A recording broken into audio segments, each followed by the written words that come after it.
Hi, welcome back guys. This is your friend, the Broccoli Fanfics. Back with amazing fanfiction. This is the series of What If Deku Had Pokémon Summoning Quirk. Please give this video a like and subscribe to the channel if you want more videos like this. Now let's get into the fanfic. If you don't struggle, you don't improve. This was the reality I learned about society at the young age of, and that was my first and last setback. It all began in China, Qingqing City. There was news that a baby that radiated light was born. Ever since then, superpowers were discovered in various places, and time passed without the cause being identified. Before we knew it, the supernatural became normal, and dreams had become reality. The world has become a superhuman society, with about 80% of the world's population now possessing some kind of special trait. In this world swirling with chaos, the profession that everyone once dreamed about and admired came into the limelight.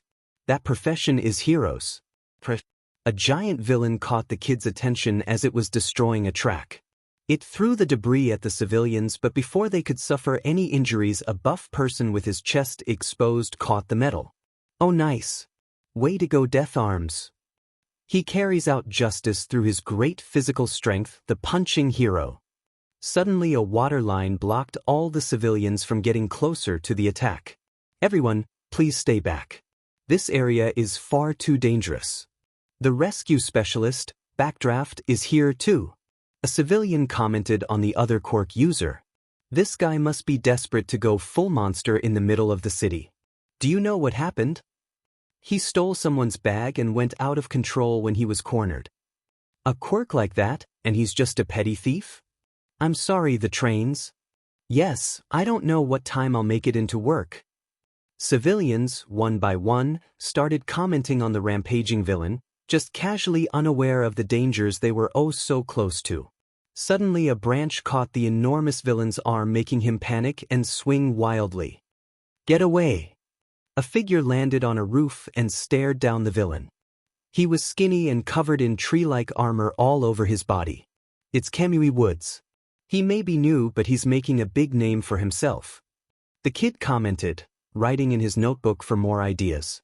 Why, one look at that dopey grin and I know what you are. A fanboy. A civilian talked to him, admiring his commentary. Before he had a chance to comment on the man's assumptions, the person fighting the villain started speaking. Assault, robbery, and illegal use of powers during rush hour traffic. You are the incarnation of evil. Kamui started ranting, making Izuku giggle at the overhype on a purse snatcher. Go on, tree man. Show us something flashy. The civilian cheered, watching the person. Kamui readied his attack with the villain flinching for his inevitable capture. Preemptive binding. Lacquered chain prizzo dash. Canyon cannon. Everyone stood there, shocked when a giant newcomer suddenly drop-kicked the humongous villain, effectively knocking him out. The new hero was a woman, who was getting up to restrain the villain when she started speaking. Today is the day of my debut. My name is MT Lady. A pleasure to make your butt-quaintance. Paparazzi started crowding around the kid, muttering two words. Money shot, money shot, money shot, money shot. She's getting all the credit. Kamui muttered out loud, not really being noticed for his attempt at taking down the same villain. Along with the superpowers came an explosive increase in crime. As the country was stuck in the slow progress and drastic law reforms, courageous people started performing heroic acts from out of comic books. Guarding against superpowers and defending against evil. Heroes were soon accepted by the public, and it was established as an official position. Based on their performance, they are paid by the government and gained renown among the masses. Gigantification, huh? She looks like she'll be pretty popular, and it's an amazing quirk, but thinking about the damage to the city that'll go hand in hand with that, its use might be limited? No, but whether or not she can control the size. He muttered, analyzing the new heroine for strengths, popularity, and downsides. What's that, fanboy? You're taking notes over there? Wanna be a hero too, huh? The man from earlier asked, grinning. Yes. More than anything. Since you're all third years, it's time for you to think seriously about your future. I'll pass out handouts for your future plans now, But you're all pretty much planning to go into the hero course, right? The teacher announced, throwing the papers in the air. The classroom went wild, showing off their quirks, hardly being reprimanded. In fact, the teacher actually smiled, like he wasn't watching a room full of children using their quirks illegally. The class suddenly stopped when a new voice spoke above the clatter. "Hey teach, don't let me in with these bunch of losers. I'm the real deal, but these guys? They'll be lucky to work as a sidekick to some busted D-lister." Ha! The classroom reacted angrily, but he just shrugged them all off. "You all should shut up like the extras you are. Oh, if I remember correctly, you want to go to U.High, right, Bakugo?"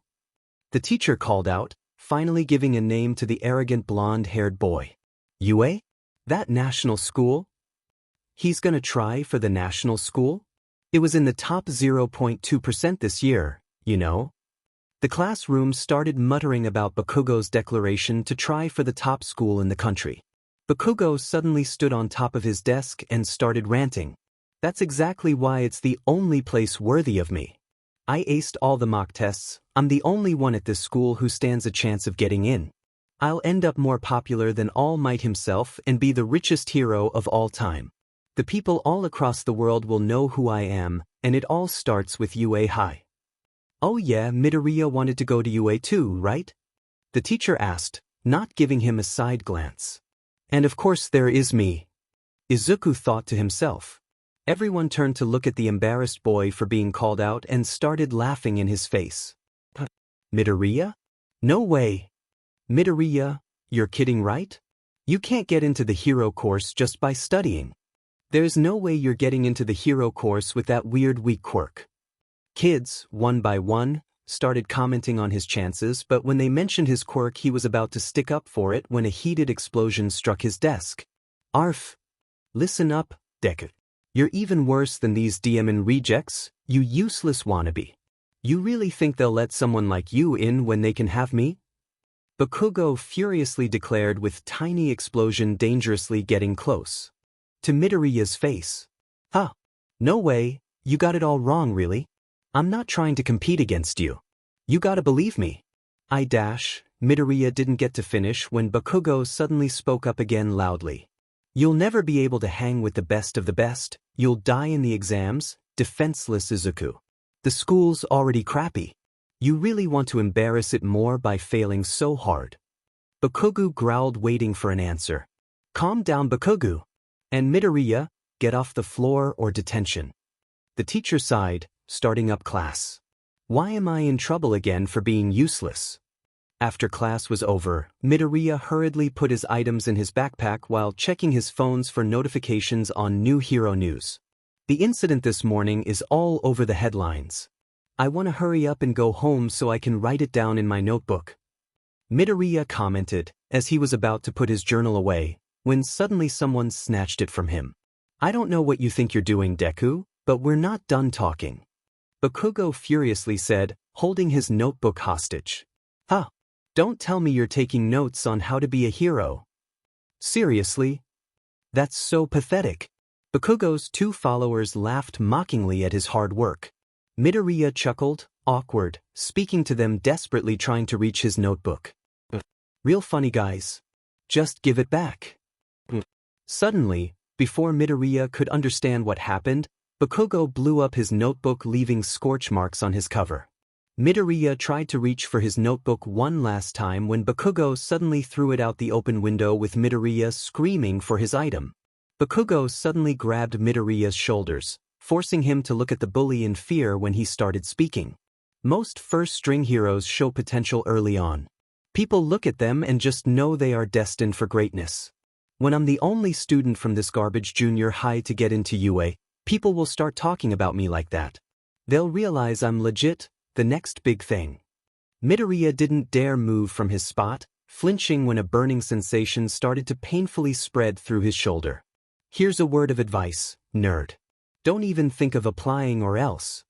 Bakugo and his cronies laughed, walking away when the main abuser stopped and turned to him maliciously to speak. "You know you can't be a hero, Deku, but there's actually another way for you to help people. Just take a swan dive off the roof of the building and stop being in people's way. Who knows, Maybe you'll get a better quirk in your next life. Suddenly Izuku turned towards his abuser in anger as suddenly a flash of light appeared in front of him. There stood a small Pokémon wearing an egg with weird patterns on it staring angrily at Bakugo. Togepi! Izuku called out in horror. The Pokémon suddenly charged at Bakugo ready to tackle him when it was suddenly caught with one hand. This stupid egg again? Pathetic. No, don't. Izuku called out when Bakugo released a decent-sized explosion burning the egg Pokémon. Weak. Bakugo sked letting it go and callously kicked his Pokémon, almost out the window like his notebook. It was miraculously caught by Izuku, who was crying for his Pokémon in pain and anger, upset with himself for letting it get hurt. I'm so sorry. Come on, let Deku cry again for a stupid quirk. Bakugo huffed walking away with his two snickering cronies. Izuku stared at his Pokémon as it gave a shaky smile before being enveloped in light disappearing again. I'm so sorry. Midoriya repeated again and again, clutching his heart and hoping his Pokémon felt better soon. Flashback. Midoriya Izuku was 8 years old when his quirk manifests. He was staring at a river, nursing wounds given to him by Kakin, sighing as he wonders if anyone would be sad if he was gone. Would I have a funeral? Would people come? Would Dad come back? He hated everything about himself, as everything went wrong when the doctor declared him quirkless. He lost his dad, his friends, and mind when he started contemplating suicide at a young age. I just wish I had someone to care about me. Flash. Suddenly a bright flash of light followed by the sound of water splashing brings him out of his own mind as Izuku looks up to see a strange glow take the form of a red fish. Carp. Magikarp. The fish sounded as Izuku stared blankly, before snapping out of it and looking around quickly. No one was nearby. Hello there. Are you okay? Izuku asked, slowly moving to put a hand on the fish. Carp. It sounded again, splashing Izuku with water. Ugh. Izuku tried to shield his eyes from the water, but ended up unsuccessful. Seeing the fish just splashing about, too big for the water, Izuku lifted it up and began carrying it home, wondering if maybe the internet would have an answer for him. Carrying the fish proved easier than he expected as it began calming down quickly, only letting off a quick, quiet carp every so often. A quick search gave him a site called Pokémon and Bulbapedia, and a few pictures of the fish itself. Magikarp is a pathetic excuse for a Pokémon that is only capable of flopping and splashing. This behavior prompted scientists to undertake research into it. Harsh. Izuku muttered. It is virtually worthless in terms of both power and speed. It is the most weak and pathetic Pokémon in the world. Wow, really harsh. Izuku turned away from the computer to the fish. Hey there, Magikarp. I think you may be my quirk? It does seem fitting that Izuku cut that sentence off at the sad look in the Pokémon's eyes, as if it knew exactly what he was going to say. You know what? Let's start over. Hi, Magikarp. My name is Midoriya Izuku. I think you're my quirk. I'm also called pathetic and useless. Would you want to be my friend? Izuku asked, holding his arms out for confirmation in a hug. Magikarp jumped into his arms and Izuku curled his body around the fish, laughing as the fish enthusiastically called out its own name. I'm glad. Let's be great friends. The very next day, Izuku went up to Kakin and told him that he finally had a quirk. Oh yeah? Prove it, stupid Deku. Kakin challenged, his friends eagerly taking advantage of the distraction to play on the monkey bars. Izuku took a deep breath and tried to think of the Pokémon he knew. He spent most of the day studying the Pokémon after Magikarp disappeared. Buniri! A new voice called, suddenly, and Izuku turned to gape at the new rabbit Pokémon. Hadn't expected there to be more than Magikarp. Izuku called in. Bun. The Pokémon celebrated as she jumped around in happiness. What? You can summon little animals. What a useless quirk. Kakin scoffed. No, they're called Pokémon and they're amazing. Izuku argued, leaning down to be on Buniri's level. Hey there, Buniri. I'm Midoriya Izuku. I'd love to be your friend. Izuku called, handing his hand out for confirmation. Buniri looked at him, then huffed and turned away. Even your own quirk knows you're a useless Deku. Kakin laughed, making Izuku feel sad.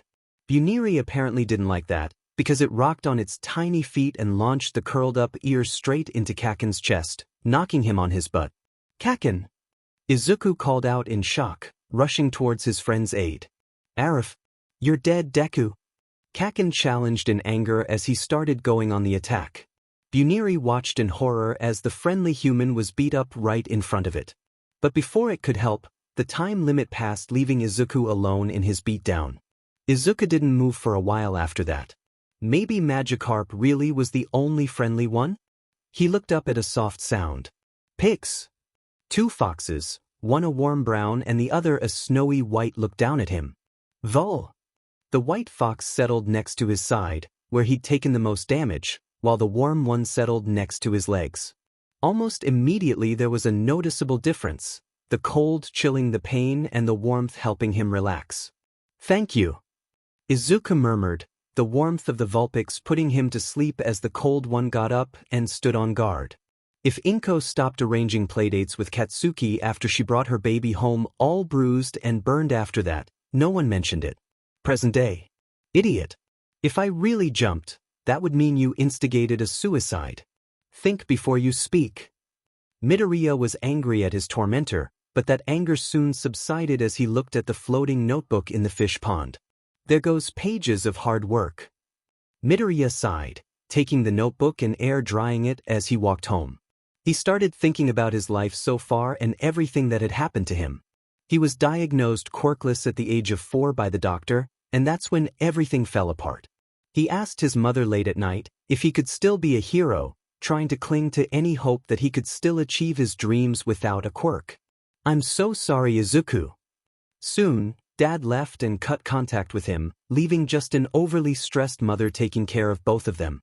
All that remained was a quirkless child in the hands of society as everyone turned against him the moment he was deemed quirkless. Friends turned to bullies, teachers turned a blind eye or even joined in on the abuse. It stayed like that for 4 long years, until he finally got his quirk at the age of he thought with this miracle things might get better, but nothing ever changed. He was still the useless Deku that couldn't do anything. He was deemed even weaker than his own Pokémon, making him cry at the fact that it was true. Beatings escalated now that he had a quirk, because they didn't want him thinking he was worth anything even now.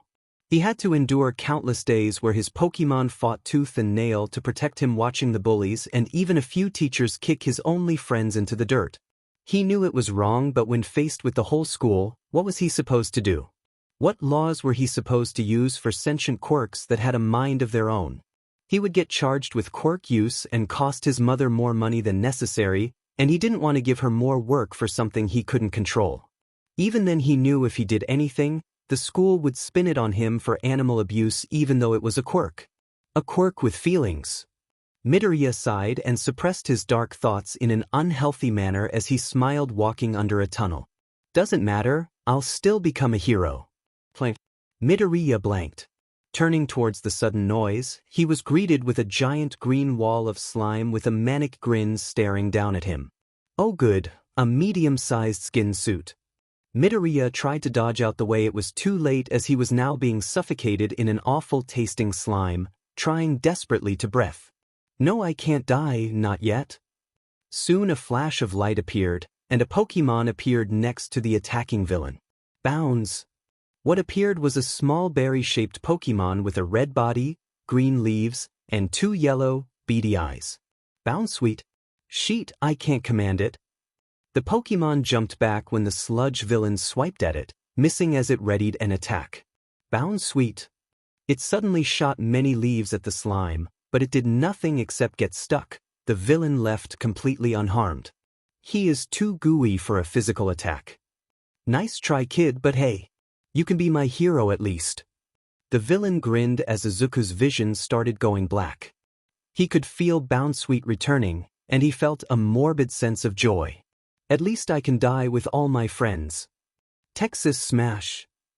He felt a slight painful sensation on his cheek as he slowly regained consciousness. Opening his eyes, he was met with a giant blonde man slapping his cheeks and speaking hurriedly. Wakey, wake, wakey. Blinking twice, he panicked instantly as he realized that figure wasn't an ordinary blonde man. That was his favorite hero, All Might. Well, looks like you're moving around all right. Sorry about that back there. I didn't mean to get you caught up in my justice NG. Usually, I pay more attention to keeping bystanders safe. But it turns out the city's sewer system is pretty difficult to navigate, haha. But you were a big help. Thanks, for I have captured him safely. All Might laughed, holding up 2 bottles of 2-liter colas with the sludge villain that attacked him earlier inside. How did you manage to fit that giant slime in 2 bottles? Izuku asked, confused with that logic. Welp, I gotta take this guy to the police so they can take care of him. Stay out of trouble. See you around. All Might announced, completely ignoring his question and walking away. Wait, can I have an autograph, Ari? He already signed. Midoriya fanboyed, staring at his slightly drenched notebook with All Might's signature. I have to go, young man. Heroes are constantly fighting time as well as enemies. All Might spoke, stretching for a takeoff. Wait. There are still the things I want to ask. Midoriya rushed forward in an attempt to get one answer from All Might, the one answer he'd needed all his life. I'm taking off. Thanks for your continued support. Soon enough, both All Might and Midoriya were hundreds of feet above the city, with the youth clinging on for dear life. Hey, what do you think you're doing? Let go. I love my fans and all, but this is too much. All Might yelled, attempting to push him off. If I let go now, I'll die. Midoriya screamed, scared of the possibility of All Might accidentally killing him. Oh, that's a good point. All Might laughed nervously and covered his mouth, stifling a cough. Midoriya didn't notice the drops of blood slipping from the hero's mouth as they landed. My whole life just flashed before my eyes. Twice. Midoriya muttered, clutching his fragile heart on the verge of bursting. Good grief. If you bang on the door enough, I'm sure the people downstairs will let you down. I seriously am out of time, so I really must go. All Might sighed, walking to the edge of the building, about to jump off again. Wait, not yet. 1 second. No, I don't have any to dash. Wait. I want to know if I can be a hero with a summoning quirk. Midoriya blurted out, desperate for his hero to acknowledge his one request. All Might turned to look at him, muttering, A summoning quirk? Midoriya didn't notice the pain that shot through All Might's as he curled in on himself. Sometimes I do feel like I'm a failure. Like there's no hope for me. But even so, I'm not gonna give up, ever. Is it possible to become a hero even if I don't personally have a quirk for myself? I'm a normal kid without any powers, except to summon. Izuku spoke, looking up to his hero only to find a smoke clear and a blonde skeletal man was All Might was a second ago. Are you All Might? Midoriya asked fearfully, breaking the silence. I assure you I am All Might. Blah. The skeletal man suddenly coughed up blood. You Impossible! Izuku yelled, clutching his head in shock. You know how guys at the pool are always skiing in and flexing and trying to hold their buff? I'm like that. All Might explained nervously. No. I'm dreaming. All Might is of a giant man who saves everyone. He defeats all obstacles and wins the day with a fearless smile. Izuku spoke, trying to reassure himself, mainly. A fearless smile, huh? There's plenty of fear behind that smile. Look, I'm counting on you to keep your mouth shut. Don't go talking about this online or telling your friends. All Might warned, glaring at the boy, with the boy in question nodding furiously. Izuku's perspective of All Might shattered further as the skeletal man lifted his shirt. What he revealed to him shocked him to his very core, as what remained was a very messed up respiratory system. Pretty gross, right? I got this from a big fight 5 years back. My respiratory system was basically destroyed. I lost my whole stomach. All the surgeries have pretty much worn me out and it can't be fixed. Right now, I can only do hero work for about 3 hours a day. The rest of the time, this is what I look like. All Might sighed, lowering the hem of his shirt again. No way. 5 years ago? So does that mean it was the fight with Toxic Chainsaw? Izuku asked nervously. It was possible that the villain had gotten a lucky hit or two on the hero. Wow, you know your stuff, but no. The punk may have landed some hit, but he couldn't bring me down. Most of the world has never heard about this fight. I did everything I could to keep it under wraps. I'm supposed to be the guy that's always smiling, right? I'm the symbol of peace. People everywhere have to think that I'm never afraid. But honestly, I smile to hide the fear inside. It's just a brave face I put on when the pressure is high. This job isn't easy. All Might mused bitterly, then glared at Midoriya, staring into his very soul as his next words shattered Izuku's world. Pro heroes are always having to risk their lives. Some villains just can't be beaten without powers. So no, I honestly don't think you can be a hero with that quirk and yourself. All Might spoke, gesturing to the spot next to him. As Midoriya looked over to where he'd indicated, there stood his first ever Pokémon. The fish Pokémon, Magikarp, was staring at All Might sadly. It didn't even flop or anything, tears welling up in its eyes, a frown forming on its mouth. Magikarp? When did? I'm sorry, Magikarp. Midoriya spoke sadly, picking up his fish and hugging it tightly. If you want to help people, there's plenty of other ways to do it. You can become a police officer. They get crap because the heroes capture most of the villains, but it's a fine profession. It's not bad to have a dream, young man, just make sure your dreams are obtainable, realistic, understand. All Might finished, walking down the stairs, leaving a shattered boy and his Pokémon crying on the roof. I failed you, my friends. Izuku didn't know how long he cried, but he knew that it was a long time since Magikarp wasn't with him anymore, which just meant its time must have expired. I didn't want him to see that. Izuku sighed and walked pathetically downstairs and out the building. Flipping through his notebook, checking his life's work, Midoriya sighed and thought to himself. Don't cry. You knew, didn't you? The reality. You knew. That's why you were trying so desperately. You were averting your eyes, not looking at reality. Midoriya muttered to himself when something suddenly exploded. Midoriya looked up and turned to the direction where the sound came from. Is there a villain attack? He crossed the road, trying to get a better look at the scene, despite his inner voice's protests. Stop it. It'll just feel meaningless right now. Then he noticed the Sludge villain. Why is that guy here? Did it get away from All Might? Did he drop it? If he did, then it's my fault. The realization hit as he finally stared at the hostage suffering at the hands of a monster. There, in the middle of the villain, was his explosive childhood tormentor. Kakin. Why aren't the heroes doing anything? They can't. Apparently the villain caught a junior high schooler. It's been like that for a while. What? It's been like that for a while? How can Kakin bear that suffocation?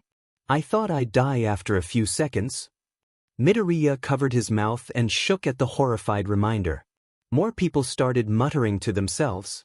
Anyway, wasn't that villain the one All Might was chasing earlier? All Might? No way. He's here. I think I saw him earlier. Seriously? Then, what's All Might doing?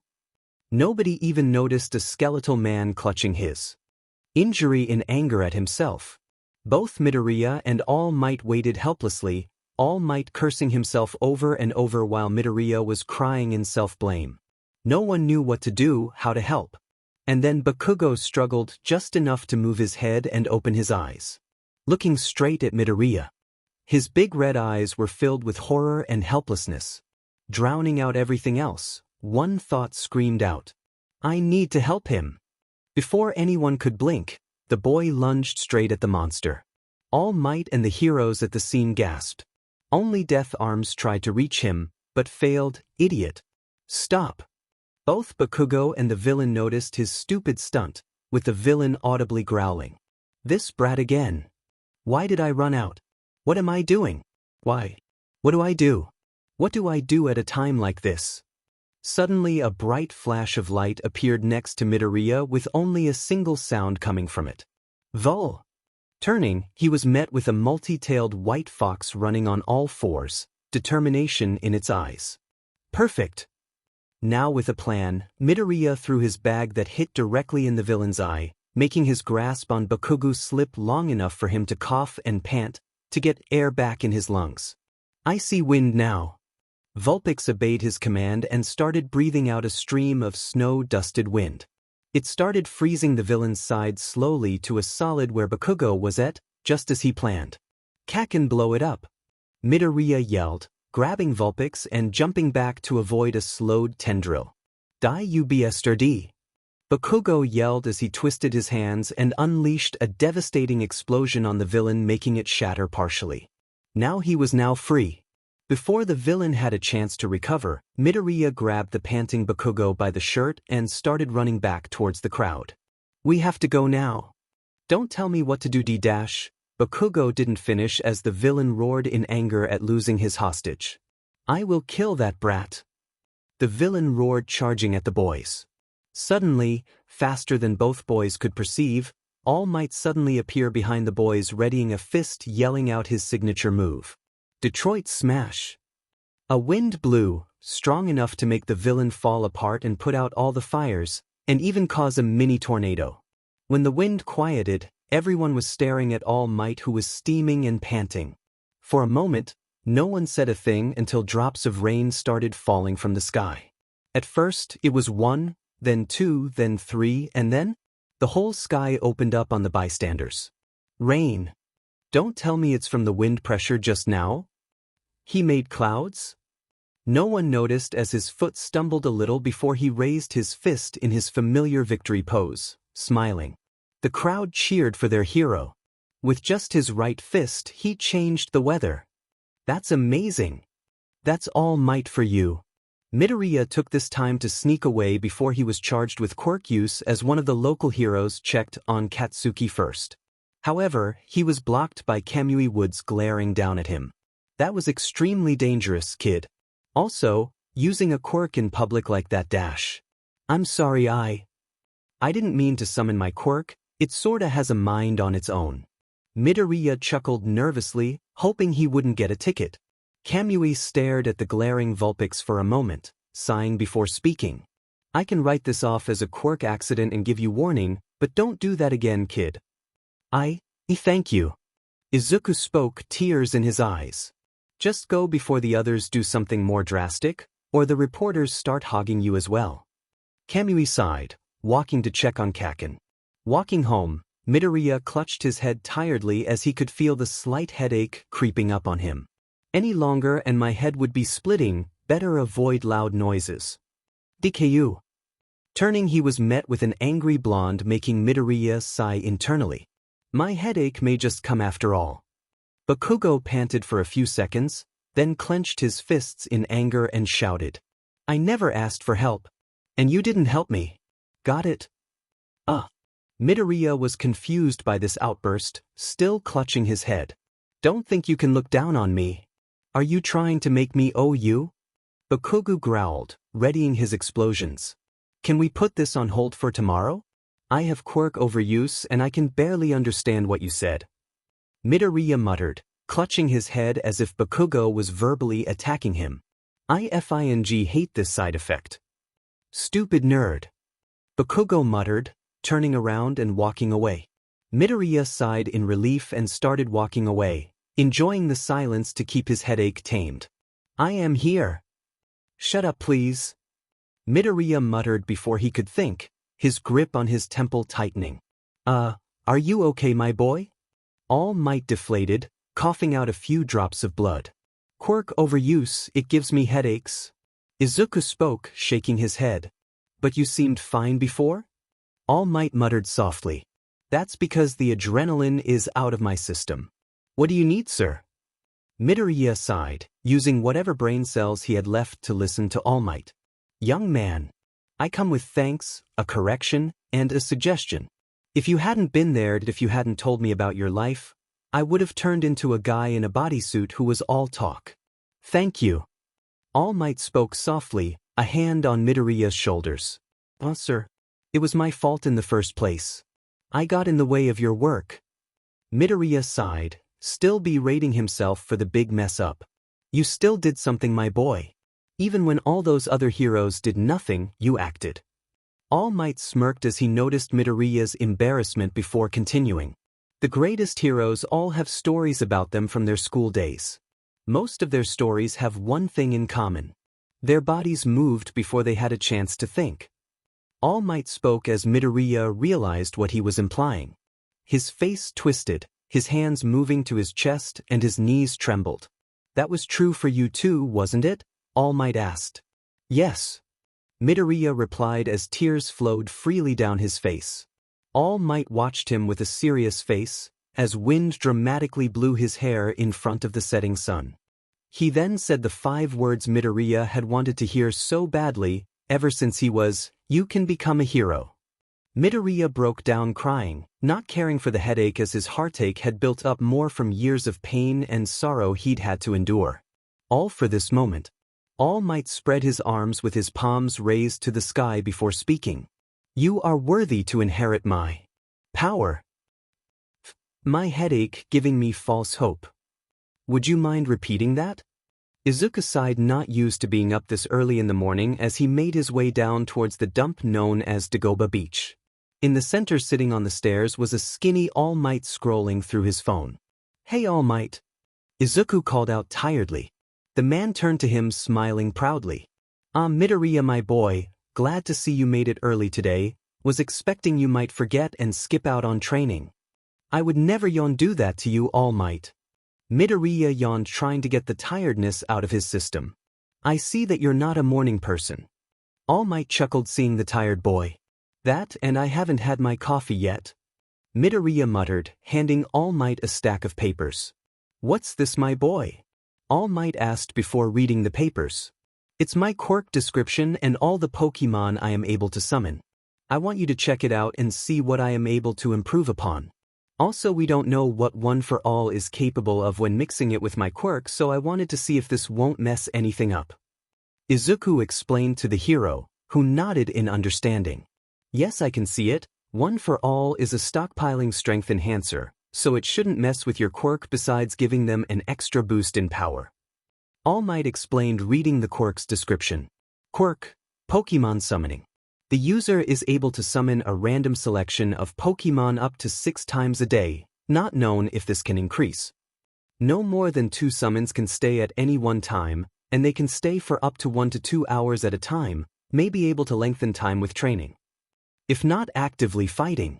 However, the user can only use the Pokémon for 15 minutes, need to work on time still, if fighting. This is mainly due to the drastic increase in action. The ability is limited to a certain pool of Pokémon. Weaknesses, all randomized and can sometimes summon themselves. Also, quirk overuse consists of severe headaches which could turn into severe migraines, and a bleeding nose can also occur. This is an interesting quirk, my boy, but the downsides are very important to work on. I don't know if we can fix the randomization problem, but we can definitely try and work on quirk overuse by extending your time in these battles. All Might explained, handing back the papers. Keep them, sir, I have them memorized. And maybe you can see something in there that I can use for heroics if necessary. Also, they could use the training as well. Izuku replied, taking off his jacket and looking at the dump with a raised eyebrow.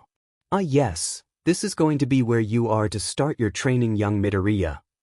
All Might grinned happily, enjoying Izuku's deadpan expression. You're not one of those heroes who push community service onto interns, are you? Midoriya asked with a questioning look. Of course not, my boy. I don't even have an agency in this part of Japan. This is community service indeed, though, since heroics at heart was helping people and nature alike. It wasn't all flashy and fun as it is now. This right here is the roots for greatness, volunteer service. All Might explained, heading down the stairs, towards the center of the landfill. I see that this place has been a dump for years, so might as well do some workouts and clean up, correct? Izuku asked his mentor, seeing him nod in approval. Yes, you will restore the horizon for this whole section of this beach. That is your first step towards becoming a hero, young man. All Might said as he placed his hand on a fridge and crushed it with ease, revealing the shoreline that used to grace this beach. It's beautiful and awe-inspiring. Do you think my Pokémon can help as well? They still need the training with me. Izuku spoke, poking a rusted cabinet with a pole. I see. Please understand that if I restrict you from using your Pokémon to help you all the time, as I don't want your Pokémon to start doing all your work, young man. All Might scolded, giving him his own packet. What's this? Izuku asked, looking at the packet.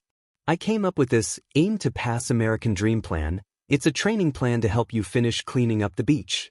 It consists of a few meal menus and weekend schedules. I'll have you follow this in every aspect of your life. All Might grinned as if his plan was infallible. I may use most of this schedule, but I don't think I can follow it all and not work on Pokémon too. I see, so 10 months worth of training before I receive one for all, isn't that a little too late? Izuku asked, confused about the sudden quirk without training. Sadly, that's the best time to give you one for all. If all goes well, then you should receive one for all about the week of the entrance exam. Any earlier than your body may just explode from being an improper vessel. All Might explained, nervously scratching his head. You do realize how dangerous this is on so many levels, right? Izuku spoke to the man before sighing and examining the trash. Yes, but it will all be worth it in the end, right, Midoriya? All Might grinned happily, hoping for him to cast all his worries aside. It would, but I need precautions, so can you try to figure out this more? You're basically saying I could die just by sheer luck. I would stick to the plan, but I need you to see if I won't die in the process. Izuku sighed while lifting a microwave, waiting for instructions. I would look into it some more, my boy. Also, just load this in my pickup truck inside the parking lot at the park 2 blocks away. All Might explained, reading his quirk over again. Izuku sighed and looked at the sunrise behind the landfill, frowning. This is going to be a gruesome 10 months. The first month of training was hell on earth. Izuku had to carry around trash of all shapes and sizes, with some being way heavier than others, in an attempt to clean up a small spot on the beach. Once that spot was cleared, Izuku made a little battle arena for him to start summoning his Pokémon safely and gave them their own types of training designed by him and an impressed All Might. You sure these are what the Pokémon are capable of, young Midoriya? All Might asked in his small might form, unsure about the uses of his quirks. Only one way to find out, sir. Just let me know if I'm relying on the Pokémon too much. Also sorry if some of them act out of the ordinary or be disobedient. Izuku explained cautiously. It can't be that bad, my boy. All Might grinned happily, ignoring the warnings. Your funeral. Izuku shrugged, summoning his first Pokémon to finally do actual training. Buniri. Izuku sighed, looking at the smug bunny that just punched All Might in the ball. He knew it was smart and capable of a lot of things, but he doesn't know how to properly train her yet, such as speed, parkour, and reconnaissance with her hearing. But no, when she gets told to track a Pokémon, she turns around and tries to break her kneecaps. Izuku makes sure to avoid Buniri since she kicks his butt a lot, and gets defensive whenever she is summoned during one of Izuku's beatdowns, because apparently only she can kick his butt. Apom, a normal Pokémon with a playful personality and follows orders sort of well. It has the acrobatic skills of a skilled monkey and can swing off poles, making it a good ambusher. He is too excited and not great at keeping focus. Loves to play pranks and steal his quarters, as he knows it has been storing them somewhere in the house. Note: keep away from BOSW. Cantonian Vulpix. Vulpix is very relaxed and sometimes likes to stay pretty and not get dirty. Izuku doesn't know why, but it likes to summon itself with Alolan Vulpix most of the time and cuddle into each other. Maybe these two are my twins? Izuku sighed as he took a picture of Vulpix staring down shamefully with a flaming garbage can behind her. She was holding a sign that said, "I made Endeavor." Turns out they made a funny meme with Izuku going into hiding for the weekend when Endeavor commented on his meme. Note: no more poke shaming involving heroes. Growlithe, a very obedient Pokémon that follows orders. Izuku gave this Pokémon the descriptions of a hound dog Pokémon with its sensitive nose. Why it likes fancy items, I don't know. It will sometimes sneeze fire, burning the carpet, so they replaced it with tiled floor instead of wool. Notes: if paired, train in finding Zorua. Piku Piku was a really happy Pokémon that loved to have fun no matter what. Izuku made sure to keep an eye on its training, as it had a weakness of frying itself for some reason. Note: make sure to also increase physical strength.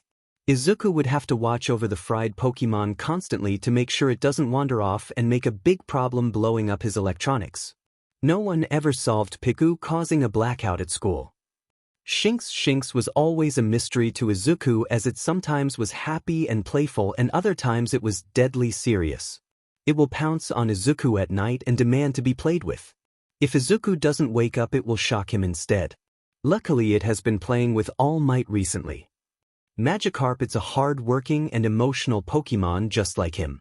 Izuku set up a tiny pool for Magikarp to swim around in, but it still loved to splash a lot. However, he doesn't understand why it keeps splashing All Might with water. Poliwag, it was Izuku's newest and very curious Pokémon. Izuku finds it looking around and getting distracted easily, but finds it difficult to train Poliwag to get on a running schedule as it loves swimming more than running. Why is newer summons showing up slower?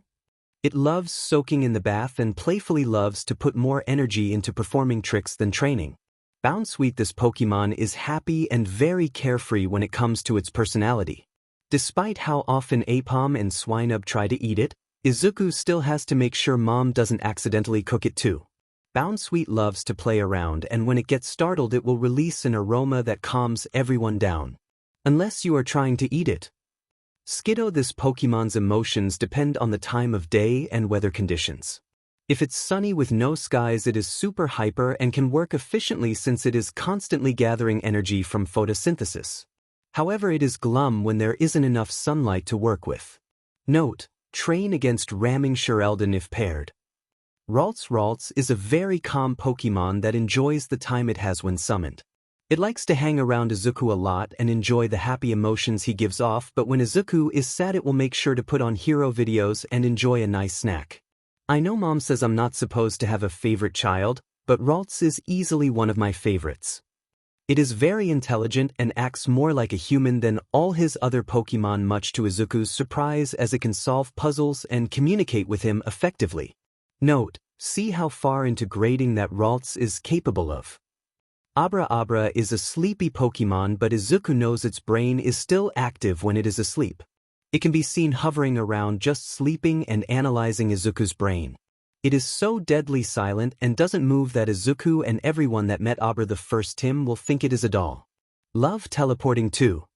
Alolan Vulpix, if you thought the regular Fire Vulpix was dainty and didn't like getting dirty, you haven't seen the tantrums this little Pokémon throws when its fur is even slightly dirted.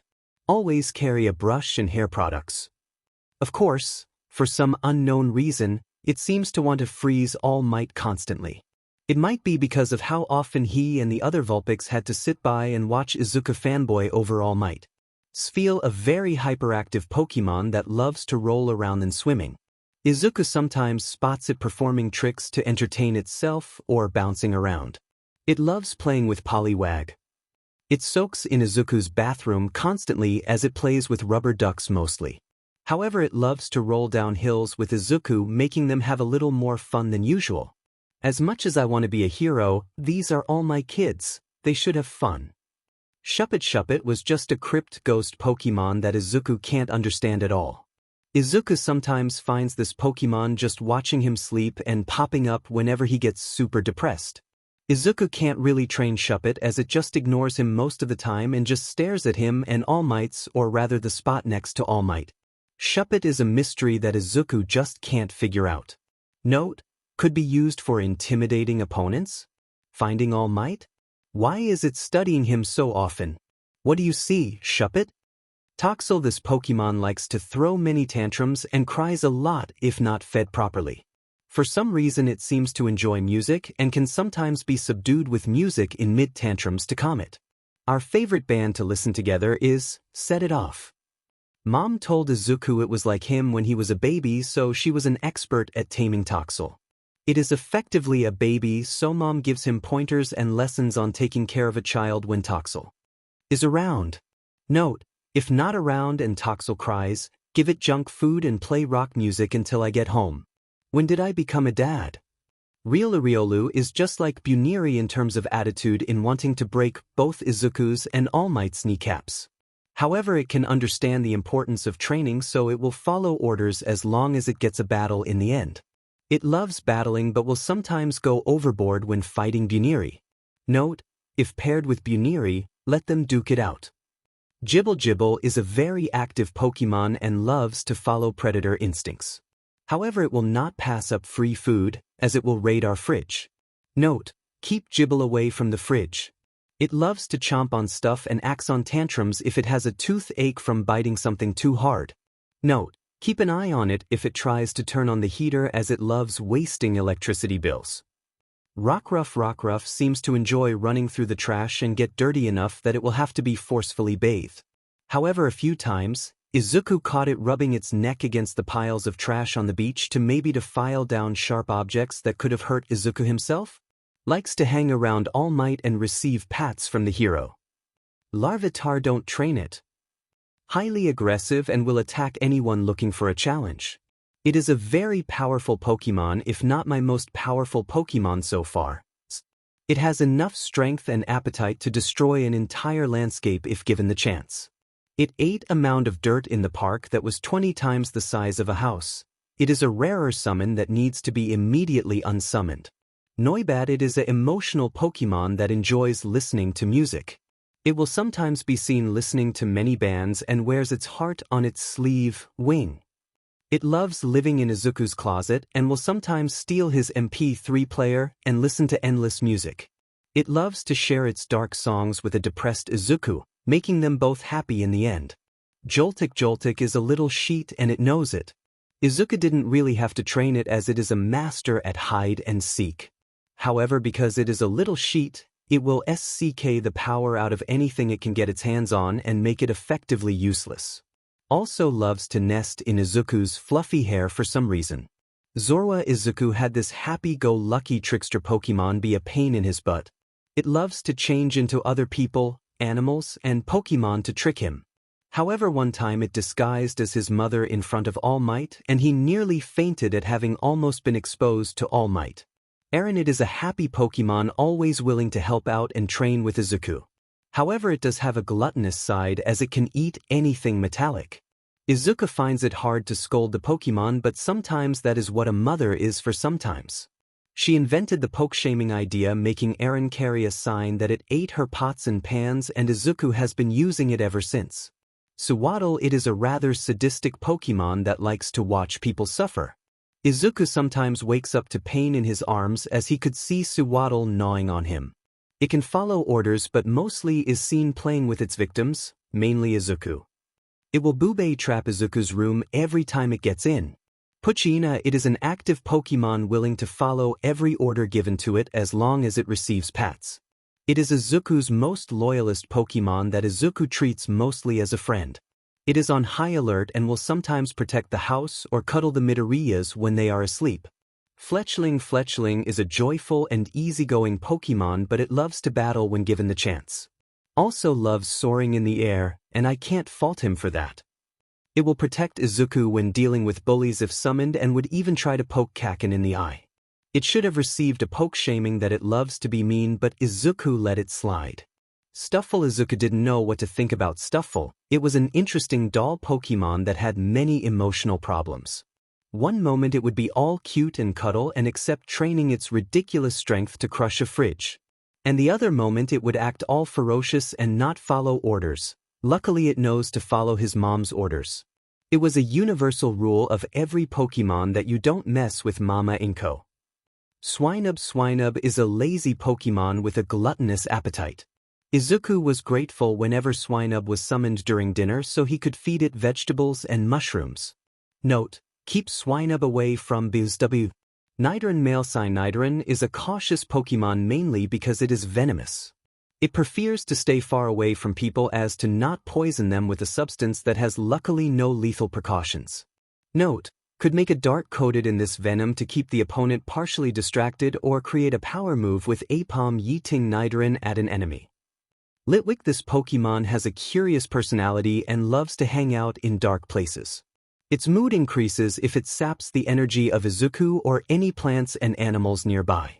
It loves to watch TV and dark movies so much that Izuku set up a mini fireproof movie theater just for it. Almost burned down the apartment too many times. Togepi is a very good manipulator in terms of cuteness and kindness. If treated kindly, it will also return that kindness if needed. However, it is very defensive when it comes to Izuku and will act out in anger. Mom loves it so much and will give the adorable Pokemon all the attention when it is out. Have a feeling it weaponized cuteness. Patina, this Pokemon is very aggressive towards Izuku mainly. He doesn't know why, but he feels unsafe around the Pokemon that is always watching him and staying away from the child. Luckily, it will follow orders from him at least.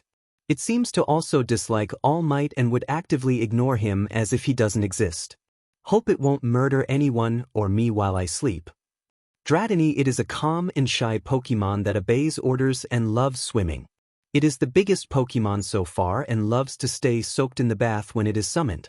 It is embarrassed shedding in front of anyone and would hide in the closet for its own personal space. Even my children deserve their own space. Bagon, it is a very confusing Pokemon always jumping off a 5-story building. It wasn't until Izuku searched up Bagon on the internet and understood why. It is a very dedicated Pokemon following its dream in learning how to fly. Izuku knew Pokemon can evolve, but he doesn't know if his Pokemon can evolve. What do I do if my Pokemon can't evolve? Sheldon, it is a very excited Pokemon that enjoys eating and shining itself. It is the best defender that Izuku owns as it tanks a full-blown impact from Kaken's explosions and that one time from a spooked All Might when he accidentally punched it, finally meeting the hero. Also learned that it is a dinosaur Pokemon. It seems as if he doesn't know or remember that past, so it may just be his quirk not actually existing during that era.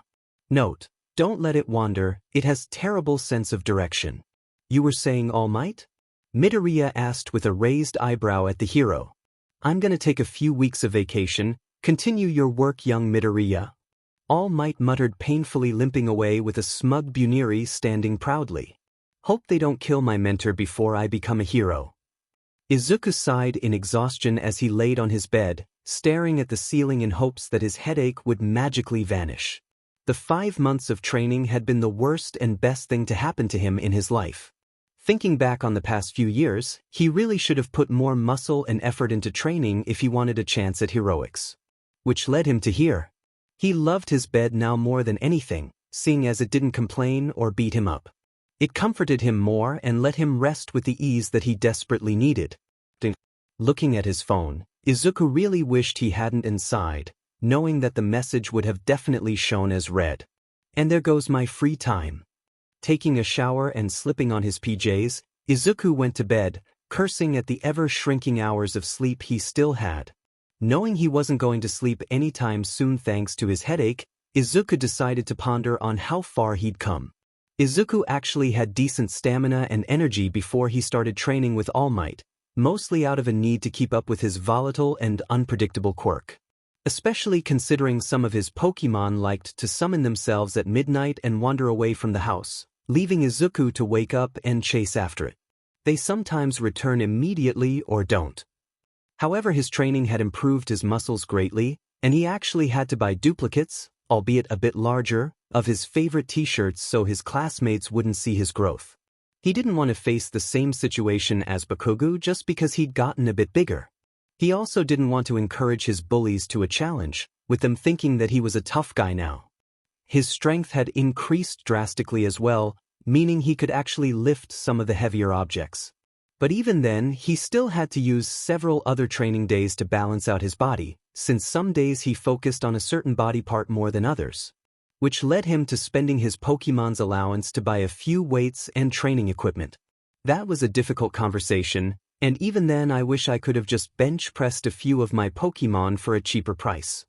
Izuku was especially glad that his quirk had improved dramatically over the past 5 months, and everyone was becoming happier, with them actually being able to move freely. Their timers and power had improved and a few of them actually gotten useful attacks and abilities he was never even aware they were capable of. Izuku couldn't help but smile at the memories of how far his team had come. He saw the potential and the training they were going through, which only made him work harder to catch up to them. Buniri, he at least makes sure she can get a good fight when summoned. Buniri is just like the rabbit hero Muriko and, sometimes, he can see this Pokemon late at night, copying the heroine's attacks. Apom, because it's so reliant on an ambush to attack, Izuku trained them to be able to perform physical attacks midair. It will also sometimes flip around and use range attacks to catch its victims off guard, or if it sees that physical damage won't work. Cantonian Vulpix, it's mostly a special attacker and attacks from range. Izuku noticed that it can change the trajectory of its Ember attacks, effectively hitting the target most of the time. Growlithe, its tasks mostly related to searching for other Pokémon or specific items in the trash-filled beach to strengthen its sense of smell. It's also a close to mid-range fighter, biting and firing attacks, making it efficient in combat as well. Piku Izuku collected many car batteries and electric appliances to work with Piku's power output. It's very powerful for a Pokémon of its size, but it was not a very good idea to let it charge a toaster, effectively blowing up a pile of sorted trash and causing a fire. Shinx Izuku found it to have better physical strength and hunting abilities. Izuku also noticed that its fur lit up with sparks whenever tense, a good indicator of mood. Izuku understood that it was wary and was always on edge. He trained it to be an efficient fighter, successful in quick takedowns like Eraserhead. It also has the sense of smell to go with reconnaissance and tracking like Growlithe. Magikarp, it's an efficient swimmer and can probably blend in with other fish. However, it lacks the most basic combat capabilities. I still believe in you. Poliwag Izuku found Poliwag was an effective all-rounder in water, seeing as it can perform both physical and special attacks. Izuku just recently found out it has the ability Water Absorb, as it was weakened in a battle but, once knocked into the ocean, seemed perfectly fine. Bounsweet, it is an effective all-rounder as well, like Poliwag, but it prefers land instead of water. Note, Bounsweet can produce a sweet aroma to ease distressed victims. Skiddo, this Pokémon was dedicated to transport training by hauling large objects with its horns and vines. It also has the strength to lift All Might and was only slowed down partially. It is good for speed and emergency situations. It can also play the role of a physical attacker. To strengthen its muscles and horns, it will crash through a pile of trash. Ralts Izuku actually chose this Pokémon to play more of a leading support role than all his other Pokémon. Its intelligence, combined with range attacks, make it an effective Pokémon for taking down enemies from afar. Izuku actually tried to train Ralts into a healing Pokémon, mostly for All Might's injury, once he learned it could use Heal Pulse. This actually gave All Might a 4-hour time limit. Aberrate actually had the amazing ability to teleport not only itself but also Izuku to a specific location, one that Izuku describes as a waypoint of sorts. Izuku made sure to train how far it can teleport him, and checked if it could teleport items or other people. Basically, he wanted to know the limit of such an amazing ability. However, sometimes it would get bored and just teleport Izuku into the ocean, which was when Spheal often came for him. Alolan Vulpix, this Pokémon doesn't have the same ability to manipulate the trajectory of its ice attacks as its Cantonian counterpart, but it makes up for that with its Disable. Unlike Pokémon that have many quirk-like abilities, heroes and villains have 1 or 2 quirks at their disposal. This ability would make great use for careful operations that may risk lives. The timer is around 15 minutes thanks to the help of All Might's training. It also has many ranged, special moves that can be used to damage or slow down enemies if needed. Spheal, its spherical shape and ability to float makes it great for a life preserver Pokémon, with some ability to swim despite its terrible experience. It also has insulation to both heat, cold, and weather with the ability, thick fat, and its soft fur. Shuppet, untrainable and is great for intimidation. Even All Might is scared of it. Why is All Might scared of it? Toxel, it has a smaller electric output than Piku but can still effectively produce enough electricity to charge a small car battery if given enough time. It trained by charging electronics and then destroying said electronics, and everything else around by making a hazardous goop. It has a chemical makeup to create more effective tranquilizers with the strength to theoretically stun a grown man. Note, make sure to use protection when making tranq darts.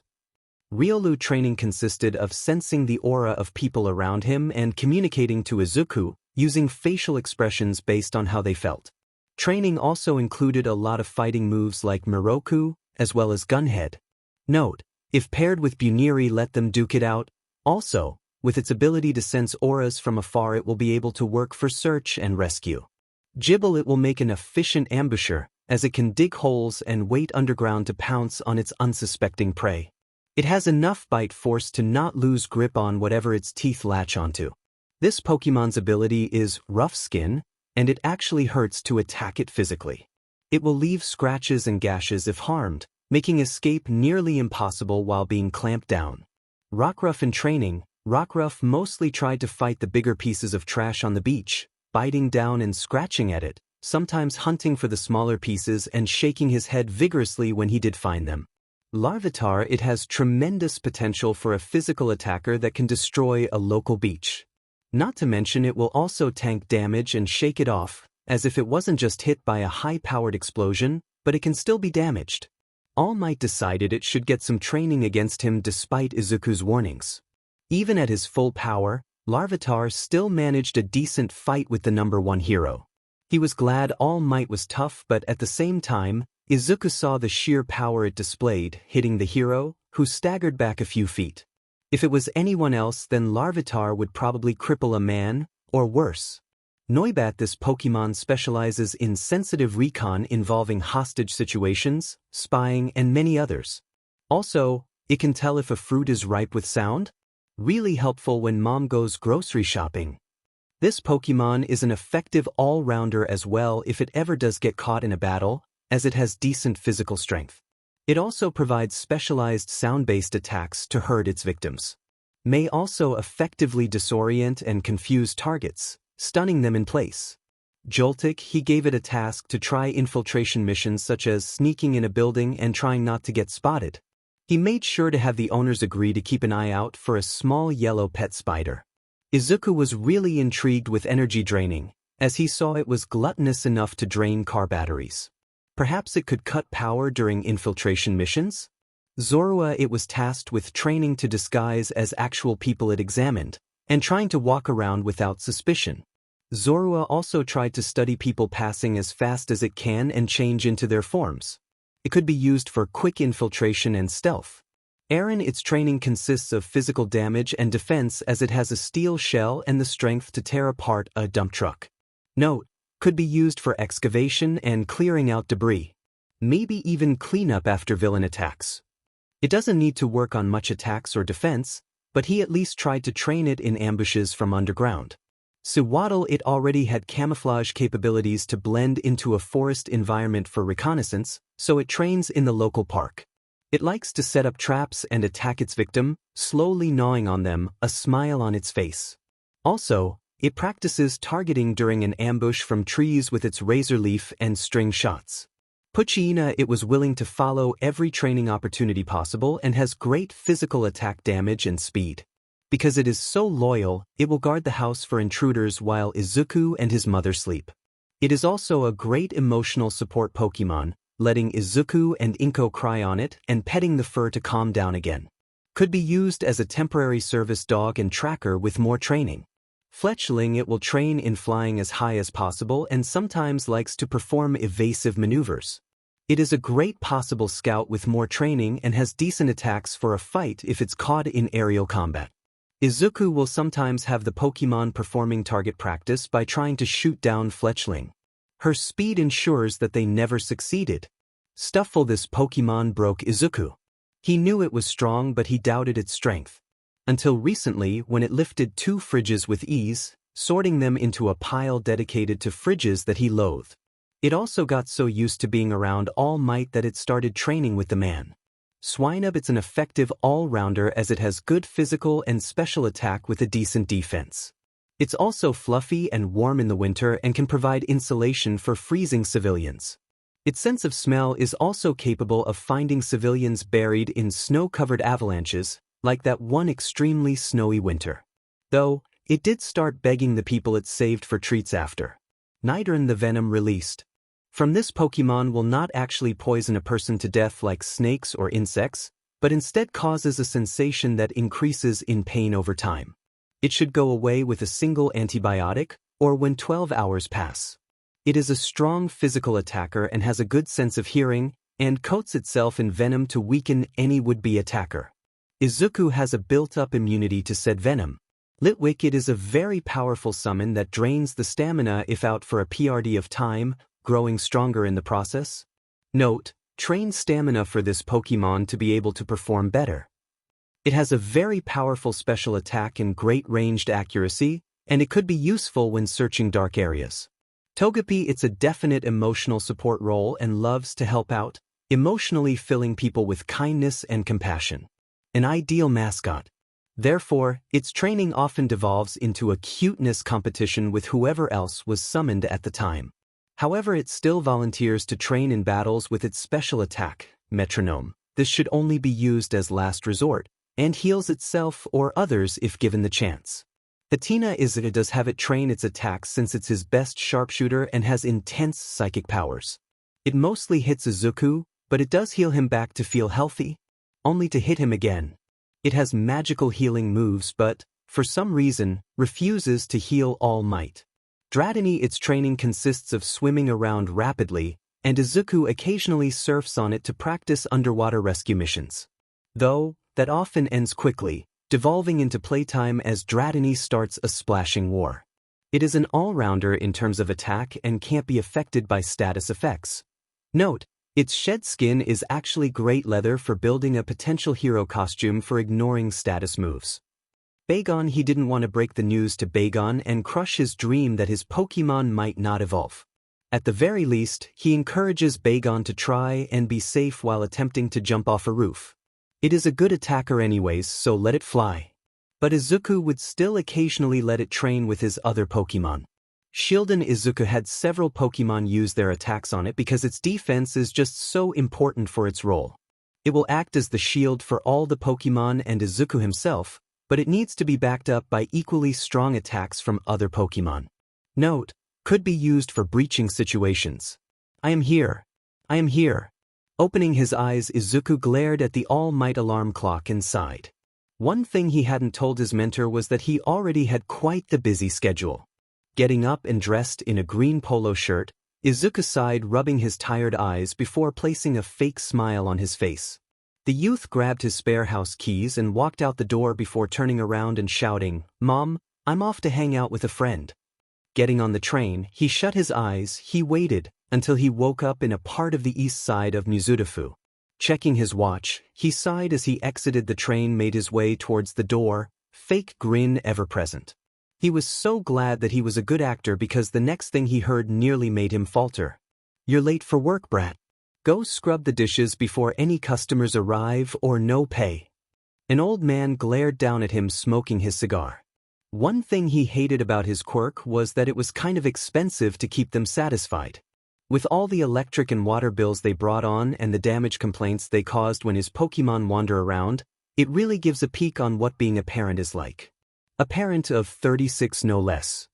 Izuku made his way towards the kitchen, immediately washing the dishes and brewing himself a nice cup of coffee for him as he ran through his list of responsibilities, muttering, "Okay, I have to sort the beans and check the pastries, as well as waiter for the guests today." Izuku worked at a run-down cafe in secret, as the owner had allowed him to work there given his age and didn't care about the laws. If anyone asked, he'd already made a cover story that he was working to help his grandpa so he and the owner wouldn't get in trouble.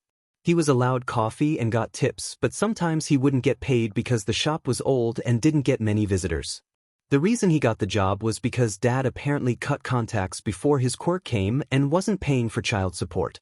His mother was already overworked, and they were both far too nice and prideful to take money from Mitsuki and Masaru, so Izuku made up for it by working part-time in secret. "Hurry the f*** Midoriya. I need you to pass out some flyers so people may actually come to this shithole." The owner ranted, making Izuku flinch away from the dishes. "Yes, Gia, sir."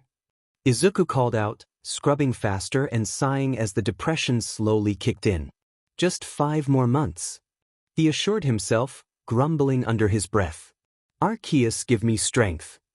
Izuku didn't know why, but he would have said these 10 months were not worth it. He wasn't trying to be an ungrateful brat, but people have to understand that he has to deal with 36 kids, a terrible job, school, and keep an unhealthy amount of no sleep to take care of his duties with cleaning an entire beach along with doing extra workouts and fighting. My body is living off coffee. It was month 8 that he realized he decided that he was probably fit enough for combat. The problem with that was his Pokémon had a few years of fighting experience and powers to back that up while he was still a useless Deku. Enter 2 months of being tossed and beaten down by his own children, and he was pretty sure it wasn't worth the extra quirk. However, he did get basic fighting experience and some unique styles such as Riolu teaching him gunhead arts, and Buniri teaching him to use his speed for parkouring around the neighborhood. God, did it hurt fighting Jibble with his rough skin. Izuku was laying in the sand, admiring the view he and his team worked so hard to achieve when a truck pulled up. Turning, he was met with a skinny form of All Might in awe from the view he was admiring until he buffed up in pure passion. You cleaned more than the spot that I told you, you cleaned the whole beach. I didn't clean it, we cleaned it because plus ultra, right Shinx? Izuku smiled, petting the fur of his Pokémon, nodding along happily. Shinx. The Pokémon yelp out happily. That's the spirit, young man, you have earned this, so please accept my reward for all your hard work. All Might smiled, plucking a hair from his. You do realize it's the day of the entrance exam, correct? Midoriya asked, deadpanning at the number 1 hero. Yes, correct, but I really wanted you to finish this beach before I gave it to you just to make sure you wouldn't stop when I gave you this power. All Might explained, giving the hair in his hands. Fair enough, I guess. So anything you learned about One for All and how it will affect my quirk? Izuku asked, examining the man. It would be perfectly fine, and would only strengthen your summon. Though the backlash for your physical body should be a bit painful at first. All Might spoke nervously, scratching his cheek. He didn't research at all. Izuku gave him a disappointing stare and sighed, hoping All Might was telling him the truth even though he knew it was a lie. I swear if I die, then I'm haunting this man. How do I accept this power, All Might? Izuku asked, staring at the hair. You eat it, he announced proudly. Excuse me? Izuku asked, questioning his hearing. You have to accept some of my DNA for the power to be transferred down, and eating a piece of hair isn't so disgusting. All Might explained with a smile that did not match the situation. Was it worth 10 months of hell to inherit the world's greatest quirk by consuming a piece of hair? No, the F.I. was not. 3 hours later, and Midoriya still wanted to throw up, not even stopping to admire the school gates as he had to pass through. I can't believe he shoved that thing down my throat. I feel violated. Izuku muttered out when suddenly a voice spoke out. Out of my way, Deku, or I'll kill you. A familiar voice growled out. Izuku turned around and was met with his childhood tormentor. Kakin. Don't stand in front of me, nerd. Katsuki growled out, and Izuku did as he was asked, letting his tormentor go by and calm his nerves. People started commenting on the blonde from the Sludge villain incident, and Izuku was glad all attention was off him. I can't stand crowds, so better get inside. Taking one step forward with a confident smile on his face, and he tripped on a ledge.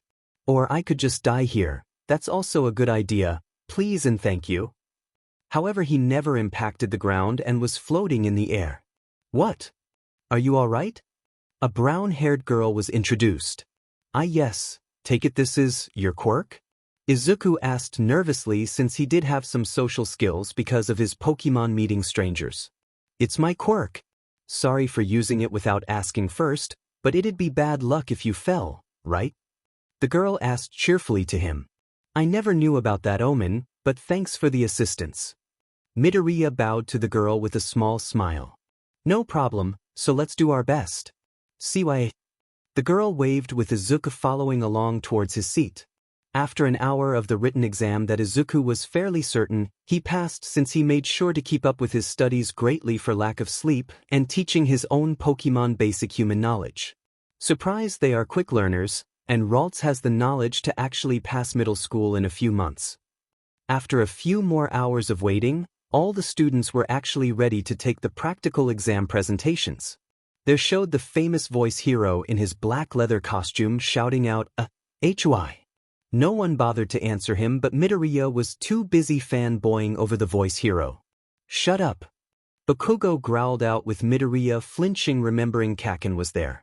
As it says in the application requirements, You listeners will be conducting 20-minute mock urban battles after this. The voice hero present mic explained showing testing facilities. 20 minutes, so this is a test of speed? Izuku muttered to himself, hoping whatever Pokémon he summons is fast. Bakugo and Midoriya, who sat next to each other, both looked at cards they had in their hands. In other words, they won't let you work with others if they are splitting people up? Bakugo realized. You're right, I'm the number after you and I'm not in the same facility. Izuku muttered out loud. Don't look or I'll kill you. This just means that I won't be the one to crush you. Bakugo growled out with disappointment in his eyes. But you looked at my cards first. 3 different types of foe villains are stationed in each battle center. You earn points for each of them based on their level of difficulty, present mic explained, showing off the score of 3 different point spots. May I ask a question? Spoke a voice from the crowd. Shoot. Present mic called out as the light displayed on a tall student with his hands raised. On the printout, there are 4 types of villains.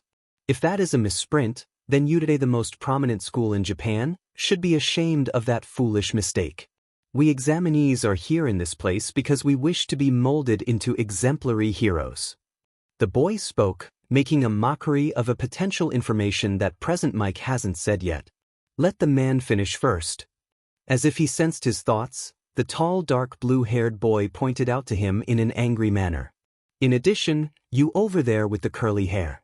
You've been muttering this whole time. It's distracting. If you're here on a pleasure trip, then you should leave immediately. While everyone else was snickering at him, Izuku really found it rude to be singled out and made fun of. I could enjoy the presentation and pay attention. All that came out was a small nod saying he understood, but in reality he really didn't care honestly. I need to pass this test, so I can't be let down by others easily. Though it's still a guess. Okay. Examinee number 7111, that was a great message, present mic spoke, trying to get everyone on track. For me or him? The 4th type of villain is worth 0 points and that guy's an obstacle, so to speak, with 1 in every battle center. Present mic explained, showing a silhouette of the 0-pointer. It's an obstacle that will go crazy in narrow spaces. It's not impossible to defeat, but there's no reason to defeat it either. I recommend that you listeners try to avoid it. He finished up with the teens satisfied, sitting back down. Izuku basically chalked it up to video game mechanics, except everyone was against each other. I can't fail now. Izuku was standing at the end of a large group of other examinees behind a very large door that leads into the fake city, waiting for it to open. Many seemed confident and others seemed nervous. Izuku was part of the nervous atmosphere as he was shaking in anticipation. Taking a deep breath, Izuku called for his quirk. When a flash of energy appeared displaying 2 Pokémon he was glad he had for this exercise. Noi, squeaked a bat-like Pokémon with big ears. Skid, cheered a grass-covered goat. Noibat and Skiddo, you both will do greatly. Skiddo, please charge into alleyways to avoid trainers, and take down as many robots as possible, and Noibat, scout the skies and lead me to the majority of the robots and we will take them down together. Izuku whispered to his Pokémon, making sure no one followed Noibat. His Pokémon were ready and he felt calmer and more confident than before, so he looked around at the competition. To his surprise he found the same brown-haired girl before, which eased his worries at seeing a kind of familiar face. Making his way up to her, he was suddenly stopped by a hand on his shoulders, startling him. Turning, he was met with the same tall blue-hair boy glaring at him. That girl appears to be trying to focus. Excuse me? Midoriya asked, confused and nervous of being singled out again. What are you doing here? Are you taking the entrance exam to interfere with everyone else? The boy glared at him even harder, making Midoriya more nervous for making a potential enemy. What? No. Izuku spoke up, but the boy wasn't done yet. Also, what are you doing with animals? Are they up to code on quirk usage on them? The boy asked, lifting the ear on Noibat, making it growl in annoyance.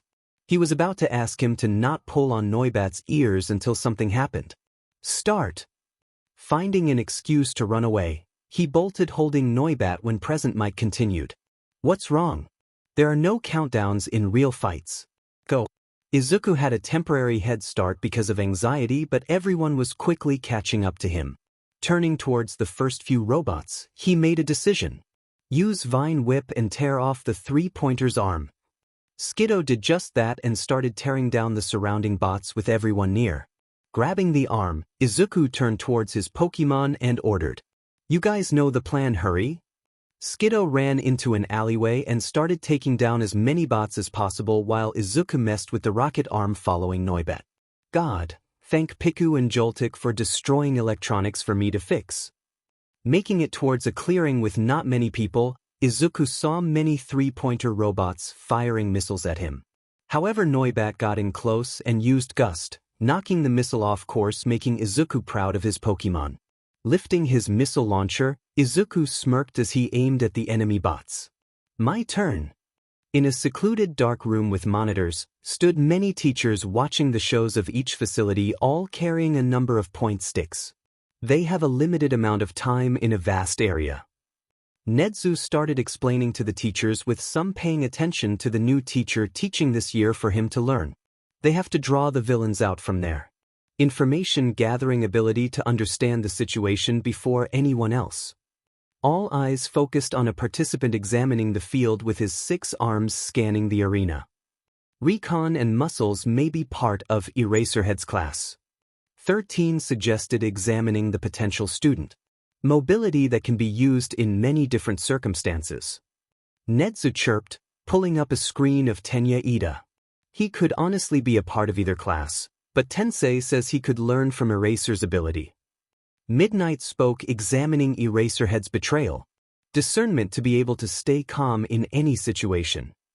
Nedzu spoke, pulling one up of a blonde participant firing lasers on his belt. A battle support item, so he has a hard time controlling his quirk then? Well, maybe put him in Eraserhead's class in case of an incident. Power Loader suggested studying the student's belt on a separate monitor. And pure combat ability. Nedzu spoke, pulling up a screen of an explosive blonde on a mountain of bots. Seems like he will get the most points, so I'm stuck with another loud blonde this year. Aizawa sighed in disappointment. Now hold on there, we may have some very adaptable talents out there, which I say is absolutely wonderful. Nedzu smiled, watching a green-haired boy with a missile arm firing down robots with his 2 Pokémon helping out in the mini-war zone. A unique quirk, but his form is off when fighting and blasting, and clever idea of reusing the robot arms. Power Loader smiled, making note to see if the student also applied for support.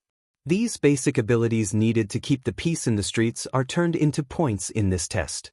Doesn't this year's group look promising? A teacher spoke, examining all the candidates for this year. Well, we can't know for sure yet. Their true test is still to come. Nedzu grinned, pressing a big red button. I love pressing shiny buttons. After about 15 minutes of constantly dodging and reloading his new support weapon, Izuku suddenly felt the ground rumble. Checking at the source, he paled in, staring at the behemoth that put all the buildings to shame for its monsterly height. That's the 0-pointer. Turning to run away, he heard a yelp, immediately stopping in his tracks. Ah! Looking back at the direction, he saw the sight of the nice brunette from earlier pinned to the ground by fallen debris. I'm stuck. The 0-pointer tread closer and all options were running low. His Pokémon's time limit was done, making them disappear, and he needed to do something quickly. I really hope my quirk listens to me once. Izuku sighed, running straight at the robot while he focused on 2 specific Pokémon he needed. He felt a familiar weight on his head and yelled out, grabbing the Pokémon. Joltik, have a snack. He threw the tiny yellow spider as it landed safely on the 0-pointer's front. He could have sworn he saw it smirk but paid no attention to it. Turning behind him, he was disappointed that his second hopeful summon didn't happen, as instead of an Aaron, stood instead a Magikarp in the road. Carp. Magikarp, return. Izuku called out, feeling Magikarp's warmth return to his heart. Making his way towards the girl, he stopped in front of her and stared at the 0-pointer, examining it. Joltik was nowhere to be seen, but judging by the limp arm, smoking eye, glitching leg and the flashes of electricity, Joltik was doing something right. Hauling the concrete off the girl, Izuku picked her up and rushed her towards the nearest alley. Stay here and take cover. What? Where are you gonna go? The brunette asked in panic and confusion. All Izuku could do was give her a small smile and answer her. I'm gonna make sure no one else gets hurt. Running away, he ignored the girl's calls for wait and was surprised the zero-pointer switched to a different arm, readying a powerful punch. Shit, it is gonna bring down the building. Before he could think, his body acted on its own. Running towards the monstrosity, Izuku squatted down and felt power rush through his legs. He jumped and he flew forward right in front of the zero-pointer's face. Taking his chance, he followed All Might's words and squeezed his buttocks and yelled at the top of his heart. Smash! Duh, duh, duh, duh. Izuku, honey! A voice suddenly interrupted his stare down. Yes, Mom? Izuku called out, finally out of his trance. Why are you staring at the plate? You didn't even notice Jibble take the fish you were holding. His mom asked, worried. Izuku looked at his mom and frowned because over the years his mom has been working too hard that she has put on some weight. Luckily, she was still capable of running around to help track a missing Pokémon. A single mother with 37 kids is not easy. I'm fine, Mom, just a little nervous about my results. The letter should be here any day now. Izuku explained, nervously scratching his cheek, examining Jibble, who was happily munching on his fish. It's okay, honey, I know you did wonderfully. His mom spoke softly, holding his hands for reassurance. Thanks, Mom. Can I have another fish? Izuku asked, raising his plate. Of course, remember I always make extra in case Larvitar or Swinub come around for dinner. His mother cheered, walking towards the kitchen to cook another meal. But Larvitar eats dirt and Swinub eats everything. Izuku spoke up, defending his Pokémon again. So? They can have nice cooked meals too. It must be a meal made in heaven to actually eat decent food instead of junk. His mother scolded and he couldn't help but agree. Okay, but still, no more for Jibble. He has enough fish in his stomach. Izuku laughed, which gained him a grumble from Jibble. Alright, sweetie. Go to your room or watch TV until the fish is ready. His mother told him as Izuku smiled and went to his room. Inside his room, Izuku was brushing Jibble's teeth, thinking back to his new quirk. I don't remember what happened after I passed out from punching the zero-pointer, but one for all was too powerful if I remember correctly. The image of a glass filled with water cracking filled his mind as he thought further. I can barely contain such power, and I'm suddenly more worried about keeping my body up to make sure I don't explode or something than training my Pokémon. Suddenly his door was slammed open by a crawling woman. Izuku, it's here. Taking the envelope, his mother left the room, and by the sounds of footsteps, she was obviously pantsing around, worried. Izuku didn't want to open the envelope and be disappointed, but he had no other choice but to accept the possibility of failure. Please let us pass. Ripping open the envelope, a strange metallic disc fell on his shelf as he wondered what was inside it. Suddenly a projector showed up, showing a very familiar face. I am here. All Might. Izuku muttered out, not understanding why he was here. All Might's theme played from the video, as the hero started explaining. I had to do some paperwork that took some time, so I couldn't contact you. Actually, I came to this town to work at UA. Izuku leaned forward in his chair. All Might is working at U.A. A finger tapped on the man's shoulder, then, when he looked at the direction it came from, it started moving in a spinning motion. He started having a one-sided conversation with the person outside the frame. Wrap it up? But there is something I must talk to him about. It's going to push everything else back? All right, see? Izuku swallowed, waiting for him to go on, and cut to the point. You have displayed excellent teamwork with your quirky companions and have gained a total of 49 villain points. Izuku choked on air for a moment because he didn't know how many villain points he got since he can't speak to his Pokémon. That many? Your green companion managed to destroy a total of 21 points worth of robots, while your flying companion managed to destroy you. My boy, have successfully hunted down 18 robots with your quick thinking reusing a robot's weapon. All Might explained, making Izuku calm down, knowing he had a chance of getting in.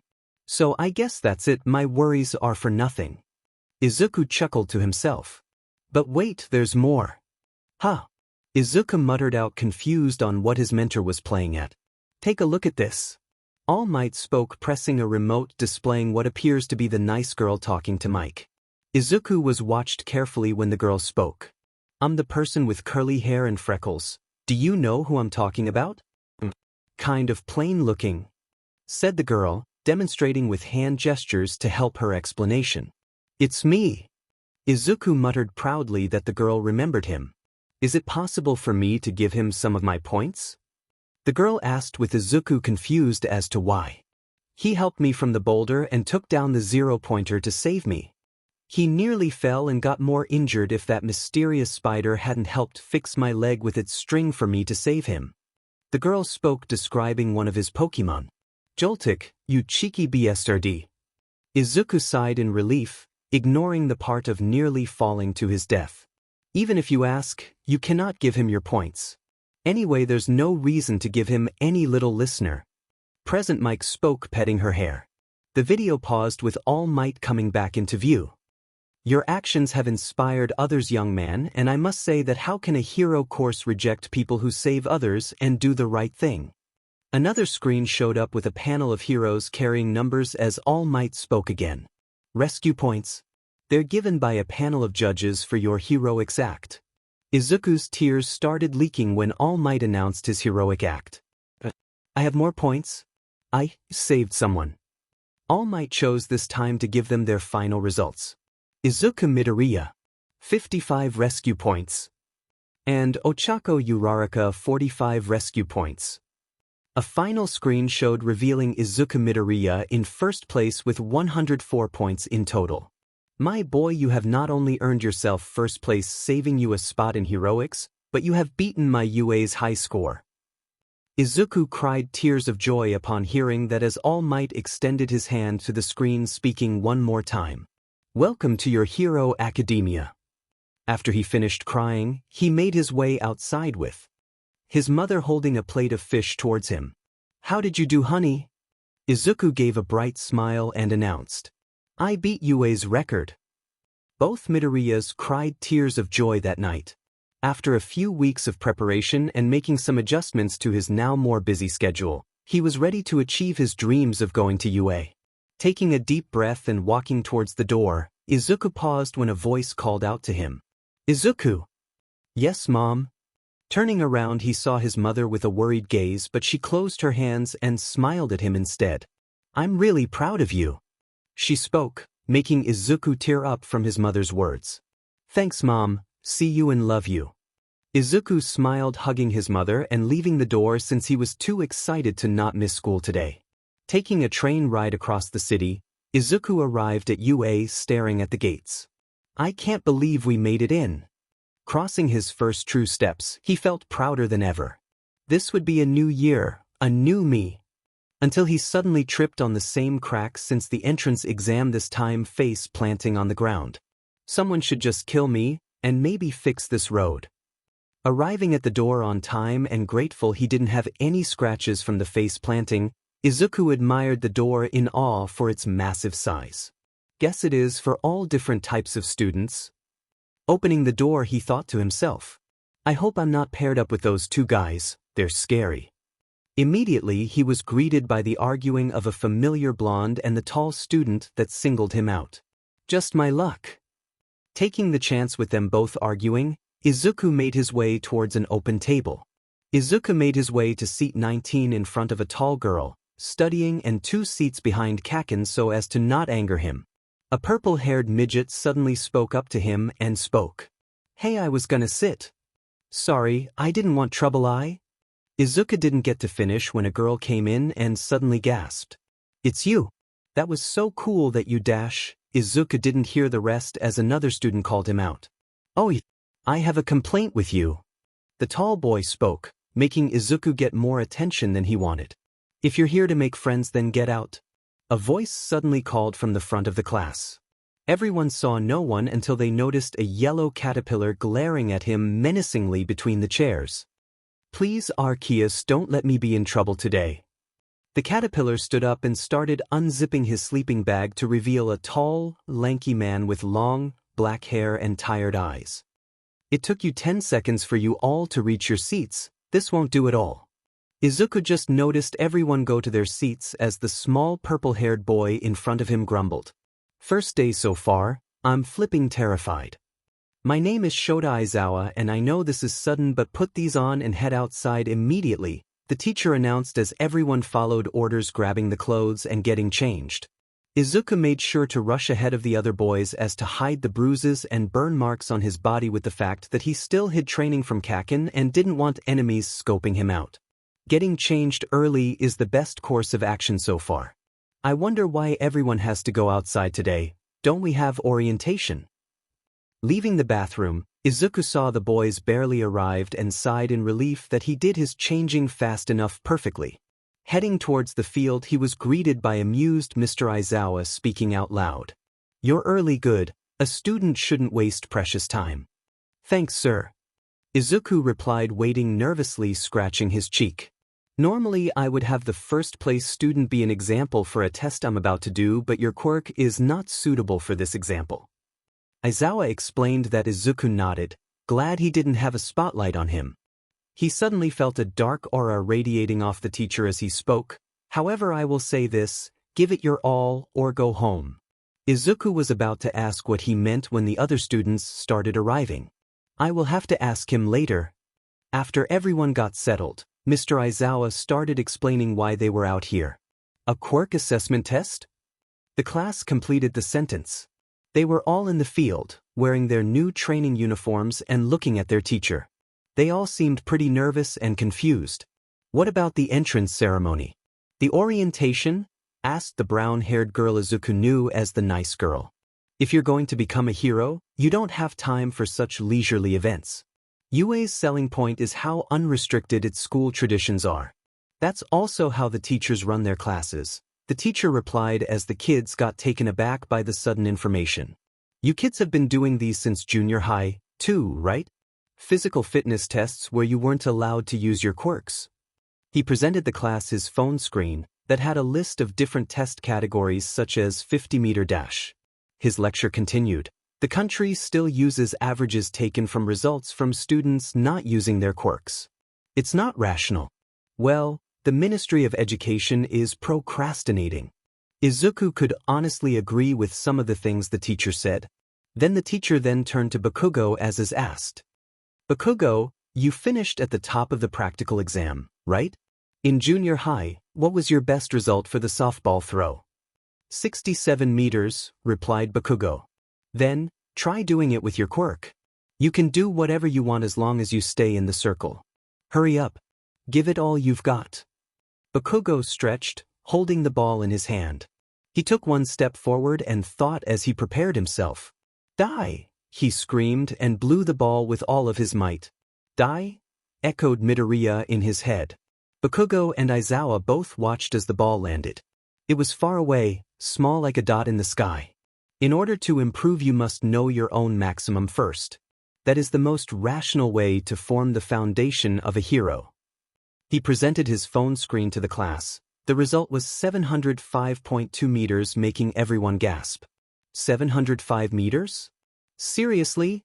Muttered a kid with messy blonde hair decorated with a black lightning mark. What's this? It looks fun. A pink girl clapped.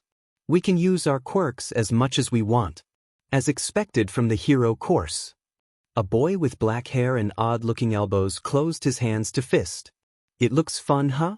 The teacher echoed, making everyone still from his tone of voice. Oh, Arcus, I think we messed up. You have 3 years to become a hero. We have an attitude like that the whole time. The kids looked worried as the man grinned. Alright. Whoever comes in last place in all 8 tests will be judged to have no potential and will be punished with expulsion. The man declared with a wicked grin on his face. Arceus and me. Huh? Everyone cried. The unimpressed teacher seemed to stare directly at Midoriya, who was freaking internally, punished with expulsion. Oh no. This is bad. In all 8 tests? And why is he looking at me? He looked at his shaking palm. I can only use one for all at either 100 or 0%. I can't control it yet, and my Pokémon are randomized, so they may get me through this but can't count on it. He got out of his head as Aizawa spoke again. We're free to do what we want about the circumstances of our students. He removed his hair from his face to reveal his sleep-deprived eyes and a mad smile. Welcome to UA's hero course. Some students looked stressed, some looked determined, and some smiled, ready to take on the challenge. A huge test on the first day of school? What am I going to do?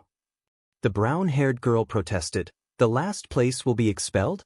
But it's the first day of school. No, even if it wasn't the first day of school, this is too unfair. Natural disasters, big accidents, and selfish villains. Calamities whose time or place can't be predicted. Japan is covered with unfairness. Heroes are the ones who reverse those situations. If you wanted to go talk with your friends, too bad. For the next 3 years, UA will do all it can to give you one hardship after another. Go beyond. Plus ultra.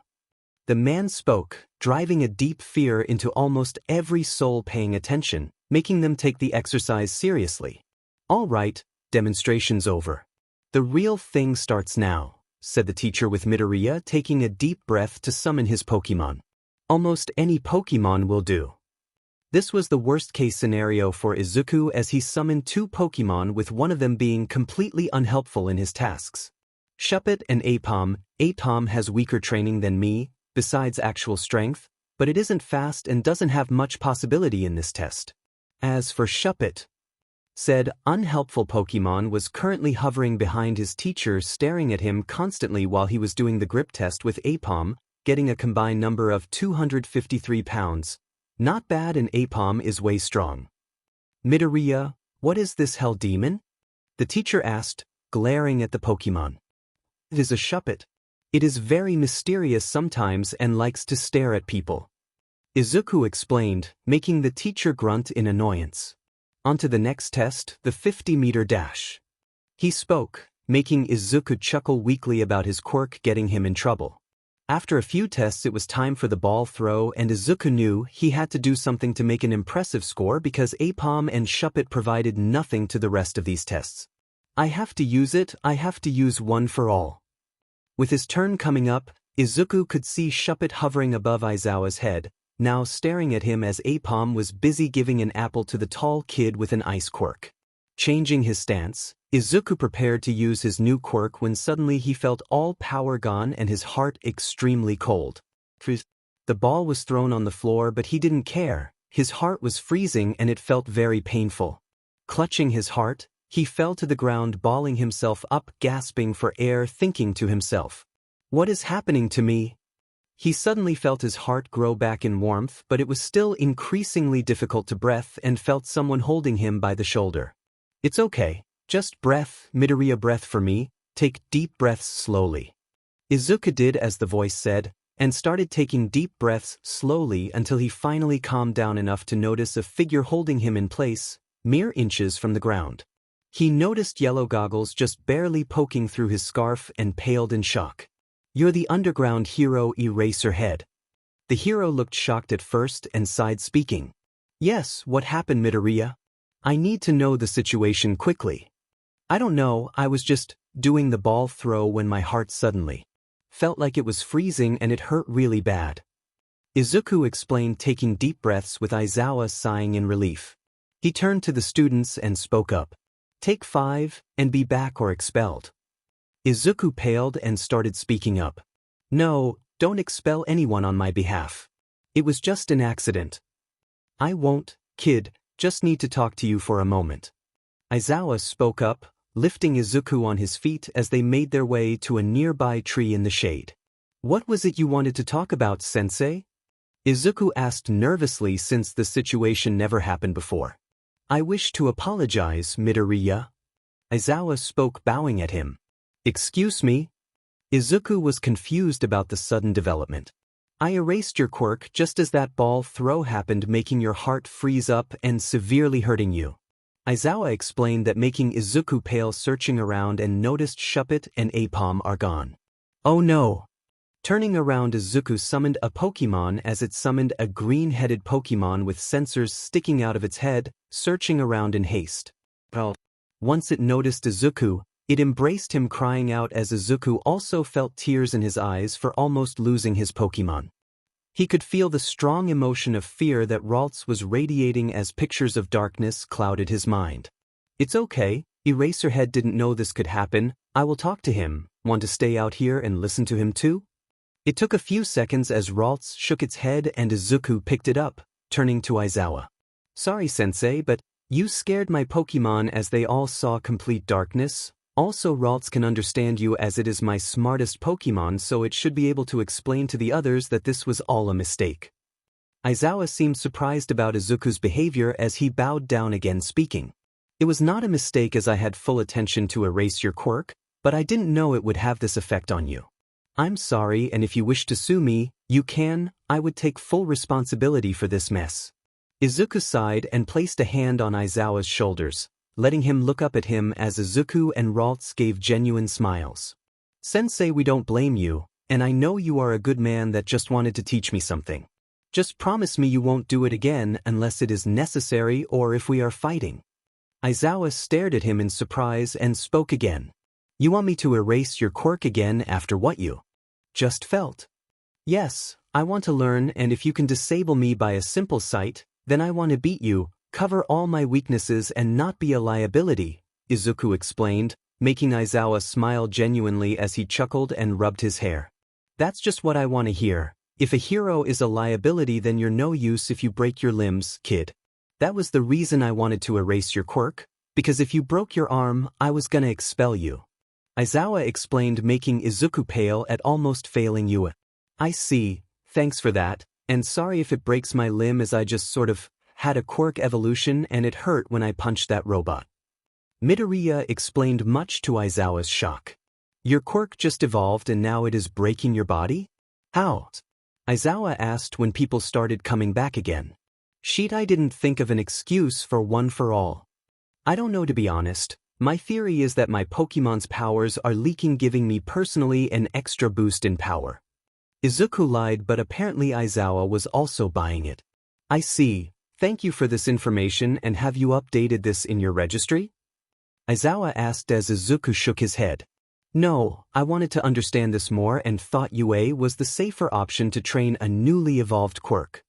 Izuku explained, hoping a pro hero bought his bullshit. I see. Well, better learn quickly and catch up with your peers, Midoriya, and thank you again for believing in me. Aizawa bowed, about to head back to his class. Sensei? Izuku called out with Aizawa turning to him. Yes, Midoriya? Aizawa asked. Can I retake the ball throw? Izuku asked with determination in his eyes, with Ralts also having that same determination. Aizawa stared at him for a moment and grunted in approval.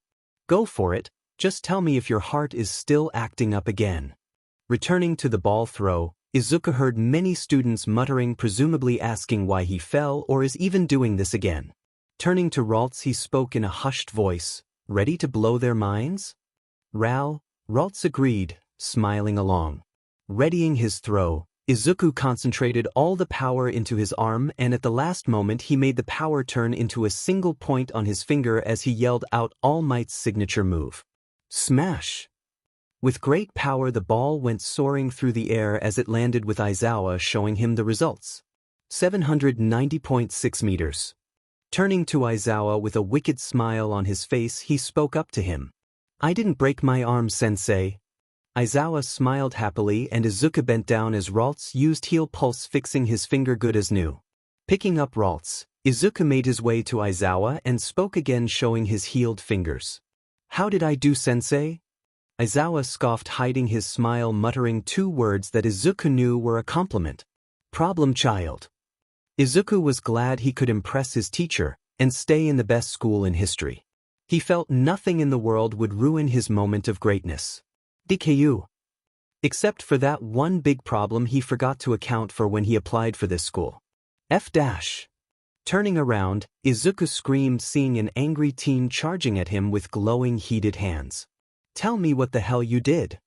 Closing his eyes, Izuku braced for an impact that never came. Am I dead? Peeking through his arm, Izuku was surprised to see Kakin restrained with his capture weapon. What the hell, why is this thing so strong? It is my capture weapon with a special metal alloy woven into it. Now stop resisting because my quirk gives me serious dry eyes. Eraserhead ordered strictly.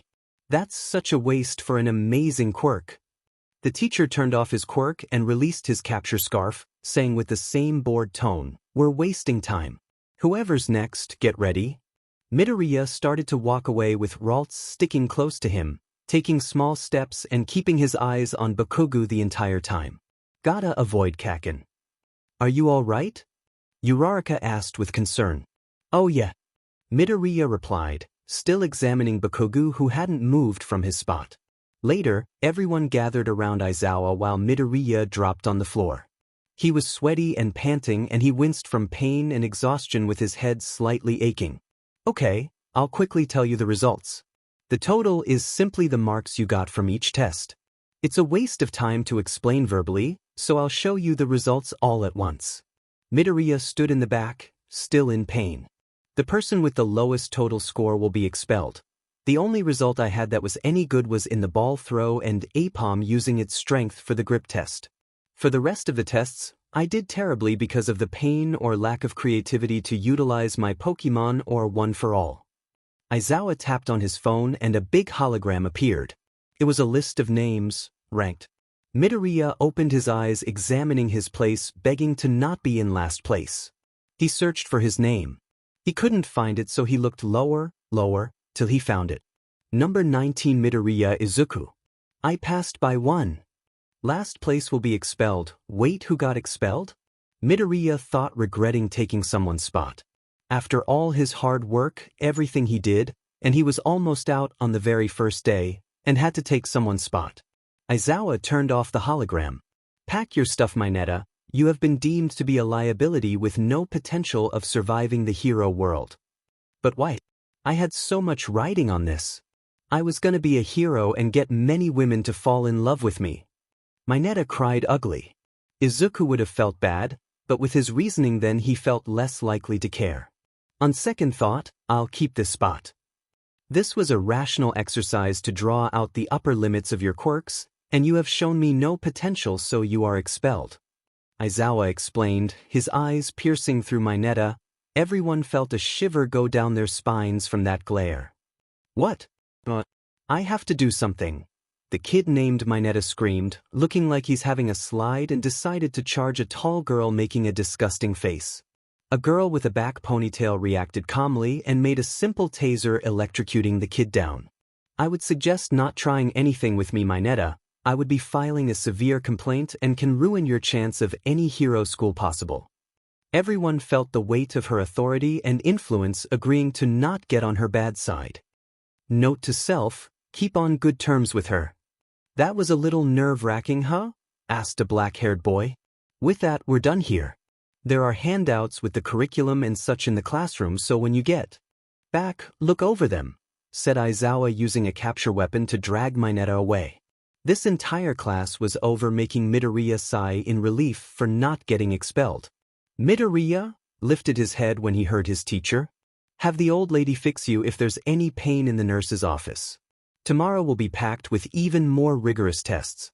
Prepare yourself," he said, handing him a note, and walked away. "I got through this for now, but there was too much that I couldn't do and nearly got expelled. I'm starting from near last place, and I have a lot to learn from here on out in order to get closer to what I dream of becoming." Midoriya's arms dangled beside him as he walked out the courtyard, heading towards the gate. His back was bent and his eyes were half closed. Didn't even have time to make it to the support studio. "I'm so exhausted," he mumbled. An arm rests on his shoulder. He turned around, flinched a bit. "Tokoyami? Noticed you weren't around, were you okay?" the boy asked in an unsure tone. "Yeah, I had to visit Recovery Girl and make sure my finger and heart was properly healed." He showed Tokoyami his healed finger, which he examined closely. "Why is he talking to me?" He remembered the lengthy conversation with Recovery Girl about his health and the way Mr. Aizawa's quirk affected him. He could have had a heart attack if he was exposed to a certain PRD of time. "Really need to update my suit further." He also explained how he healed his finger, and recovery girls smiled at having a potential healer help out once in a while. However, Midoriya was upset as he broke his body again and needed to do something about it. I can't just keep getting help from others. I have to hurry up and learn to control my power. Midoriya thought to himself, as Tokoyami tried to strike a conversation. I was really surprised by Mr. Aizawa's attempt at erasing your quirk. I didn't think a teacher would have such a quirk and wonder how it will affect me. Tokoyami explained with a bird-like shadow nodding along. So Tokoyami is just like me, he's just a concerned guy worried about his sentient quirk. Hey! You too! Someone yelled behind them. They turned around to see Uraraka running towards them. Going to the station? Wait for me. Uraraka? Midoriya spluttered. You're the Infinity Girl, noted Tokoyami. When she caught up with them, she introduced herself cheerfully. Yep, I'm Achiko Uraraka. She asked the boys in front of her, you're Tokoyami Fumikage and you're Deku Midoriya, right? Deku? Midoriya muttered, confused why she thought that. But during the fitness test, the boy named Bakugo said right. The girl asked. Now I see why she thought that. My real name is Izuku, but Deku is what Kaken calls me to make fun of me, he tried to explain awkwardly. An insult? Tokoyami asked. Oh, is that right? Sorry, but Deku sounds like the words for, you can do it, so I kinda like it. Uraraka explained herself. Without missing a beat, Midoriya yelled, call me Deku. Why did I say that? It's so weird, everything is going so differently than Aldera. Uraraka seemed confused about why he changed his reasoning so suddenly, but Tokoyami smirked, muttering the words. Seems our friend has made a action blinded by light. Arriving to class the next day was less stressful, but there was the same problem with anxiety in his system that couldn't wash away overnight. What if everything that happened yesterday was an act and everyone is mean to me again? Sitting behind the empty seat, a new question cut him off on his current thoughts as he now wondered who will take the seat in front of him from now on. Looking around, people were still chatting and Aizawa was about to walk into the room given he said he was a man of not wasting time. I still can't believe I have Eraserhead as my teacher. Soon enough the door opened and in walked his teacher standing in front of the podium. As you know, one of your former classmates was expelled and given his actions yesterday, he is not allowed second chances to make up for his lack of potential. Izuku was honestly surprised he could have had a second chance even if he got expelled yesterday. Would I have failed that second chance too? Aizawa spoke up again, but this time he looked at the door. Which is why I asked for a transfer to be made, but I can only get a student from 1B to be moved here as Vladking selected a student from General Studies. You can come in now. Soon the door opened and Izuku was surprised to see another female walk in carrying a presence he couldn't describe. She has shoulder-length, bob-shaped hair, sideswept to her right with some shorter strands hanging above her cerulean eyes. She stood next to Mr. Aizawa and bowed slightly before introducing herself. Hello, my name is Yui Kodai. If Izuku had a word to describe her, then his first reaction would be cool or cute. Go take a seat in front of Midoriya and we will start our lesson for today. Aizawa spoke with Kodai nodding before making a sound. Once she was seated, Aizawa now began to speak, not wasting a second as he started. I will say this only once, as today you are officially on my time. I will not waste my breath going over information twice. As heroes, you must learn to get as much information as possible, and failures will result in you being a liability if you can't understand if there are hostages or civilian lives at stake. This got the class's attention as Aizawa nodded in approval before speaking. I will now teach you the dash. Soon enough class was over and Izuku was glad to have a serious class this year. After a few classes with other teachers, such as present mix English tests or midnight's art lessons, it was officially time for lunch. Sitting at a secluded table, both Uraraka and Tokoyami showed up, with the former really excited. Hey Tokoyami and Deku, what did you think of the new girl? You do realize that we have known each other for a day, correct? Tokoyami asked, eating an apple first. Well, yes, but answer the question. Ochako was embarrassed by Tokoyami's reply. Well, I think she is decent. Tokoyami shrugged, turning towards him. Well, I think she is nice and seems cool. Izuku answered nervously. Really? Ochako asked, tilting her head curiously. Yeah. Izuku admitted nervously.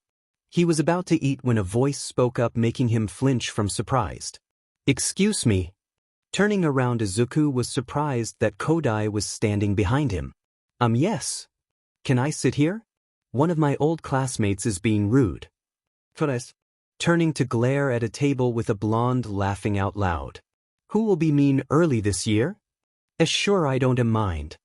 Izuku answered nervously as the girl sat next to him and started eating. Hey Kodai, welcome to the table. Ochako greeted happily with Tokoyami nodding in approval. Kodai hummed after taking a bite. What do you think our first heroics class would be about? Ochako asked, looking for anyone for an answer. It could be anything, but I'm hoping for some field training with rescue. Kodai answered, taking another bite from her katsudon. I wouldn't mind rescue, but I would like to test my skills with our companions to see where I truly stand in battle. Tokoyami spoke, getting a nod from the girl. Personally, I prefer rescue and I would rather avoid getting my Pokémon hurt as long as possible. Izuku answered, getting a raised eyebrow from the girl. Pokémon? She asked curiously.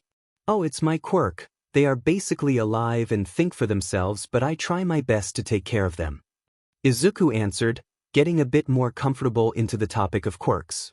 The girl hummed, looking at the other girl for more topics. My quirk is called zero gravity. I can basically negate gravity on anything I touch with my fingers. Ochako happily explained, turning towards Tokoyami for his input. Like Midoriya's, I also possess a sentient familiar, but it gets more powerful in darkness. Tokoyami explained, getting a nod of approval from his friends. My turn, I guess. Well, my quirk is called size. I basically adjust the size of anything I touch with 5 fingers, just like you. Kodai answered, looking towards Uraraka when she spoke. That's so cool. We both have similar quirks compared to Tokoyami and Deku's. Ochako answered excitedly. Deku? Kodai asked, looking at the shy boy carefully. She means Midoriya, but Deku sounded cuter to her. Tokoyami explained, unintentionally saving Izuku from embarrassment. Yeah, it has a "you can do it" sound, don't you think? Uraraka asked the girl shyly. Yes, but the real word you are thinking of is Dekairu. Kodai answered, finishing her meal before eating an apple. Dekiryu. Izuku spoke softly, testing the words that seemed to have a deeper meaning than Deku ever did. A hero that can do it, I like that name. I am. Midoriya beamed as he heard the familiar deep voice. That coming through the door like a normal person, announced All Might as he went through Class A1's door. The kids recognized him immediately. Excited chatter started. It's All Might. Wow, he really is a teacher. That's a costume from the Silver Age, isn't it? Its style is so different, it's giving me goosebumps. I teach hero basic training. It is a subject where you train in different ways to learn the basics of being a hero. You'll take the most units of this subject. All Might explained. He flexed with his back turned to the class, then suddenly turned around, holding a card with the word battle written on it. Let's get right into it. This is what we'll do today. Combat training.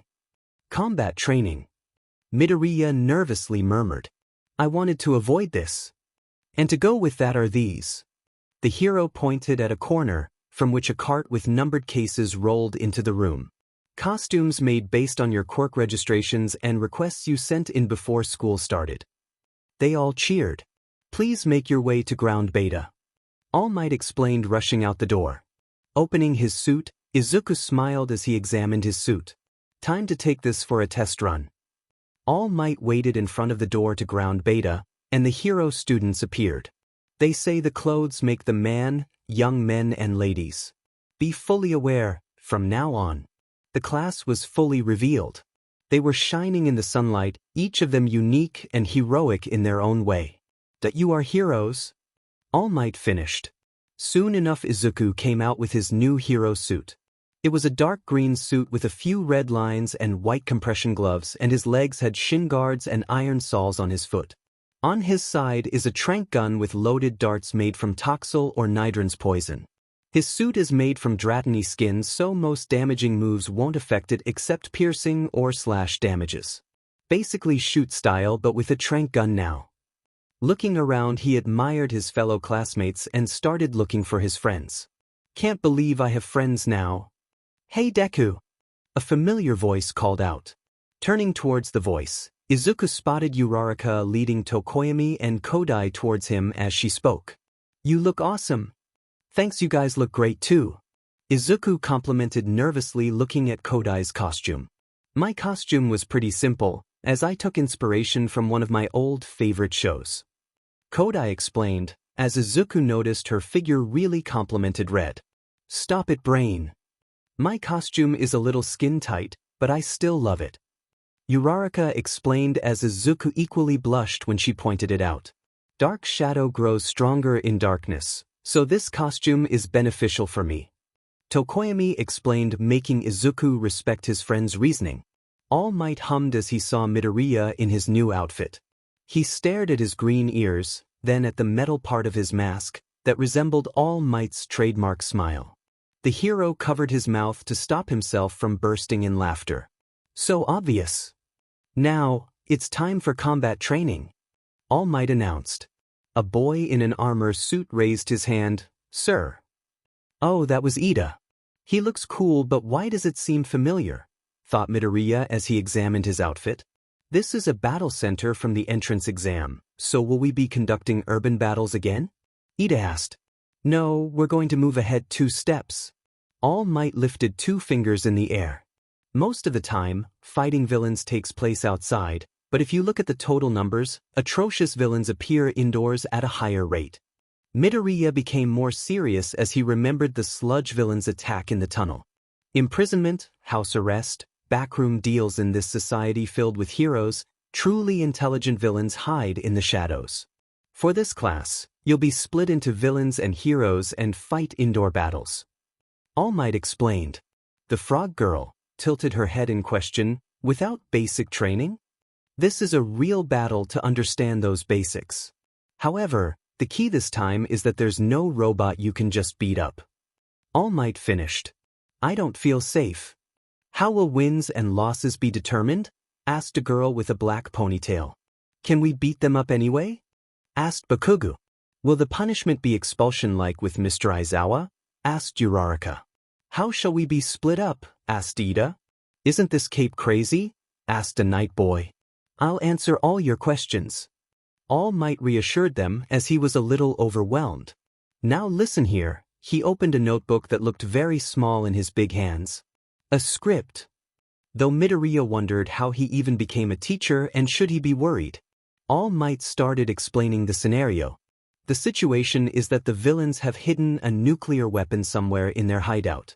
The heroes are trying to dispose of that. The heroes need to catch the villains or get the nuclear weapon back in the allotted time. The villains need to protect the nuclear weapon for the whole time or catch the heroes. The situation is very American, noted Midoriya, wondering if All Might did this a while ago. Teams and opponents will be determined by drawing lots. All Might took out a box with the word, lots, written on. They're being decided so haphazardly? Asked Ida. Pros often have to create makeshift teams with heroes from other agencies, so maybe that's why? Midoriya suggested. I see. The discernment to look ahead. Please excuse my rudeness. It's fine. Let's do this quickly. Soon enough everyone picked their lots and Izuku was surprised he got Team A with Uraraka. Wow. It must be fate. Uraraka cheered. I'm counting on you. The first teams to fight will be. All Might pulled 2 balls from 2 boxes and revealed them to the crowd. These guys? Midoriya, Uraraka, Ida and Bakugo all gasped as All Might announced. Team A will be the villains and Team D will be the heroes. F me. Izuku thought, wanting the world to swallow him. Midoriya stared at his feet as the rest of the kids left. He lifted his head to look at Bakugo, who in return sent him an intense glare, making him avert his gaze. Midoriya clenched his fist to make it stop shaking. He raised his eyes from the floor and fixed them on Bakugo once more, this time with an intense glare of his own. No, I can't be afraid, I'm a hero in training now and must face Kakin. Bakugo's expression became surprised for a few seconds, then became angry. Luckily All Might spoke up before things could escalate. Villain team, go in first and set up. In 5 minutes, the hero team will break in, and the battle will start. Yes, sir. Both Uraraka and Izuku saluted. The villain team waited inside of a building as the hero team were about to raid from outside. Uraraka and Midoriya were looking at a piece of paper with the floor plans attached. It's a lot of work to memorize the building's floor plan, and there are a few places to put our bomb. It makes me anxious since my Neta got expelled and I don't wish to fail, the girl said. Then her cheerful smile appeared again as she noted. But All Might is just the same as when he's on TV. Unlike Mr. Aizawa, it looks like there's no punishment, so we can relax and dash, she gasped when she looked at Midoriya, who clenched his paper tightly and was covered in sweat, despite that the exercise has yet to start. You're not relaxed at all, she cried. Well, it's because, he uttered, we're up against Kakin, and there's Ida, too, so I feel like I need to be on guard. I see. Bakugo's the one who makes fun of you, right? She asked sympathetically. Izuku only nodded before he spoke. I'm worried because he is ruthless and will attack my Pokémon without a care in the world. But this is a battle trial and Ochako didn't finish before Izuku spoke above her. I know, I would have to fight someone in real life, but they are basically my children and I can't stand them getting hurt. Izuku spoke as he shook in anger at the many times Kakin abused his Pokémon. Closing his eyes and taking a deep breath, Izuku opened them with no longer worry in them but pure determination. Which is why I'm joining the fight. Ochako couldn't help but smile as she spoke. What's the plan? Izuku smirked as he summoned his first Pokémon. Ida was tired of dealing with the blonde-haired boy next to him. After about 5 minutes of trying to get Bakugo's attention, he sighed and chose to follow his own plan. From what the blonde's plan was is that he was just gonna charge in and kill Midoriya. While he didn't understand the reasoning behind his aggression, he could at least work with it. Bakugo distracts Midoriya and I'll take care of Uraraka swiftly. Start! All Might yelled out. Rushing in, Ida and Bakugo were surprised to see a stairway at the back of the building, and standing on it were the two villains they were supposed to beat facing away from them. The F-. Bakugo spoke, glaring at the two of them. Language! Ida automatically spoke, chopping his hands. Prepare for trouble. Uraraka announced, turning around with a grin on her face. And make it double. Midoriya announced, mimicking Uraraka's movements. To protect the world from devastation. Uraraka started taking a step forward. To unite all peoples within our nation. Midoriya stated, following her lead. To denounce the evils of truth and love. Uraraka confronted, posing with her hand out. To extend our reach to the stars above. Midoriya mimicked but kneeled with a rose to his forehead. Where did he get a rose? Uravity! Uraraka called out suddenly. Dikairu! Midoriya yelled out as well. Team Rocket blasts off at the speed of light. Uraraka stated, floating, leaning on Midoriya. Surrender now or prepare to fight. Midoriya ordered, standing next to Uraraka's level. Meow. Hee. A cat-like creature dropped down from the stairwell in front of them. I'm confused. Was all Ida could say from that show. That was awesome, Deku. Uraraka smiled, fist bumping her partner. Sadly, their mini-celebration didn't last thanks to a certain blonde. When the F, did you get another Pokémon? Bakugo roared, blasting ahead. Bakugo, wait! Ida called out when suddenly Midoriya raised his hands, removing his gloves. Smash! Midoriya shouted when a giant burst of powered wind blew both of them back outside, smashing through the entrance. Getting off the streets, with a few dents in his armor, he saw Bakugo already rocketing ahead, only to be blasted out again. He is preventing us from using the entrance. Taking a peek inside, he saw Midoriya clutching his hands as another creature behind him was healing the damage to his fingers. Thanks, Togepi, and I hate recoil damage. Where is Uravity? And the cat? Ida called out, ready to dodge into a room in case. Somewhere. Guarding the bomb, but you will have to get past me, hero. Midoriya started raising his arm again. DKU.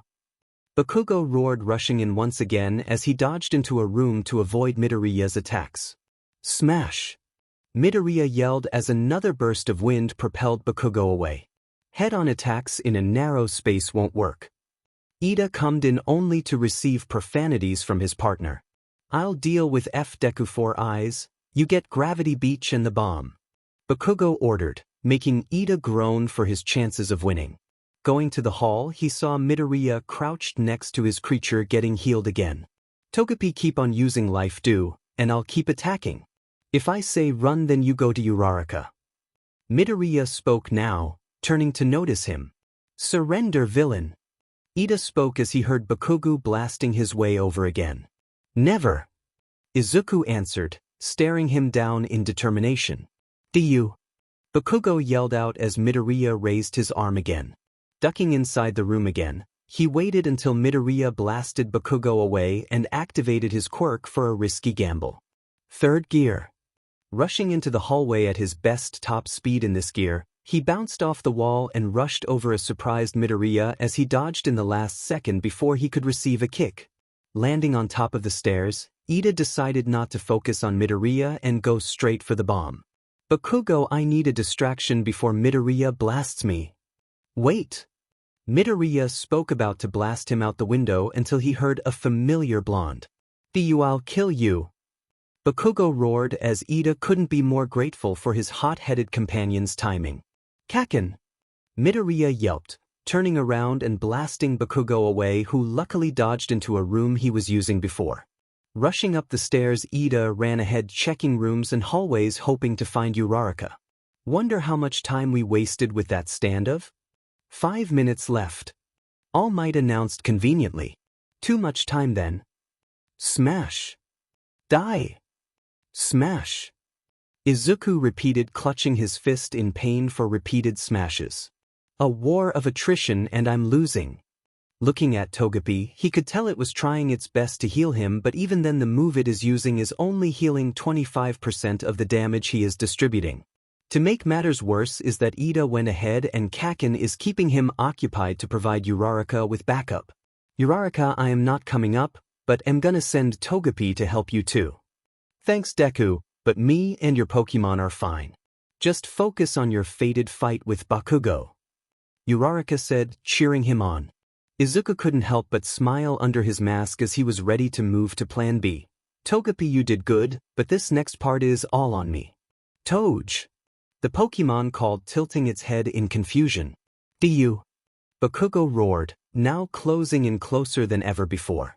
With quick motion, Izuku caught his tormentor's arm and flipped him over his shoulder, slamming him on the ground. I landed an actual hit on Kakin. Not trying to be caught up in his mini-victory, Izuku grabbed the egg Pokémon and started running towards the entrance. Togepi, let's go. You were looking down at me all this time, I'll kill you and your worthless Pokémon. Bakugo roared, fully recovered as he started blasting his way over and gaining speed. Just a little longer. Izuku muttered as he was finally outside. Izuku was about to call on comms until danger crawled up his spine. Die! Bakugo yelled angrily as he blasted his back, making him stumble and crash on the ground. Getting up with both hands, Izuku now noticed his hands were actually empty. Togepi! Izuku panicked, looking around for his child. Toge! A weak voice called as Izuku turned around and gasped in horror at what he saw.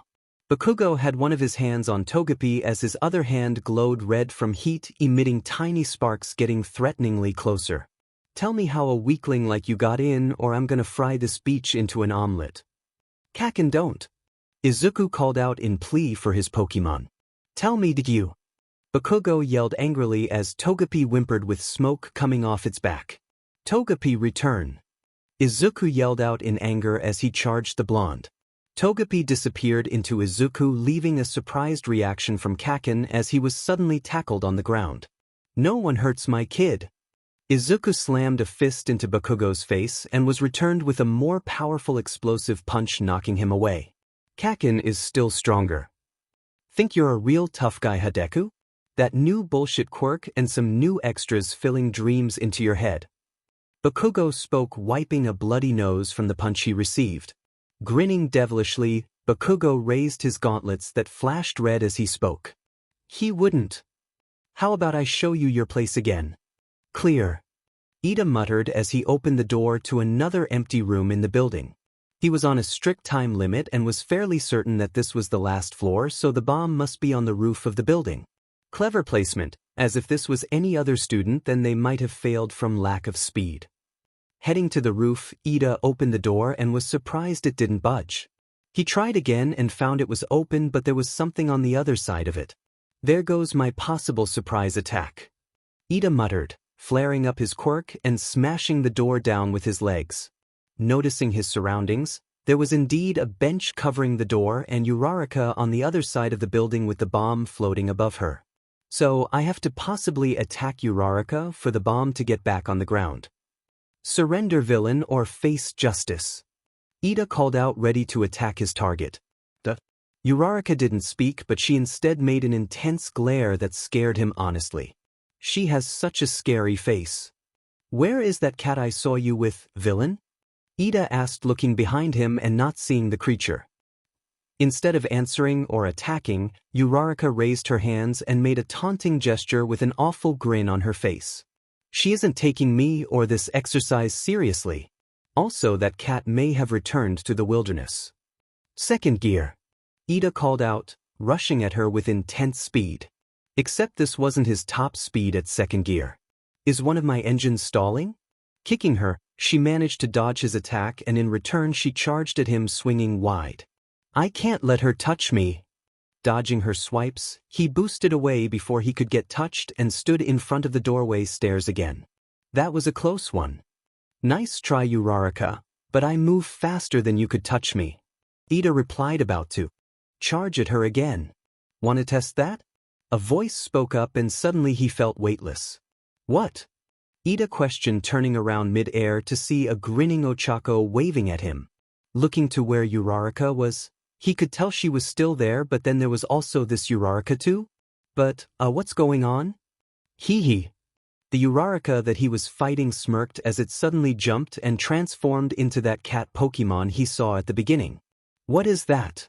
Ida asked when suddenly that cat jumped again and transformed into a black and red creature that resembled a fox.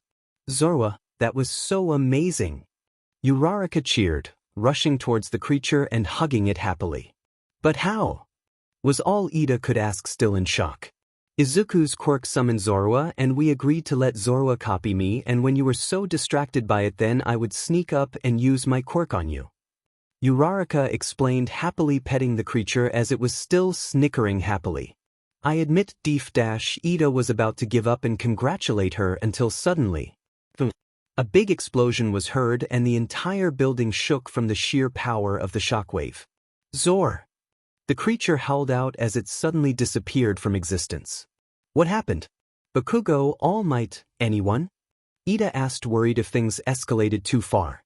This is Yaoyorozu answering, and the match is over. A female voice replied over comms. Yaoyorozu, what happened? Uraraka asked worriedly. Midoriya took a severe direct blast from Bakugo and All Might is rushing him to Recovery Girl. Waking up, Izuku saw that he was in a familiar white room and wondered if he should get Recovery Girl a gift basket for being a regular customer. Izuku's body felt heavy for some reason, but he kept moving anyway to get up. That was until a familiar voice spoke up suddenly. Don't move too much, my boy, that was an intense blast you took? Blast? What happened, All Might? Izuku asked, sitting up straight but still on the bed. He saw that his mentor was in his small form and glancing at him worriedly. You took a targeted explosion, point blank, and smashed through a wall. All because this imbecile didn't think it was okay to call it off. An angered Recovery Girl growled out as she walked into the room. I just saw Midoriya kept flicking young Bakugo back with one for all and thought it was basically the same concept and blast radius. All Might tried to defend himself, only to receive a cane to the head. One for all and explosion is not the same quirk. Recovery Girl shouted, smacking All Might's knees repeatedly. Ow, I just thought All Might didn't finish as Recovery Girl's death aura showed. One for all makes blasts of air force, and explosion makes a high-force shockwave combined with intense heat that could send a person into shock at that range. Recovery Girl explained, wanting All Might to question the similarities again. I'm sorry, but Midoriya is fine at least. All Might explained, trying to lighten the mood. He is fine because his suit took the most damage, and explain to me, Sonny, what your suit is made of and how you were able to survive. Recovery Girl asked, looking at Izuku softly. It is made of Dratini skin, so any burns would have not affected me. It doesn't mean I can still feel the heat. Also, the compression gloves and added protection must have helped lessen the damage. Maybe, other than that, maybe luck. Izuku explained, getting a satisfied nod from the woman as she turned to glare at the man. That explosion was designed to be near or is lethal, and if it wasn't for his suit modifications and the fact that Midoriya used a last-second summon to heal him, then a student's life would have been in critical condition. Recovery Girl stated, scolding the #1 hero for basic training issues. Wait, a Pokémon healed me? Izuku asked, surprised by the new info. Yes, my boy, it was that, a Hatena. That's the Pokémon. All Might explained, wanting to avoid Recovery Girl's wrath. Yes, it did heal you, but you took a lot more damage than what it could heal, so I helped take over and heal the rest, as you had 2 dislocated arms, 3 cracked ribs, your neck should have been paralyzed, but take it that your Pokémon fixed that, and a major concussion. Recovery Girl explained, much to Izuku's shock. My hero career could have been over that quickly. I see, thank you Recovery Girl, and I should thank Hatena when I can for also saving me. Izuku bowed to the heroine. No problem, Sonny, but I do have an offer for you. Recovery Girl spoke, making Izuku perk at what it was. Yes. Izuku asked, kind of nervous about what it was. No doubt that your Pokémon will be helping you heal yourself and others, but I want you to take lessons with me. Recovery Girl stated, much to Izuku's shock. Why? Was all Izuku could ask from this offer. No doubt you can heal problems better than I can, but even then healing could only take you so far and could mess up if not careful. I can't regrow a limb from scratch, but I can reattach and stitch a limb and heal it. Get what I'm saying, Sonny? Recovery Girl asked, getting a nod from the boy before she continued. Healing quirks are very valuable in the field of heroics, but you must know what you are dealing with before working on a patient. So I want to teach you lessons on what I know and give you a support hero license in medics that you can receive as well. Recovery Girl explained, making Izuku go wide-eyed at such an offer. I can't thank you enough, Recovery Girl. I accept. Izuku answered, wanting to bow but realized he was still in bed. Are you sure, my boy? What about training with One for All and Dash? All Might didn't finish as Izuku spoke over him. I'm sure, All Might. How can I be a great hero if all I could do is attack? I wanted to be more than a fighting hero, and if that means expanding my roles to save a life, then I would gladly take on the extra workload. Izuku answered with steel determination in his eyes. That's great to hear, Sonny, and I'll let you know when we can start our lessons, and All Might, please be careful with classes. You are a teacher, and that means prioritize the students' safety first. Recovery Girl explained, walking away lighter than ever. You really are something, my boy. All Might sighed, rubbing his temple. Sorry. Izuku apologized, looking down in shame for not listening to his mentor. Don't be, I didn't expect you to be exactly like me, as I'm proud you are willing to expand your role.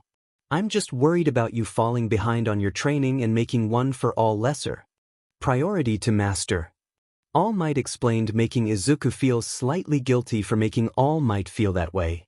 I'm not doing that, All Might, and I'm at a roadblock anyways, so might as well strengthen my body and learn some more skills until I can figure out how to not break my bones. Izuku answered nervously, hoping to appease his mentor. I see, it is the best we can do for now, and I guess learning to heal yourself properly will be greatly beneficial for you. All Might nodded with a smile on his face. Oh, what happened at the battle trial? Did we win? Izuku asked, trying to change the conversation to something less stressful. You did, my boy, and you managed to get MVP. All Might explained with a small smile gracing the boy. Really, how? Izuku asked, surprised he got MVP. Flashback. Can anyone tell me who MVP is after that interesting match? All Might asked, watching his successor be carried off by medical bots with Hatena guarding the boy. Thought that Pokémon hated Midoriya? A tall girl with black hair raised her hands as she spoke. I believe Midoriya should be MVP as he was the one who came up with the plan. While it was foolish to have that performance, it did prove effective in stalling for time. Second was that his quirk proved very useful in a narrow hallway but could have been detrimental if shot in a room or if the blast was more powerful.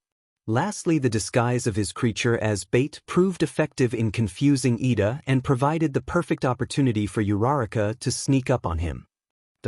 Everyone was silent after that explanation, but one voice spoke over the silence. How the hell did Deku get MVP Beach? I beat that weakling into a pulp. Bakugo yelled out angrily. You did blow a huge hole in the wall and attack narrow-mindedly. Tsuyu spoke, making Bakugo seethe in anger. You went feral and caused more violence and destruction than was necessary. Tokoyami replied, glaring at Bakugo for hurting his new comrade.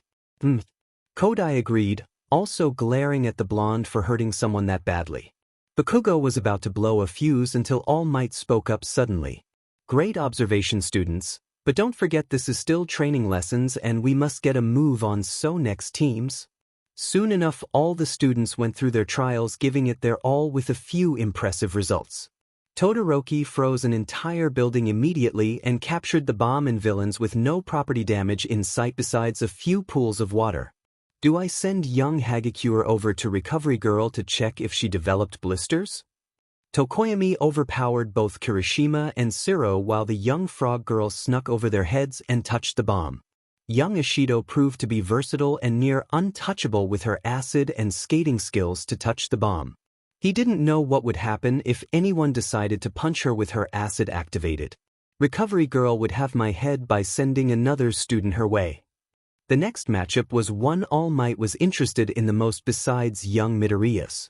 While he read all the quirks on his students, this Kodai girl was a new last-minute addition and he didn't know what she was capable of. Wonder if this is how young Midoriya feels about seeing a new possible quirk.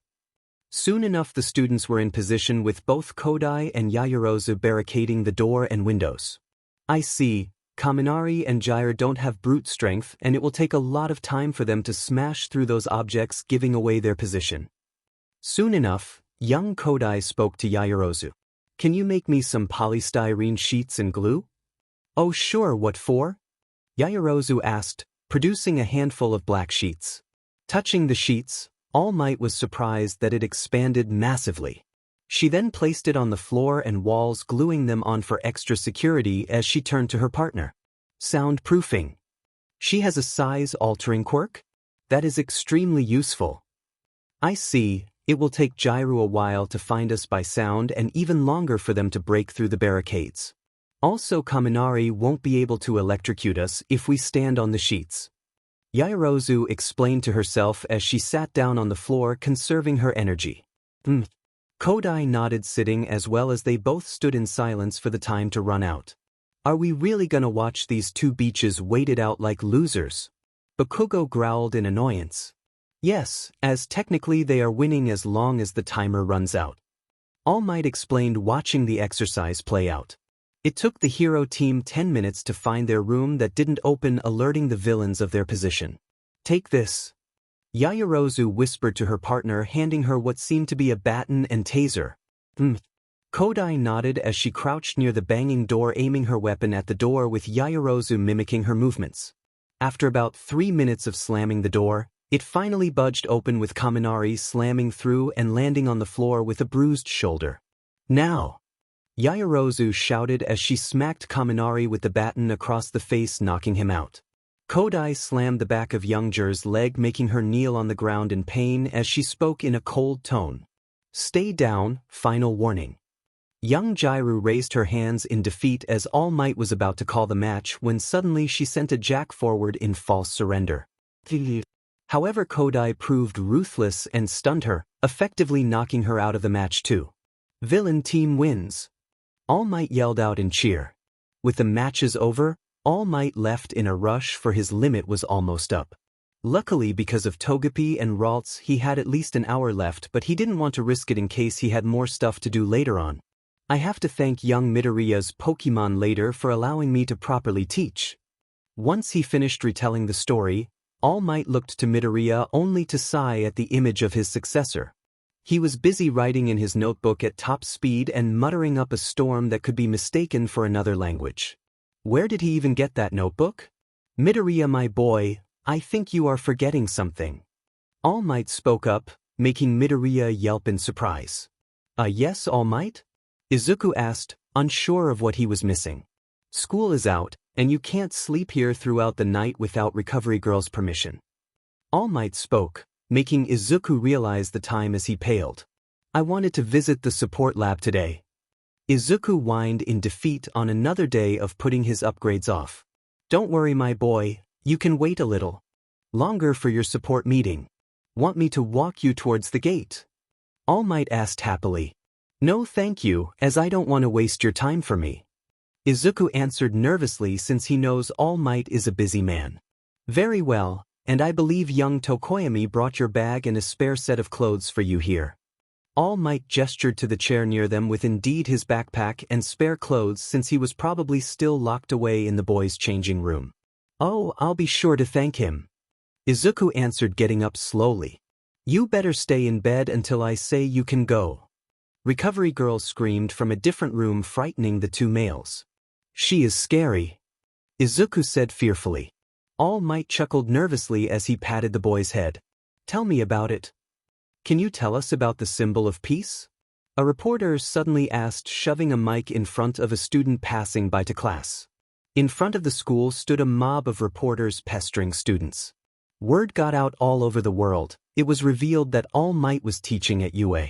Wonder if I can release Larvitar on them and call it a day. Izuku muttered, standing a few blocks away from the place. He could see how feisty the reporters were getting, ready to sink their teeth into any students for information. I hate cameras, but I need to get into class.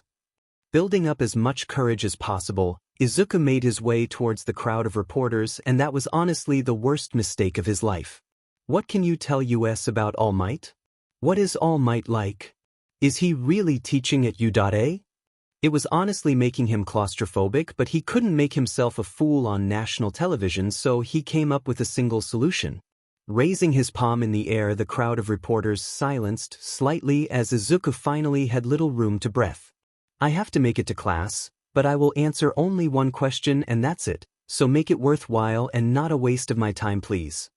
Midoriya spoke semi-professionally, mimicking Aizawa as all cameras seemed focused on him now, allowing a few students to take advantage of his distraction, such as Tokoyami and Kodai. Glad I can help them out. A blue-skinned girl with violet hair raised her hand, ready to be picked, as Izuku saw this person was the most well-mannered person available. Yes, you, what's your question? Chitose Kazuki here, and I want to know why you think All Might is here teaching at U.A? Chitose asked, bringing a microphone steady to him. Well, I believe All Might is here because he is the pillar of peace. A pillar is a good start to holding a foundation, but one day it will need other pillars to carry the foundation. Midoriya spoke nervously, but he knew he had to have one more word before he left. Other pillars? Chitose questioned, raising an eyebrow. All Might will teach us to be standing tall, with the mindset of one for all. Always ready when we hear the call, because it is our destiny as heroes. Izuku smiled softly as he bowed and walked away. All the reporters cleared a path, and he couldn't be more grateful that no one was hounding him for more information. Making it to the other side of the gate and out of sight, Midoriya collapsed and took a deep breath. Anxiety will be the death of me. Hope I don't have to deal with another reporter ever again. You could try going underground, it is the best path to avoid the media. A voice spoke, startling Midoriya in surprise. Turning around, he sighed in relief at seeing it was only his homeroom teacher. Hey Mr. Aizawa, you startled me. You need to practice situational awareness if you plan on being a hero problem child. Aizawa grunted, watching the reporters at the gate. I'll try my best. Midoriya spoke, turning to look at the gates, seeing a lone reporter try to cross the barrier only for its defenses to activate. Vultures. Aizawa sighed, knowing he had to deactivate the system. Midoriya turned to his teacher and spoke his opinion before walking to class.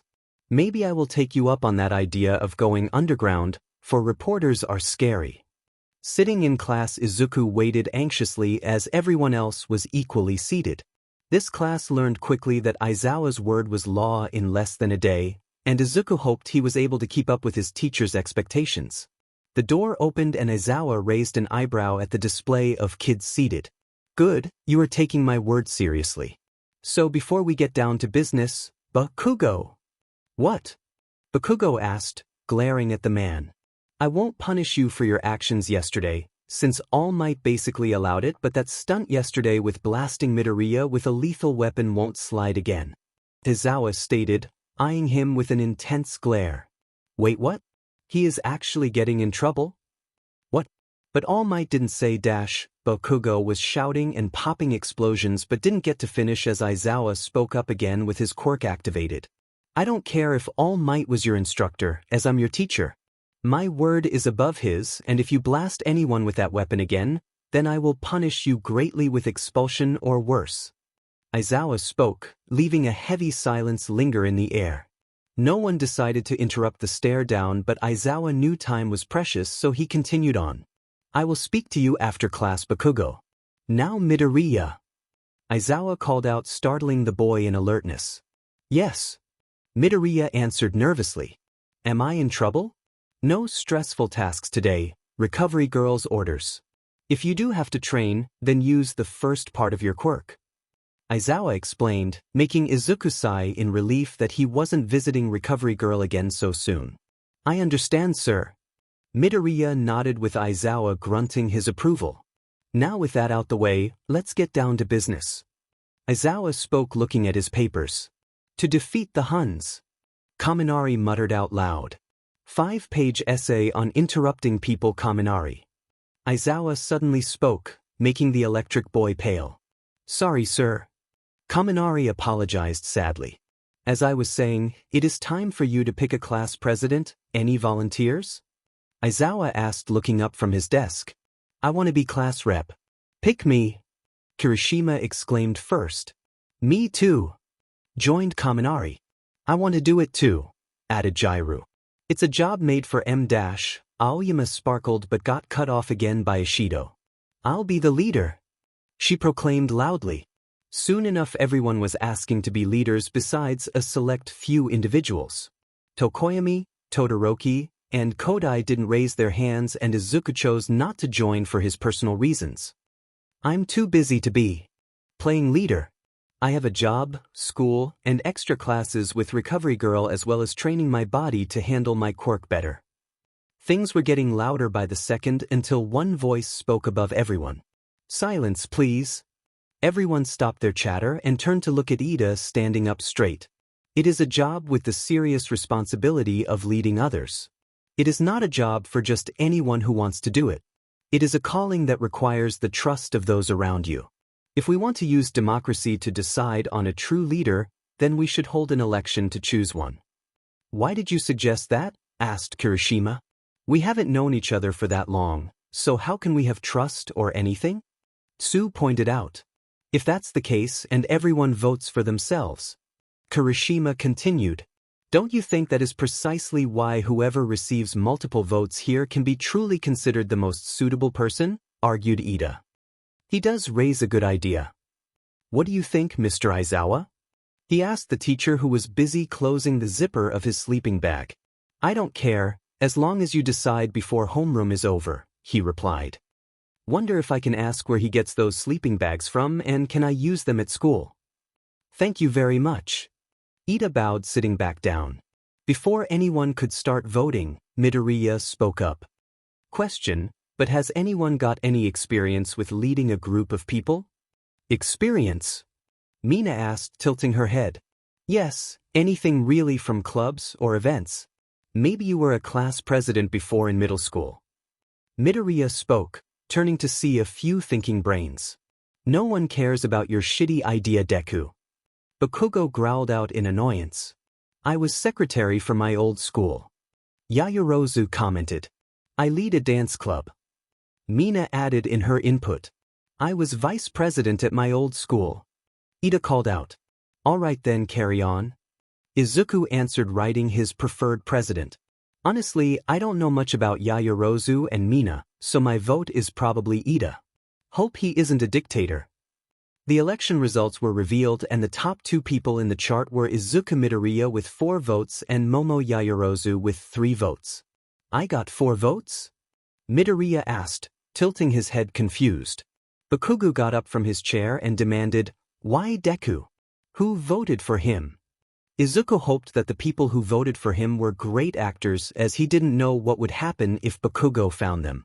While I do appreciate the offer of a leader, I will have to say I withdraw from the election. Midoriya spoke up honestly. Wait, really? Why? Whoa, what? Mostly everyone had responded to his immediate resignation. I am too busy to be a class president, and I'm not really a leader, so I'm giving my title to Ida, and I guess Yaoyorozu can be vice president. Izuku answered, walking back to his seat, feeling better at not having to lead more children. I do not feel like adding 19 more kids to look after. The cafeteria was bustling with students, sitting with their friends and chattering over lunch. Uraraka gasped in excitement. There are a lot of people today too. That's because everyone is here now, including the upper years. Tokoyami explained. The brown-haired girl made happy noises as she ate her meal. The rice is so delicious. Kodai hummed in agreement. I'm just glad I finally have some free time to eat with you all. Izuku spoke, taking a bite of his katsudon. I agree as well, my friend. Tokoyami replied, enjoying his meal. What do you guys think of the new class presidents? Ochako asked happily. Hard to tell since I did vote for Midoriya. Tokoyami replied. Wait, you did? Izuku asked, surprised by his classmate. Same here. Uraraka admitted. What? Why you too? Izuku asked, wondering what they saw in him. You just have this natural feeling that you are a leader. Also, the fact you led the battle trial made me have a better impression of your natural leadership. Uraraka explained, making Izuku wonder if he actually did lead like she thought. I saw a person similar to me, and decided to take interest in someone who understands us. Also, as Uraraka said, you're a natural-born leader and have a good heart to put my trust into you. Tokoyami explained, making Izuku feel slightly proud and happy that he has actual friends. Despite all his years, he never truly had friends, as he only had Pokémon, which he saw as his children only. He once thought of Bakugo as a friend until he saw him take his rage out on his Pokémon. Izuku now only sees him now as an acquaintance at best or a tormentor at worst. Thanks you guys, it means a lot. Izuku smiled softly at them. No problem, Dikairu. Uraraka spoke, giving a thumbs up. Likewise. Tokoyami nodded, finishing his meal. Oh, Kodai, who did you vote for? Uraraka asked the least talkative girl. I was new with little interaction, so I decided to vote for Yaoyorozu since she was my battle trial partner. Kodai answered, making her friends understand why she voted for her. Makes sense, and I voted for Ida. Izuku answered honestly. Why? Uraraka asked, curious of his decision. At first I didn't want to pick Ida since he made a terrible first impression with me, but then I kinda learned he was just strict, meaning he came from an elite school. I saw his potential and chose him given his history as a vice president. Izuku explained, making his friends stare at him surprised. You have good insight, my friend, just makes me confirm my decision to pick you. Tokoyami spoke, drinking his tea. Yeah, I get why you picked him, but you still would have made a great leader. Uraraka smiled. I would have also picked you as well if things were different, but I respect your decision on electing Ida as president. Kodai answered, making Izuku feel more happy about his friends. Maybe I can actually relax and enjoy this moment. Alarm noises. Or a stupid alarm ruins the moment. An alarm blared throughout the school, making students jump from the sudden noise. People started asking rapid questions about what was going on.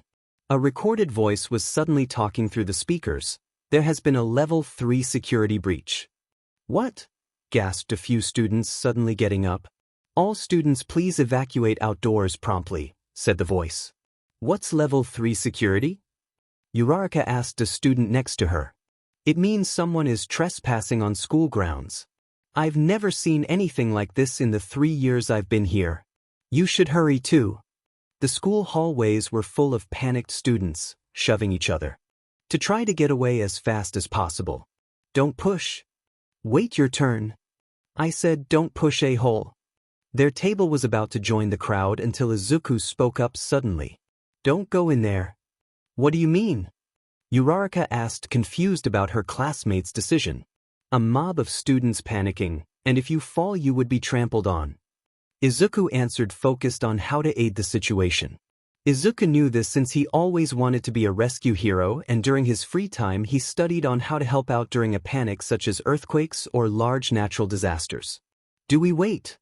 Kodai asked, unsure what to do. No idea. What's the situation outside? Izuku asked as their table looked out the window. It is the vultures. Tokoyami murmured. Did they really break in to talk to All Might?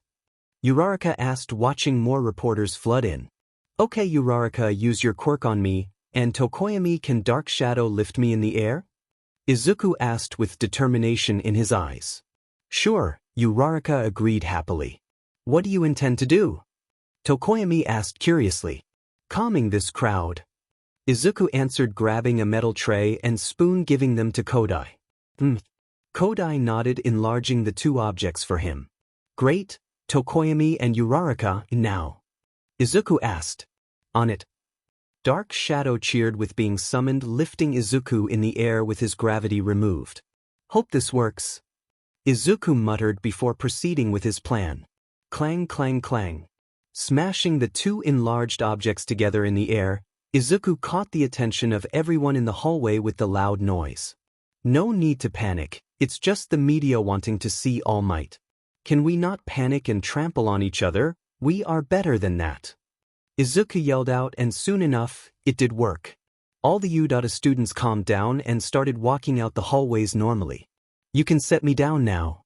Izuku answered nervously now that people started staring at him, just float in the air. Sorry, release. Uraraka apologized, stopping her quirk. I got you, buddy. Dark Shadow spoke, gently setting Izuku down. Thanks for the help, you are all amazing. Izuku bowed towards his friends.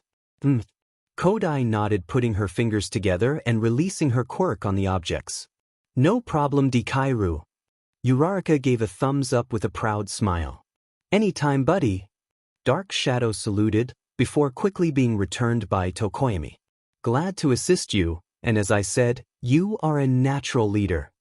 Tokoyami replied, making Izuku feel slightly embarrassed about proving he was a leader. Can we just leave now? Izuku murmured, quietly looking for any place to sink into and not come out of. On his way to class, Izuku kept having an idea popped up into his mind, and decided to just embrace it. Can't believe I'm thinking of something stupid. Come on, class rep, start, said Yaoyorozu, who stood next to Ida in front of their class. Yes, Yaoyorozu, now let us decide on Seush. Ida didn't get to finish until Midoriya spoke up. Hold it, I'm sorry for this, but I'm slightly changing my decision. Midoriya spoke, walking in the door with a tired stare. Excuse me? Ida questioned, confused by the green-haired boy. What? Why change now? Yaoyorozu asked, confused about the sudden change of decision. I just feel like you need a little extra help in taking a few friends' advice and help lead the group, not fully but partially. Izuku answered honestly, staring back at his two friends, giving nods of approval. If they believe in me, I should at least try for their sakes. I see, so what roles do you wish to have? Ida asked in a thinking pose. You can still be class representative, but I'm gonna share the title of vice representative with Yaoyorozu. Is that okay with you too? Izuku asked, staring at the two authority figures he selected. If they reject, then that's fine, I won't fight about it since I did give them the win. But we can't have two vice representatives. Ida argued, seeing the problem within it. As much as I don't mind having extra help as the vice representative, we can't have two. Yaoyorozu commented towards the boy. Then make me peace officer. I try not to do most the heavy burden tasks but can still help, and hold silence or help throughout the class and not get us expelled by Mr. Aizawa. Izuku answered honestly to the two representatives. He was also listening to the chatter amongst his classmates and getting their opinions on him. What's a peace officer? It depends on how you look at it. Basically, he is reasonable for making sure we don't panic. Oh, just like he did in the hallways. Yes, and he can help out if we have problems. I see no problem with that, Midoriya, and when Yaoyorozu is busy you can assist her if she wants help. Ida replied happily. Thank you, Ida, I'll try my best to not let the class burn down. Izuku replied, walking towards his desk. He saw many students chatting but chose to not intervene yet. I can let them have fun for a bit, as long as they don't disturb classes or start fighting, then this role should be okay this year, right? Lady, Kamuri Woods and other heroes stood back, battered and panting with helpless expressions on their faces. Listen, heroes, don't come after me, threatened a muscular and oversized villain, holding in his arm 3 whimpering hostages. If you do, I'm gonna kill this rich family here. And Lady gritted her teeth, trying to think of a solution when she heard a familiar thundering voice. It's fine now, family. Missouri smash. All Might dropped from the sky with a battle cry and with a single slap, took down the villain. But, because I am here on my way to work. All Might laughed, jumping into the air again, leaving baffled heroes. He was about to leave towards the school when he heard a scream, a hit and run. It'll be bad if I'm late. He thought, but didn't hesitate further before leaping into action, noticing something different. I've gotten slower? Guess since I gave young Midoriya one for all, my powers must have been weakening drastically. He then thought about the treatments his successor have been doing to him and smiled, landing on the getaway car, stopping the villains. My time limit was saved thanks to young Midoriya's Pokémon, so maybe I should buy him a little gift basket as thanks on my way to school? Help! Another person called out, alerting the pro. Must be a busy day today. I'll get young Midoriya's gift after I sweep up the crimes. For today's hero basic training, it will be turned into a class with 3 instructors, All Might and me, and 1 more person. Explain that. Erase your hero. Turned into? I wonder if it's a special case. Thought Midoriya. Excuse me. Zero raised his hand but decided to speak anyway. What'll we be doing? The teacher pulled out a card, similar to the one All Might had in his lesson, with the word rescue written on it. Disasters, shipwrecks, and everything in between. It's rescue training. Eraserhead presented as excited mumbling was heard from the kids. Rescue? Looks like it'll be a lot of work this time too, said Kaminari. Right. Ashido replied excitedly.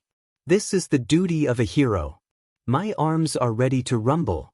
Kirishima exclaimed, pumping his fist in the air. No one can beat me in water, Ribbit. Tsu croaked happily. Hey, wait for Mr. Aizawa to finish, there could be more to this rescue training. Izuku spoke up, silencing the excited chatter. That was simple, maybe I dash. Don't tell me what to effing do, Deku. Bakugo suddenly growled out in annoyance. Language. Ida scolded, already chopping his arms. That was uncalled for, dash. Kodai was about to speak until the blonde started yelling. Shut it 4 eyes. Bakugo! A raised voice suddenly spoke, silencing the class, as all eyes turned to the teacher activating his quirk, making sure not to affect Midoriya. At least he takes this class seriously. Midoriya thought happily. What does it teach? Bakugo mumbled out in annoyance. Just like Midoriya said, I have extra information and would appreciate it if you and everyone else remained quiet until I finish speaking instead of wasting my time with your childish rants. Aizawa scolded, deactivating his quirk and rubbing his eyes in annoyance for dry eye. Tee. Bakugo sked as he didn't say anything and waited for the teacher to speak. Now you can decide if you want to wear your costume or not this time. Because there are probably costumes that limit your abilities or aren't made for rescue training. The teacher explained as he pressed a button and their costume cart rolled into the class. A student raised their hand as Aizawa nodded for them to speak. Every turned to said individual as she had her hands raised and spoke up. Besides costumes, is there anything we should focus on or improve specifically for this event? Yes, Kodai, as we will be testing on how much you know so far and giving pointers for possible improvements and maybe items for you to bring next time. Aizawa explained with the girl nodding in understanding as she waited for him to finish. Training will take place off campus, so we're taking a bus. That is all, so start getting ready. Aizawa summed up, already leaving the door. Rescue training, what I've admired so much. Midoriya remembered the video he used to watch, with All Might carrying 10 people on his back to safety. While he admired rescue more than anything, it was a different situation with each of his Pokémon. Some like Buniri and Riolu preferred fighting, while others like Noibat and Shinx preferred stealth training. However, every one of his Pokémon had a mutual understanding that rescuing people comes first, because life mattered. This training will get us another step closer to being the greatest hero, so I'll do my best. Class 1 stood outside and waited for the bus with Ida ready to guide them, much to Midoriya's amusement. Oh, you're wearing your costume. I thought it got destroyed by Bakugo? Uraraka pointed out, seeing his costume unscathed.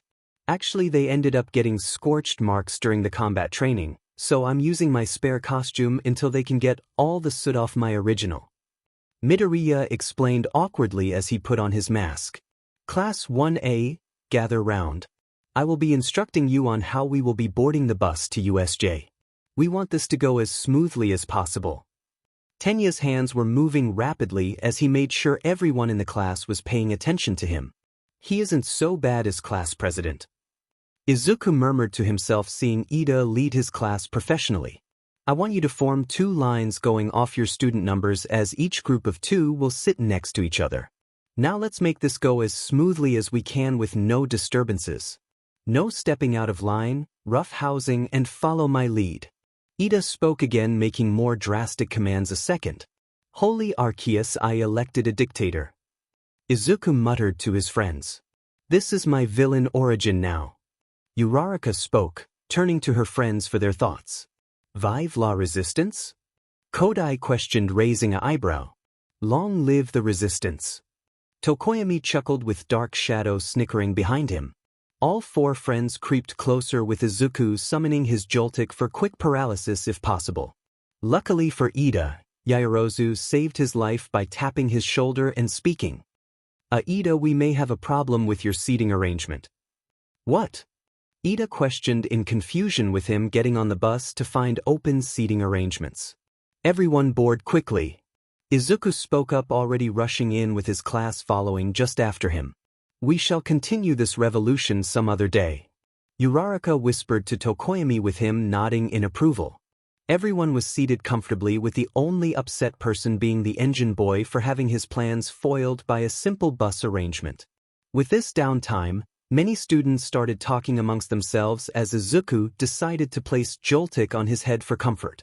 Hey Midori, what is that? The invisible girl asked, seemingly pointing above his head, but it was hard to confirm. You mean my Pokémon Joltik? Izuku asked, getting a thumbs up. Yeah, you summon so many things and I'm just curious if there is more. Toru asked as everyone was now paying attention to him. Guess my quirk is pretty diverse. I have plenty more, as I have a total of 36 different Pokémon. Izuku answered, with many people having wide-eyed stares. 36. That's a lot of animals. Ashido replied excitedly. That's as far as I know so far. Izuku answered, with others getting confused looks. You know so far? Yaoyorozu questioned, raising an eyebrow. Yeah, it took me a while, but I used to start out with only 6 Pokémon, and that soon turned into 10, then it just kept adding up until early last year. Izuku explained, surprising everyone of his constant growing quirk. Early last year? What creature was that? Sato asked curiously. Poliwag, actually, it is a water Pokémon and loves to play around a lot. Was surprised when I summoned it during dinner with my mom. Izuku smiled, remembering another one of his children coming into his life. Wonder if I get a new one this year too. He suddenly felt a tap on his shoulder, noticing his green-haired classmate as she spoke. I say whatever comes to mind. So Midoriya, I have a question? Yes, Azui? Midoriya answered nervously. Call me Tsu, she bluntly asks. Alright. So what did you wish to ask, Tsu? Izuku asked, easing up a little. You seem to have 2 quirks, not just the animal summoning but superpower as well. Why? She asked, examining him closely. Time to lie like no tomorrow. Midoriya thought, sweating as fast as bullets. That is because my quirk is actually leaking power. Leaking power? Todoroki asked, finally joining the conversation suddenly. Why is he interested now? Basically, it is the same quirk, but you know how we aren't allowed to use our quirks often in public? Izuku asked around, getting many nods with other blank stares. Does some of my classmates seriously don't know this stuff? Yes, so what of it? Yaoyorozu questioned, interested in the conversation. Basically, I haven't used my quirk as much as I'm supposed to, so my Pokémon's energy has been leaking out, giving me an extra boost in power with severe backlash. Izuku lied, hoping his story could cover OFA. Will summoning your Pokémon frequently solve the power leaking issue? Kodai asked, offering a possible solution for his fake lie. Damn it, I didn't think anyone will question that lie.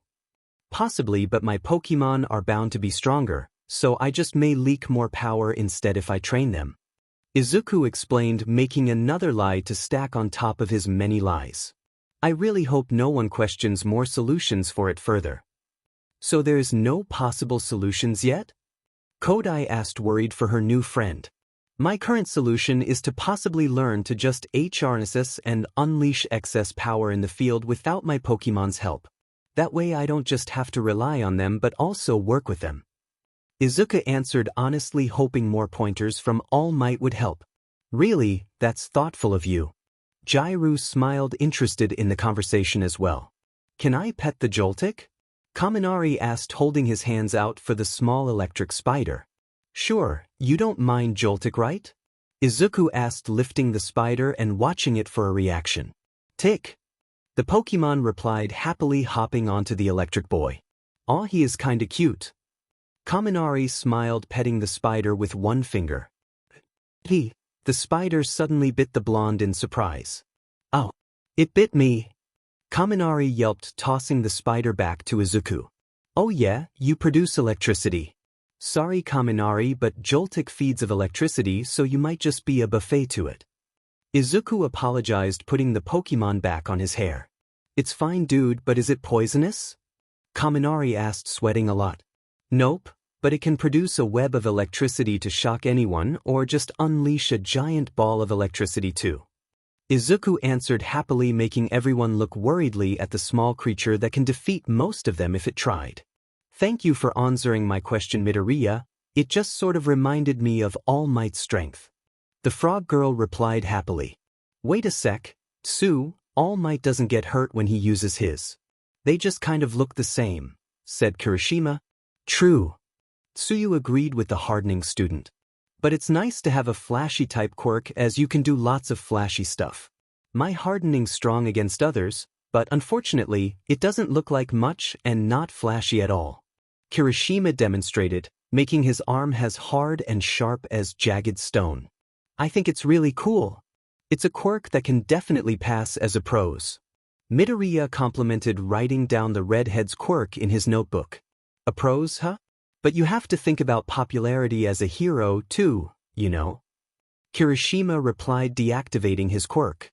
My naval laser is pro level in both flashiness and strength.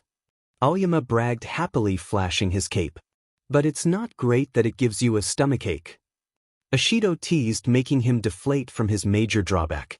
Well, if you're talking about flashy and strong, it's gotta be Todoroki and Bakugo, though, huh? Said Kirishima, pointing at the blonde, making him scoff in annoyance. Bakugo's always mad, so he doesn't seem like he'll be popular, though. Tsu noted, making the blonde glare at her before raging out. What the hell? You wanna fight Frog Beach? Bakugo insulted angrily. See? Tsuyu demonstrated, pointing back at the blonde. We haven't known each other that long, so it's amazing that everyone already knows his personality is crap. Mocked Kaminari in a teasing manner. What? I'll kill you. Bakugo snapped, firing off many small explosions and ready to throw down. Internally, Midoriya smiled, seeing some much-needed karma for all the times he was bullied by his old friend. Kaken's being teased, that's something I thought I never see. What a vulgar conversation. Yaoyorozu scoffed, seeing the blonde use words you wouldn't tell your mother. But I like stuff like this, it's fun, right Kodai? Uraraka giggled, turning towards the quiet girl. But could get annoying real fast. Kodai answered, putting on her red cap. We're here, so stop messing around. Aizawa ordered, making the class quiet down. Izuku looked outside the bus and smiled, staring at the place he hoped to learn as much as possible to become a hero. Welcome to the USJ. Getting off the bus, everyone was greeted by a person in the center, wearing a marshmallow-like spacesuit that welcomed the class. Hello everyone, I have been waiting for you all, said a muffled voice. It's the space hero, 13. The famous rescue hero who has rescued tons of people from disasters. Midoriya muttered excitedly with shiny eyes. Besides All Might, 13 is one of my favorite rescue heroes. Along with Backdraft, Selke, Uwabami, and the Wild Pussycats. Tick! Joltik jumped happily about on Izuku's hair, meeting another rescue hero. Oh, I love 13. She is my favorite hero. Uraraka waved her fists in excitement.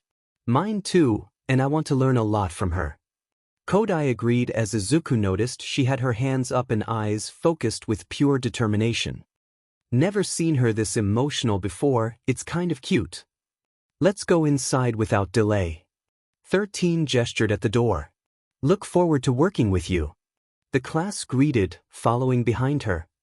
Inside, the kids gasped in awe as they looked around. The place was huge and divided to different areas, each with its own rescue situation. Wow, it looks so cool. Kaminari burst out. They even have a lake. Azui croaked happily. The shipwreck. Landslide, a fire, a windstorm, and many more. It is a training ground that I made with different types of accidents and disasters. It's called the Unforeseen Simulation Joint, or USJ, for short. The rescue hero explained, much to everyone's nostalgia. Just like Universal Studio Japan, they all thought. 13, where's All Might? He was supposed to meet us here today, or did he book an interview at the last second? Asked Eraserhead, annoyed by his colleague. About that, it looks like he did too much hero work on his way to work and ran out of time, so he has to walk here from the other side of the city to save his last hour of energy. She leaned closer and explained in a quiet voice, holding up 3 fingers. That's the height of irrationality. Aizawa criticized as he rubbed his temple from annoyance. Seems like All Might was the one supposed to help teach us, but given the news this morning he ran out of his time limit? Isn't he supposed to have another hour? Midoriya thought, wondering what is keeping his mentor so long. Excuse me young lady, but you wouldn't happen to know where U.A Academy is? Toshinori asked a little girl in his small form. Stranger danger! The little girl shouted, running away from him.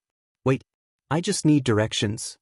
Toshinori yelled out and sighed at the predicament he was in. I hope you are worth all this trouble. Toshinori muttered as he glared at the present in his hands. I'm so lost. I usually buff up and travel by air or use the GPS. But the stupid GPS wasn't working properly and needs updating. Toshinori internally sighed as he checked his phone one last time. 23%. Buffering. Maybe I should just call a taxi. All Might muttered to himself, checking his phone again. So glad Nedzu, said Aizawa, and 13 should have the rescue training covered by the time I hopefully get there for the end of it. It can't be helped. Shall we begin? Asked 13.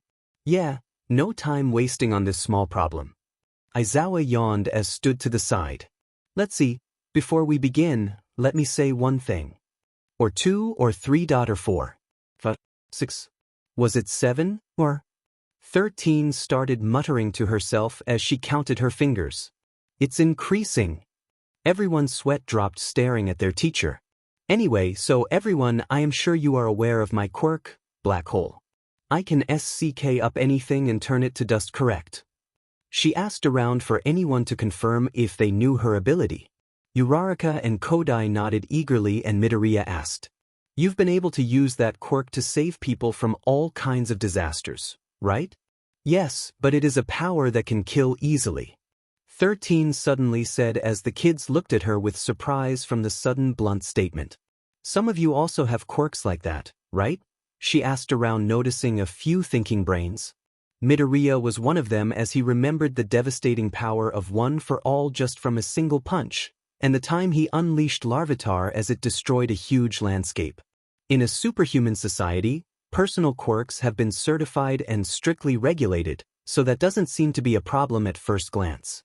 However, please do not forget that there are many quirks that can easily kill with one wrong step. 13 warned gravely as it started sinking into their hearts. Izuku suddenly remembered when he got blasted from Kaken's built-up explosion that sent him to Recovery Girl. He should have been paralyzed or even dead but survived thanks to his Pokemon Hitina for using a heal pulse. With Aizawa's physical fitness test, you found out about the possibility of your own hidden powers, and with All Might's combat training, I think you experienced or at least have an idea of the dangers of using those powers against others or yourselves. 13 stated, with a few heads nodding in agreement with her. This class is a fresh start for you all. You shall learn how to use your quirks properly to save people's lives and not harm others in an accident. I hope you leave here by graduation with the understanding that you all have powers in order to help others. Everyone looked at the heroine with determination, as her words really inspired most of them. 13's so cool, thought Midoriya as he started bouncing on the back of his feet excitedly. That is all. Thank you for listening. She bowed, and the class started cheering for her amazing speech. That was wonderful. Yaoyorozu clapped with a smile on her face. I'm so pumped. Kodai spoke with her hands raised. Bravo! Bravo! Cheered Ida, who was the most expressional out of all of them. Tzz tick? Tick tick. Joltik started flailing from on top of Izuku's hair. Joltik, what's wrong? Izuku asked, lifting the Pokemon in his hands as he worried what startled it. Midoriya? 13 started questioning in confusion. The Pokemon suddenly jumped into the air as it built up a ball of electricity suddenly. Joltik! It suddenly unleashed an electro ball at the mountain zone, causing a big explosion. What's it doing? Eraserhead asked in confusion. Something isn't right. Izuku answered as his worries increased. Suddenly the lights started flickering, startling the students as they also became worried. Eraserhead! Izuku called out when suddenly the fountain in the middle of the plaza started acting weird. Eraserhead's eyes widened and he turned around, seeing the portal expanding and a hand coming out of it. Then, there was a face completely covered with a hand walking through the portal. Gather together and don't move. The teacher ordered, eyeing the situation. Suddenly more people started walking through the portal as Eraserhead called another order. 13, protect the students and call for backup. What's that? Is this like the entrance exam where the lessons already started? Asked Kirishima, looking at the people coming out from the portal. Guys, I think we should head back to the door. Midoriya spoke up, looking at Joltik as it was in a battle-ready stance, glaring at the field with hatred in its eyes. What? It is probably just an exercise. Kaminari suggested when suddenly their teacher snarled at them. Stay back. The teacher suddenly put on his yellow glasses as his hair started rising. Those are all real villains, he said, making the class gasp from shock. I can't connect to the outside. 13 responded much to Aizawa's shock. Blast, they have a jammer.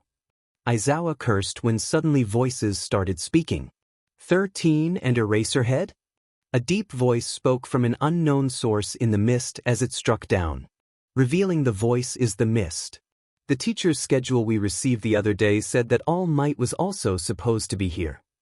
The mist man spoke, surprising many students as Midoriya thought. Were they the ones that broke in yesterday? The trespassing the other day was the work of these scumbags after all, huh? Muttered Eraserhead, scanning for more dangerous-looking threats. Then, the person in the center started to speak to himself as he had light blue hair and wore black clothes. His arms, legs, neck and even face were covered in white hands. Where is he? I went through the trouble of bringing this whole raid. Where is All Might? The symbol of peace. Midoriya started backing away slowly as he looked in the direction of the mountain zone and back at the plaza. Why did Joltik attack there? And hold on. Jairu, is there anyone in the mountain zone you can hear? Izuku whispered to the girl as she stared at him in confusion. Give me a second. Jairu replied as she stuck her jacks into the ground, scanning the area. The leader suddenly tilted his head a little, glaring at them all as he spoke. I wonder if he'll come if we kill some kids? Eraserhead prepared himself for battle, with his capture scarf spreading and floating around him and his hair standing up. 13. 13 stood in front of the frightened kids, spreading her arms protectively. I'll protect them and you go. No way, there's no way they could get into a hero school, said Kirishima worriedly. Teacher, what about the trespasser sensors? Yaoyorozu asked urgently. We have them of course, but 13 didn't finish as she knew the alarm should have tripped by now. Did they only appear here or around the whole school? Asked Todoroki as he glared at the villains. Either way, if the sensors are not activated, then that means they have someone with a quirk that can do that. Kodai concluded, scanning the field. I hear a few voices, Midoriya. Jiraiya replied quietly to him, making Midoriya piece the enemy's plan together. Eraserhead, they have us surrounded and have a teleport. Don't take your eyes off the mist guy or he will separate us. Izuku whispered to Eraserhead as the man tensed but nodded in understanding. Thanks for the information and Eraserhead didn't finish as his student had more to say. That's not all. I think Joltik found the source of the jammer in the mountain zone. Izuku replied, making everyone wide-eyed at the little spider helping them out. Got it. Send Joltik to that zone and please evacuate the area. Aizawa spoke, getting ready to jump into the plaza. What? But sir, that's too much for you to handle. You specialize in sneak attacks and quick captures. Izuku called out in worry. No hero is a one-trick pony. Aizawa scolded as he turned to the class. 13. Start the evacuation and prepare for any ambushes from the teleporter. Eraserhead ordered as he suddenly jumped down the stairs to slow the enemy down. Shooting squad, let's go, one of the villains exclaimed. Didn't our intel say it would just be 13 and All Might? Who's that? Asked another. I don't know. But if he thinks he can come at us from the front by himself, then he's a huge idiot. A third villain replied as all three locked and loaded at the hero. Eraserhead's eyes turned red and all the villains gasped in shock. My quirk. The bullets won't come. Oh you dash. They didn't get to say much else before getting wrapped by the capture scarf and lifted into the air. Eraserhead then bumped their heads together and knocked the villains out cold. Taking this opening, Izuku turned Joltik around and whispered to it. Joltik, go track down the jammer and try to stop them. We are counting on you little buddy, but don't get hurt. Tick. The yellow spider cheered as it hopped into the woods. Looking back, he could see confounded chatter stirred around the hero till someone cried out. Idiots, he's Eraserhead. He can erase quirks just by looking at them. Erase, echoed a villain with a black mask and body covered in stone. Midoriya paled as they figured Eraserhead's quirk and wondered if he should send another Pokémon to help him. I knew it. Should I send a Pokémon now to help him or save it for us? Are you gonna erase the quirks of heteromorphic type villains like us too? The villain called out in dare as he lunged at the hero from above. No, I can't. He replied, Eraserhead, as he easily dodged his swings before punching the villain right in the face and knocking him to the air.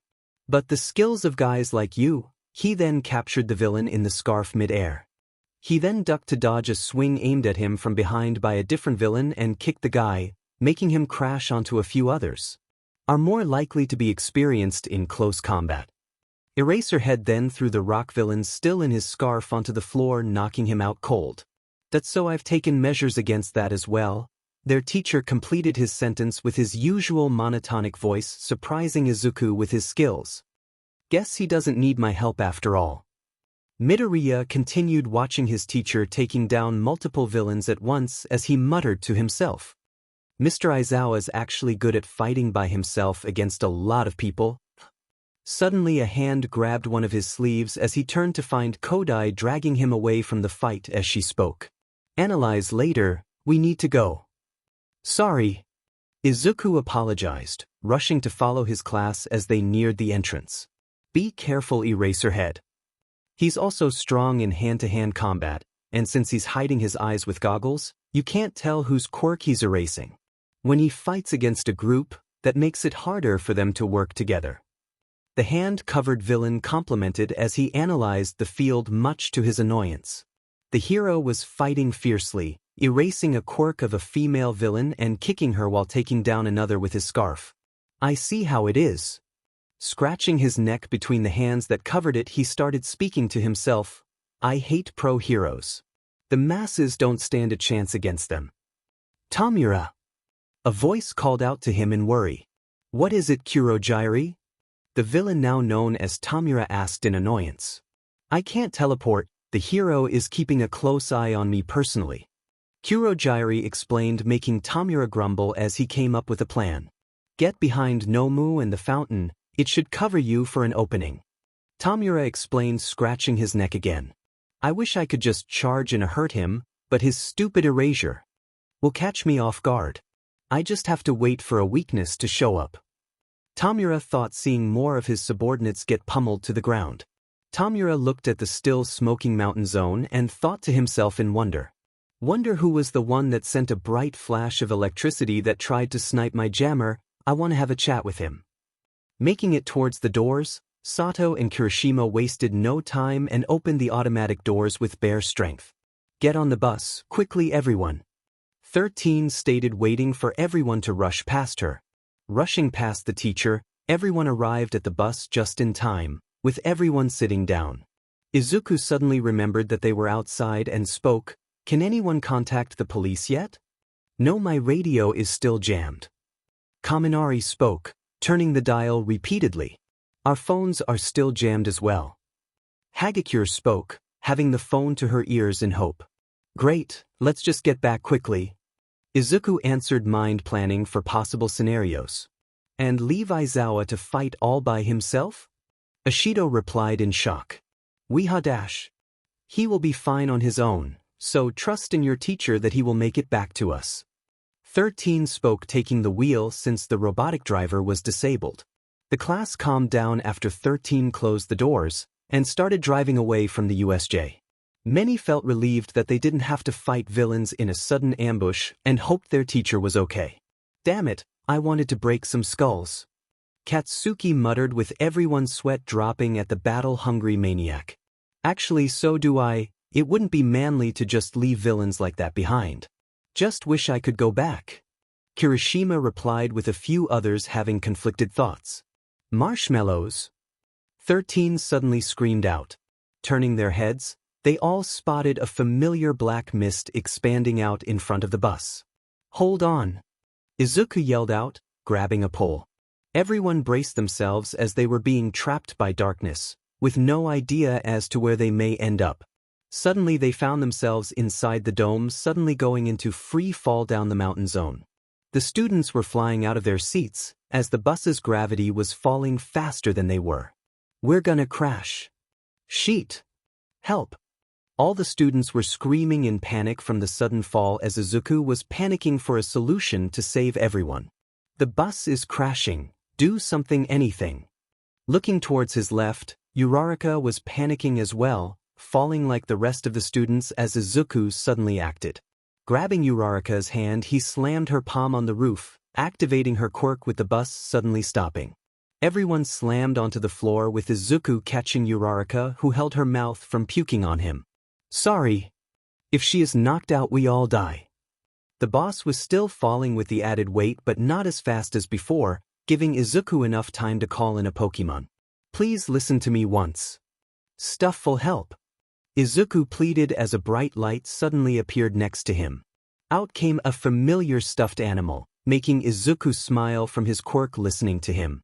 Rushing towards the window, Izuku aimed his finger straight at the window and yelled. Smash! Midoriya blew a huge hole through the window, knocking the bus back into the air, making everyone spin around in dizziness. Stufful, endure. Izuku spoke, tossing the doll Pokémon off the bus as it plummeted down the mountain zone. Midoriya. Uraraka can't hold it much longer. Kodai spoke, gathering her bearings and holding on to the Uraraka, who was close to passing out.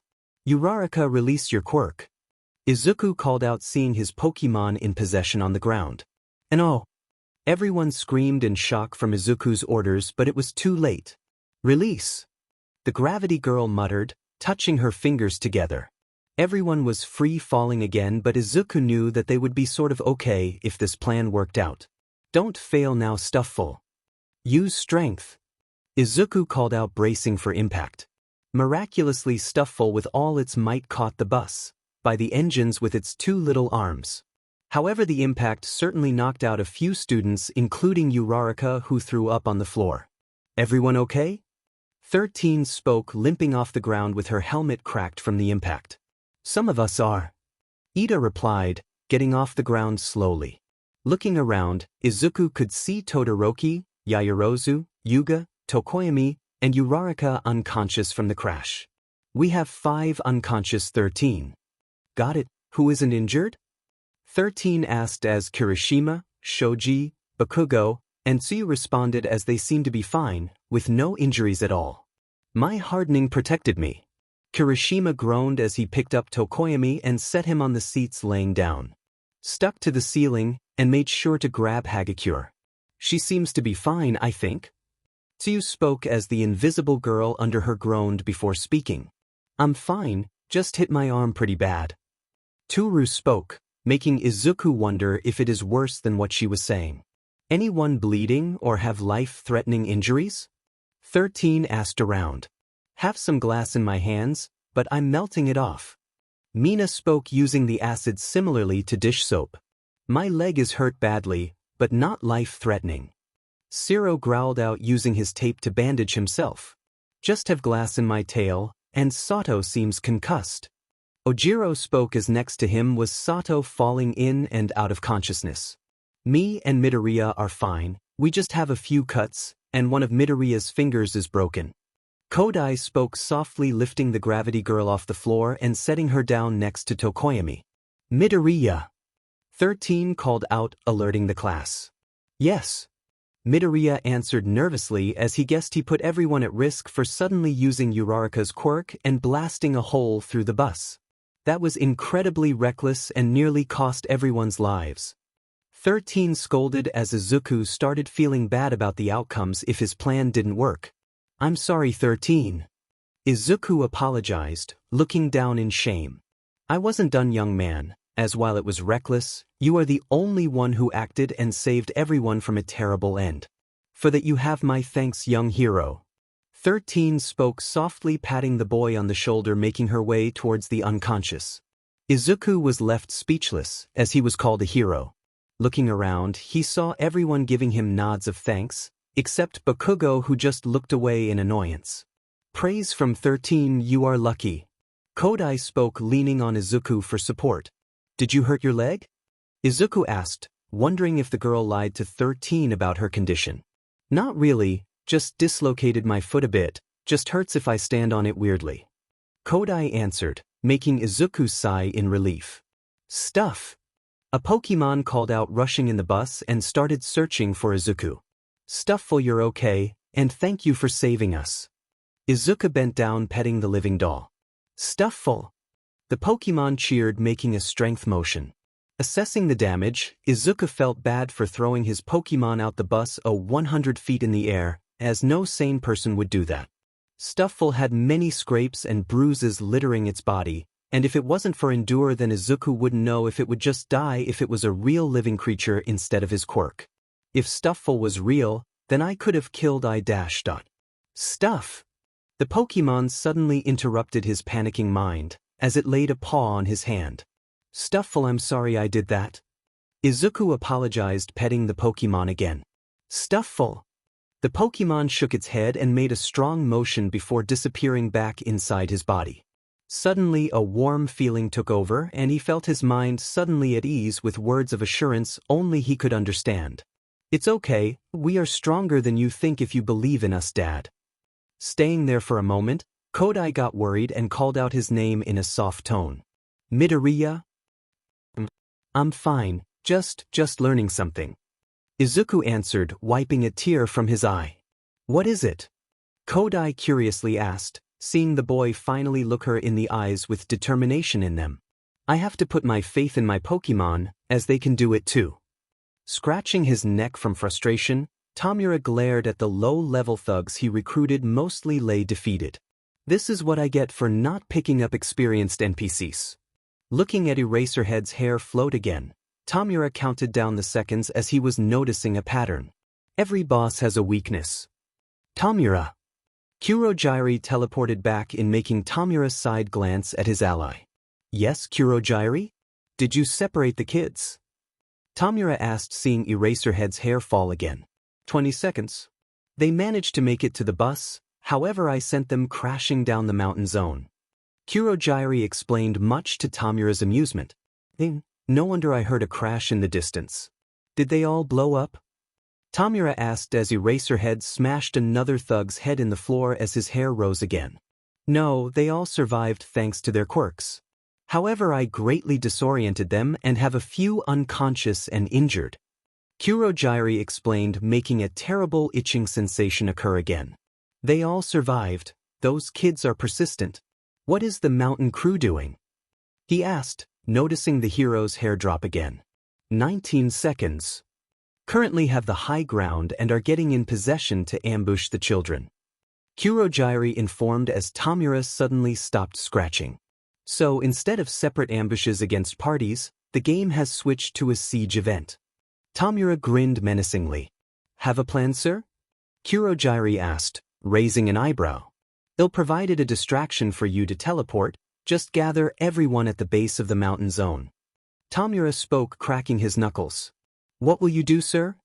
Kurogiri asked calmly. Just gonna pull what I call a pro gamer move. Tamura grinned as he suddenly charged at Eraserhead. You're the final boss. The hero muttered, kicking the last thug into the ground, suddenly looking at him. Everyone has weaknesses, Eraserhead. Tamura muttered, counting down the last seconds. It was 23, 20, then 19, now's the chance to strike. Tamura was slightly slower than the official pro as he received an elbow towards his gut, but not before trading blows. You aren't an exception towards those weaknesses either. Seeing the hero's elbow crumble to dust did bring a smile on his face, however he had bigger plans to focus on. Eraserhead quickly activated his quirk and knocked Tamura away as the villain smiled playfully. Would like to stay and finish you for that EXP, but have an event I must attend to while their defenses are vulnerable. Tamura spoke as he started walking back, seeing Eraserhead struggle with more thugs. You won't harm my kids, you are staying with me. Eraserhead growled out, throwing a thug his direction that Tamura sidestepped in amusement. I'll finish you off later, Eraserhead, just enjoy the new scar to mark this as a start of a fated battle. Tamura spoke as he turned around and left the struggling hero behind. He is so cool, can't wait to end him another day. Nomu, keep the hero entertained once he finishes off the last grunts and no killing. Tamura spoke, patting the abomination on the arm, walking towards the fountain. Sir, I am back, and everyone is waiting for your arrival. Kurogiri spoke as he teleported in. Good, let's see if my Fire Emblem experience has taught me enough strategy for a real siege. Tamura spoke, walking into the mist. This will be interesting. Helping with the unconscious, Izuku started speaking up for everyone while he checked on Uraraka and Tokoyami. We are still in the mountain zone, so we aren't out of the clear yet. Izuku spoke up, waiting for a response. Midoriya is correct, and while I would like to avoid confrontation, it seems unavoidable. 13 spoke, checking on Yaoyorozu. 13, I have an idea, but I need your permission to take charge for a moment. You have the final say in this plan. Izuku pleaded towards the busy teacher. We are in a bad situation and I don't know what is out there, so if the plan is too dangerous, I'm calling it off. 13 stated, giving Izuku ground to speak as the remaining students listened. Alright, listen up, until help arrives. Priority is defense. Jiru and Shoji, eyes and ears out for everything. We need to plan for sudden attacks and movements. Izuku called out suddenly as his mind was strategizing non-stop. Got it. Jiru replied, connecting her jacks in the ground as she crouched below the windows for cover. Roger. Shoji replied, making separate limbs, watching out for movement. Kaken, you wanted a fight, defend us and blow the villains to ash. You and Mina are our first line of perimeter defense. Izuku ordered, standing up as he leveled a glare at Bakugo. The hell, you got off telling me what to do? Bakugo growled out, leveling the same glare at Izuku. Take it you won't fight then? Izuku asked in a challenging tone. I'll effing do it if 13 agrees, and then I'll kill those villains. Bakugo spoke, walking towards the hole he made with Mina following shortly. One thing I still admire about him is his battle-ready personality. See you, Ida, and Mishiro, we need you on inner defense. They may rush us and we don't have enough power to hold them back on all sides, so your job is to perform quick in and out takedowns. Stay near the bus at all times for cover. Izuku ordered, with the 3 close-range fighters nodding in understanding. Got it, I'll stay near the back entrance for easy access to my quirk as well as jumping in and out quickly. Ida responded, walking near the handicap entrance. I can crawl out any window or the roof, so I'm good for options. Tsuyu agreed, crawling towards the emergency hatch on the ceiling. Guess I'll take the door for quick cover. Mishiro replied, standing at the door. Excellent. Kirishima, you guard the hole and make sure no one rushes in since we can't close that entrance, and Hagakure will assist you if someone is too troublesome for you. Izuku ordered, with the 2 students speaking up in approval. No problem, bro, and no one can get past me. Kirishima grinned, hardening his body. Got it, Midori? Hagakure cheered, giving a thumbs up with her gloves. Zero, you're gonna be busy with Kodai, 13 and me.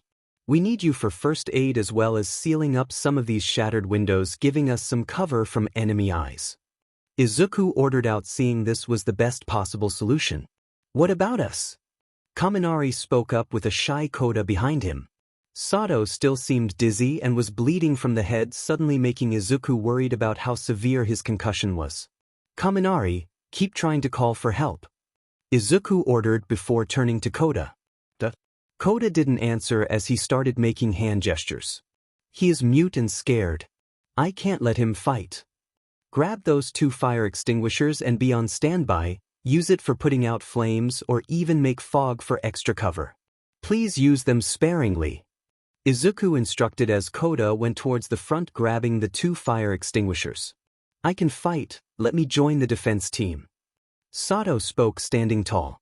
Before Izuku could protest, a familiar voice spoke above him. Absolutely not, you are bleeding from the head, so let us check you and conserve energy in case we need you as a last resort. Kodai ordered, glaring at the student with pure determination to stop him. Before he could protest, 13 spoke up, looking away from Yaoyorozu. Kodai is right, you need medical attention and we can't have you collapsing out there, it means less manpower and having 2 areas to defend. Yes, 13. Sato sighed, sitting next to an unconscious Todoroki. Good, and I approve of Midoriya's plan. However, if you get hurt or pressured out there, then retreat back, as we can't defend you out there as effectively.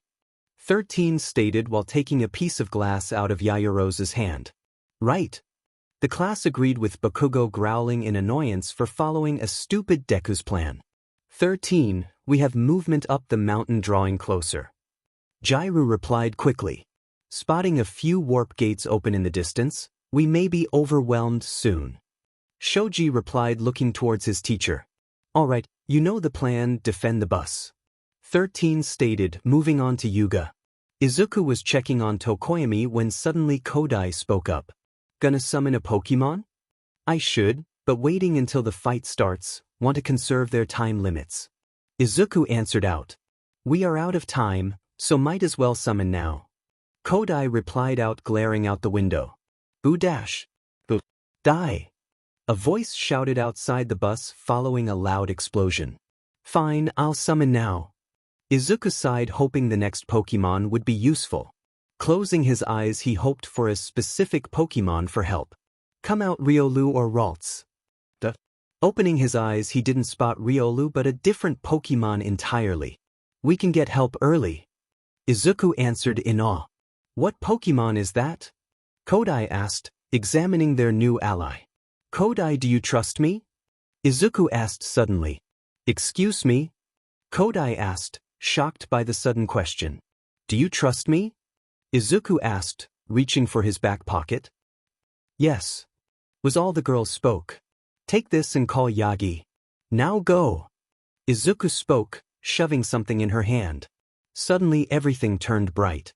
Standing at the summit of a mountain, Tamura glared down at the kids preparing for a defense mission.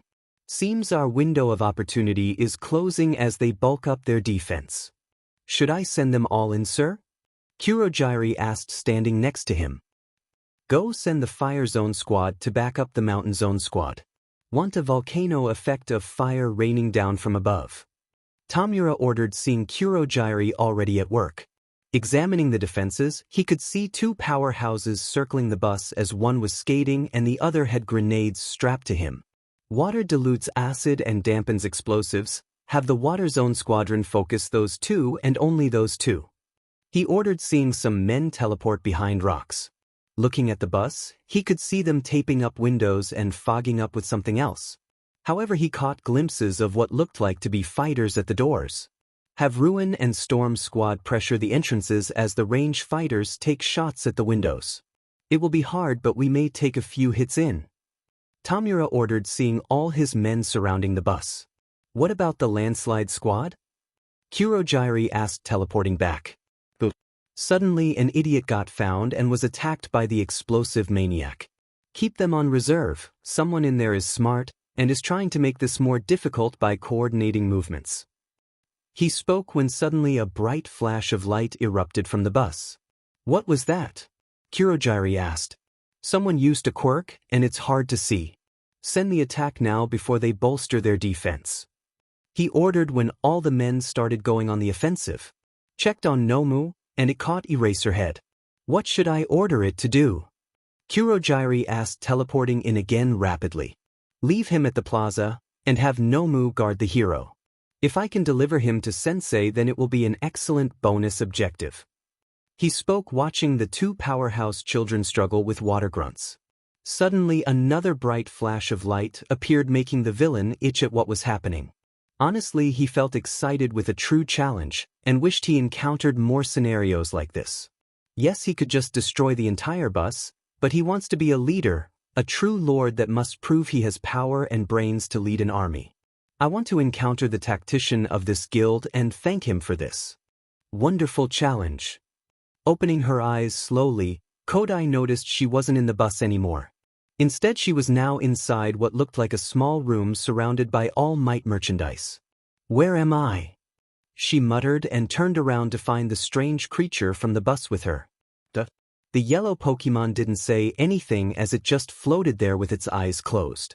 Realizing she had something in her hand, she spotted a phone and saw there was a signal, but unfortunately there was a problem. He didn't tell me the password. Kodai gasped in horror of calling for immediate help. Oh, Izuku, you're here? A new voice suddenly spoke up. Turning towards the kitchen, the girl noticed a green-haired woman walking out the kitchen holding a cup of tea, staring at the Pokémon in surprise. Abra. The Pokémon didn't speak as it just floated near her, making the woman notice her. Oh, and you are? The woman asked hesitantly as she examined her closely. Suddenly she now realized why she was here, making her speak up with raw emotion for the first time in a while. My name is Yui Kodai. I'm a friend of Midoriya and the school is under attack by villains. Kodai spoke up, showing the woman the now noticed cell phone with an All Might theme on it. The woman dropped her tea as she spoke up with dread in her eyes. My baby is in danger. Yes, he sent me here and said call someone named Yagi on his phone. Kodai spoke quickly, tossing the woman the phone as Abra disappeared, suddenly filling the girl with more dread. Give me a moment, I know his password. The woman spoke frantically as she fumbled with the device. Hurry please. Kodai pleaded. It's dialing. The woman spoke, putting the voice on speaker as they waited a few minutes. Hello, young Midoriya? Why are you calling me in class? A man spoke through the phone. Sir, my baby is in trouble. The woman spoke frantically on the phone. Excuse me? The man asked. Kodai took the phone from the woman as she spoke up suddenly. The school is under attack at the USJ. Please save Midoriya. He risked his teleport to save me. What? How? The man asked on alert. Can you save him or not? Kodai yelled out in desperation, seeing as Midoriya pushed her away from a fight about to start. You got it. A different voice spoke up, and one both ladies were familiar with. Suddenly, with a terrifying loud crash, the voice spoke up with the wave of hope washing away most of their pressure. All Might. Both ladies muttered in awe. Because I will save them. Izuku felt bad for forcing Kodai to teleport away, but he didn't regret it. While he would have liked to send everyone away, he knew Abra could only teleport one person.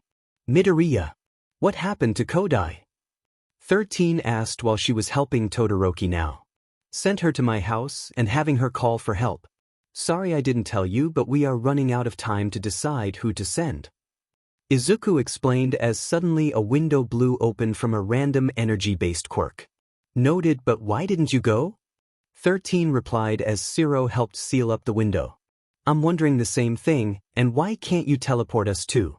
Zero asked, dodging a spike that nearly impaled him. Abra can only teleport one person, and I wanted to stay and help since I couldn't just leave you all. Izuku explained, putting Tokoyami and Uraraka on the floor and under the seats to avoid flying glass. We are having a lot of people surrounding us. Jairu explained as Izuku cursed when more holes started forming on the bus. They keep peppering us with range, we are sitting ducks. Sato whined out, ducking on the ground. Izuku stopped himself from healing for a moment, and had to resort to another summon. Please give me a range fighter.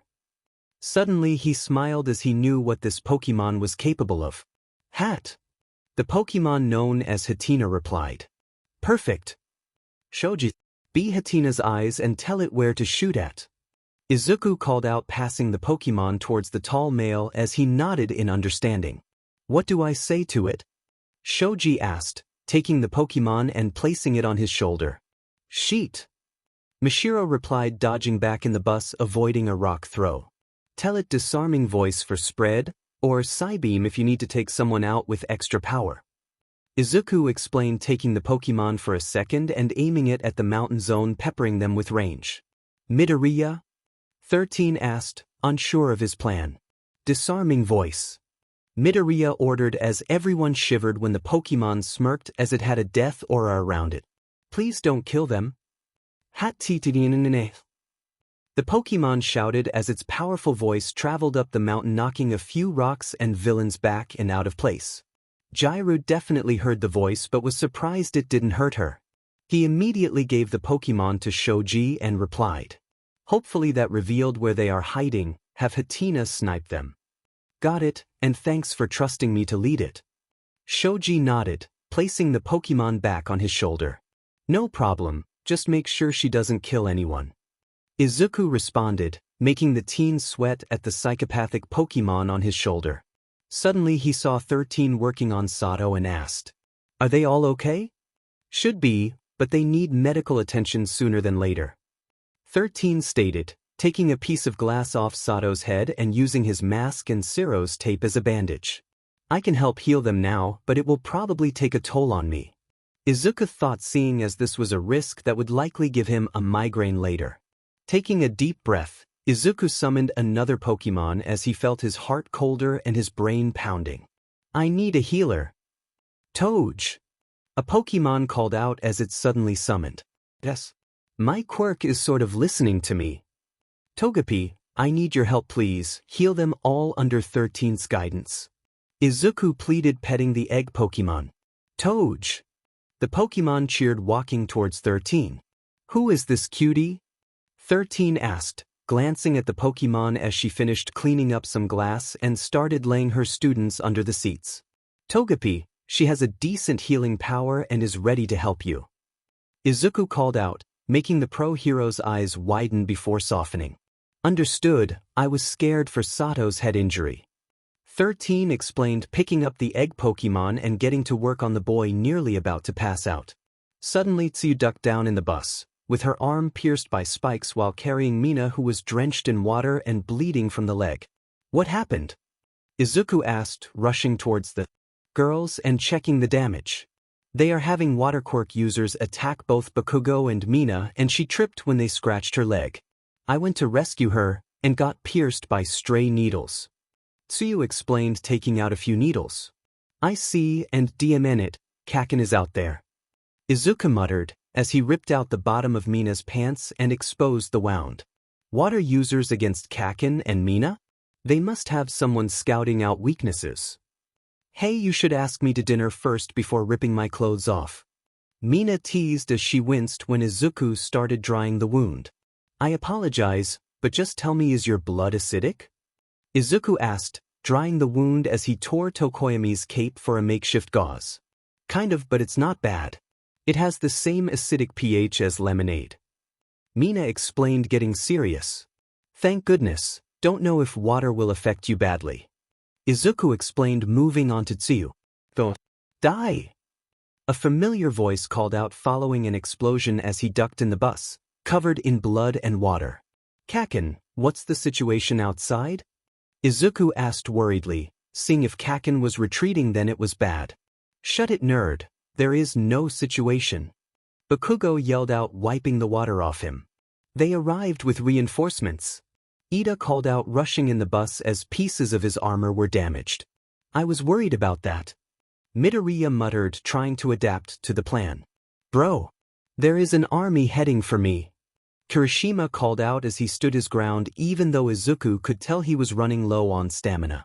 They have more ranged shooters now. I can't get proper sight on them. Shoji called out, now taking cover with Hatina, now trying extra hard to snipe them all with Psybeam. Midoriya, what do we do? They are all closing in. Jairu called out, making Izuku peek out, and he could see many villains marching forward. Izuku felt pressured, as his plan was falling apart faster than he imagined. Yes, he was adapting with offensives and healing Pokémon, but the villains were pressuring them all with numbers and coordination. How can I help better? Think, Midoriya, how do I beat their tactician? Suddenly he felt a hand on his head, making him look up at the person as the figure walked past him towards the entrance. I'll take it from here, keep healing your friends. 13. Izuku questioned with tears built up in his eyes. Walking out the bus, 13 stayed her ground as she glared at the villains. Have no fear, students, as I am here. Tick tick tick tick tick tick. A yellow spider chanted as it was crawling up the mountain. It was near the summit as it spotted many figures at the top. What will you do once we kill All Might? A grunt asked, relaxing on a rock. Probably lay low for a while, and then enter the underground arena and bet all my cash I got for joining this army and be set. Another grunt stated, you guys are losers. Once we kill All Might we can live free and do what we want. No All Might means no serious challenge. The last man stated, Tick. Joltik glared as it spotted the third man as his target. Jumping into the air, Joltik shot 2 webs of electricity, effectively stunning the grunts. The hell? The jammer panicked, readying electricity as it searched around for it. He didn't notice the yellow spider jumping on his head as its eyes gleamed in hunger. Glaring at 13, Tamura spoke up. Kurogyri, bring me to 13. But Sir W. Kurogyri didn't finish as Tamura glared at him and spoke up. I didn't ask for your opinion, I ordered you to bring me to them. Tamura ordered as Kurogyri sighed and opened a portal. Walking into the portal, Kurogyri dropped him off at the center of his army. Tamura decided to make himself known. 13, it is a surprise to see you at the front lines this late. Sorry to disappoint as I was busy. 13 spoke, getting in a battle stance. So it seems, take it the children are scared? Tamura asked as 13 glared at him further, clearly answering his question. Sir, what should we do? A grunt asked as many of his men started leaking bloodlust. Wait for your orders, I want to ask a question. Tamura ordered, turning his attention back to 13. I am not answering any questions, I am here to give you a chance to retreat. 13 stated as she walked closer. Oh, why is that, hero? Tamura asked, grinning at her coolness. I just told you, I'm not answering questions. 13 called out as she opened all her fingers and started skinging everything towards her black holes. Sheet! Crap! Run! All his grunts yelled as they started running away from the hero. Tamura stood his ground as he asked, threatening to kill everyone? That isn't very heroic, 13. I am doing this to protect my students. 13 stated, increasing her power. Grabbing onto a grunt, Tamura smirked as he tossed the man forward. Sir! Sprinkles! 13 called out, suddenly closing her fingers to try and not kill the fodder. Called your bluff. Tamura smiled as he instantly rushed towards 13 at amazing speed. Ah! 13 panicked as Tamura grabbed the hero's mask. The dome started shattering, but a punch towards his stomach knocked him off the hero. Now before I'll kill you slowly, I want to know who this mystery tactician is that gave me a good match. Won't you help me, hero? Tamura asked, watching the hero's reaction. 13's decayed dome revealed a young woman with medium hair and intense eyes reminding him of Saturn glaring at him. Fizzle no. Hey. No need for foul language, I just want to thank the tactician. Tamura smirked as all the men started returning from figuring out 13's bluff too. You will not get near my kids. 13 growled out, aiming her hand at him with bloodlust eyes. You really want to kill me this time? Sure you want blood on your hands? Tamura asked, enjoying this hero's reactions now that he could see her face. Surprised 13 is a girl still. Closing her eyes, 13 took a deep breath and glared at him with determined eyes and an answer that caught Tamura off guard.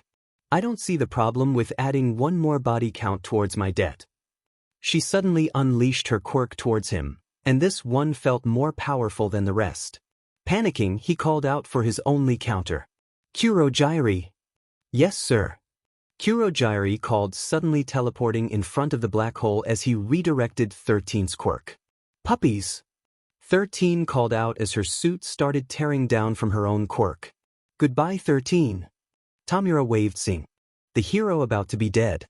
13's back was finally exposed and about to mark her end, when suddenly a burst of air suddenly hit Kurogyri away, freeing 13. What? Tamura growled, glaring at the bus as a green-haired boy stood there glaring at him with his hand outstretched and finger broken. You wanted the tactician? Then here I am. Staring at the boy that blasted Kurogyri away with air pressure, Shigaraki examined him as he seemed mostly untouched besides the shards of glass and his torn-up gloves. He hasn't been fighting at all, and that quirk is untrained. He definitely got in by smarts and some tricks alone. He is definitely the tactician.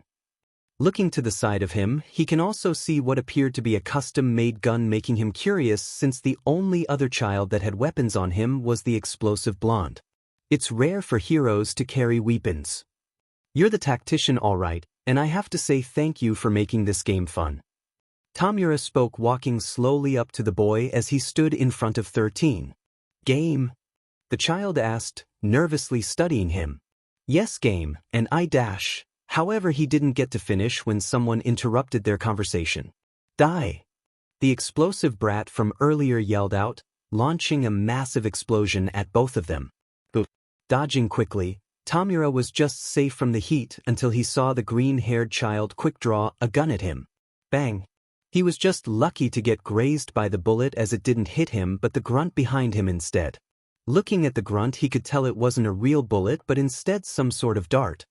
He could see the grunt withering in pain immediately as he folded in on himself. Poison? Or maybe pain-inducing darts? Want to focus on me instead of a useless Deku as him? He heard the brat speak as the kid launched himself towards him at amazing speed. Useless. Tamura growled, dodging the first explosion and grabbing the gauntlets, quickly disintegrating the brat's toy. Fucker! The kid yelled, blasting himself away before he could grab his wrist and cause an amputation. A tactician isn't useless. Tamura growled as he noticed the kid aiming his tranq gun again and dodged another dart. Die! The brat yelled again as this time he was sticking to range fighting as he fired a large explosion in his direction. Adaptable but too battle-hungry, he is annoying. Kurogyri, take me and the green one to Nomu. Tamura ordered out loud, dodging the explosion. It shall be done. Kurogyri replied, making a portal behind him that he backstepped into, as he watched the green one fall into the one beneath him. Getting teleported into the plaza, he watched in amusement as the kid landed on his back, dropping the gun. Better kick this annoying thing away. He muttered to himself, kicking the tranq gun away, as the kid was recovering. Where am I? The kid muttered, glancing around his surroundings until he spotted him. Teleported us in the plaza, since someone kept interrupting our conversation. Now I have the chance to thank you properly before I end you. Tamura smiled when suddenly a shout was heard from behind him. "Stay away from my kid." A familiar voice called out in anger. Looking towards the Nomu, they both spotted the monstrosity pinning Eraserhead on the ground, as the hero was struggling to get out of its hold. "Always someone interrupting me. Nomu, can you knock him out already?" Shigaraki growled out, scratching his neck in annoyance. "No!" The kid yelled out, but it was too late. Nomu lifted up the hero's face and smashed it towards the ground, forming a small crater. "That's better. Now where was I?" Tamura muttered out, as he spotted the kid charging towards him with his hand outstretched. "Smash!" The kid yelled out, flicking his finger as suddenly Nomu was in front of him, blocking the blast meant to knock him back. Rushing towards him, he caught the kid by the arm, making sure to not put his pinky on the kid yet, and spoke up. "Your efforts are commendable, tactician, but you are outclassed when facing me. What do you want with me?" The kid asked as he glared at him with furious determination. "I just wanted to thank you for making a real challenge for my raid battle. It's not every day I get to put my skills into these events.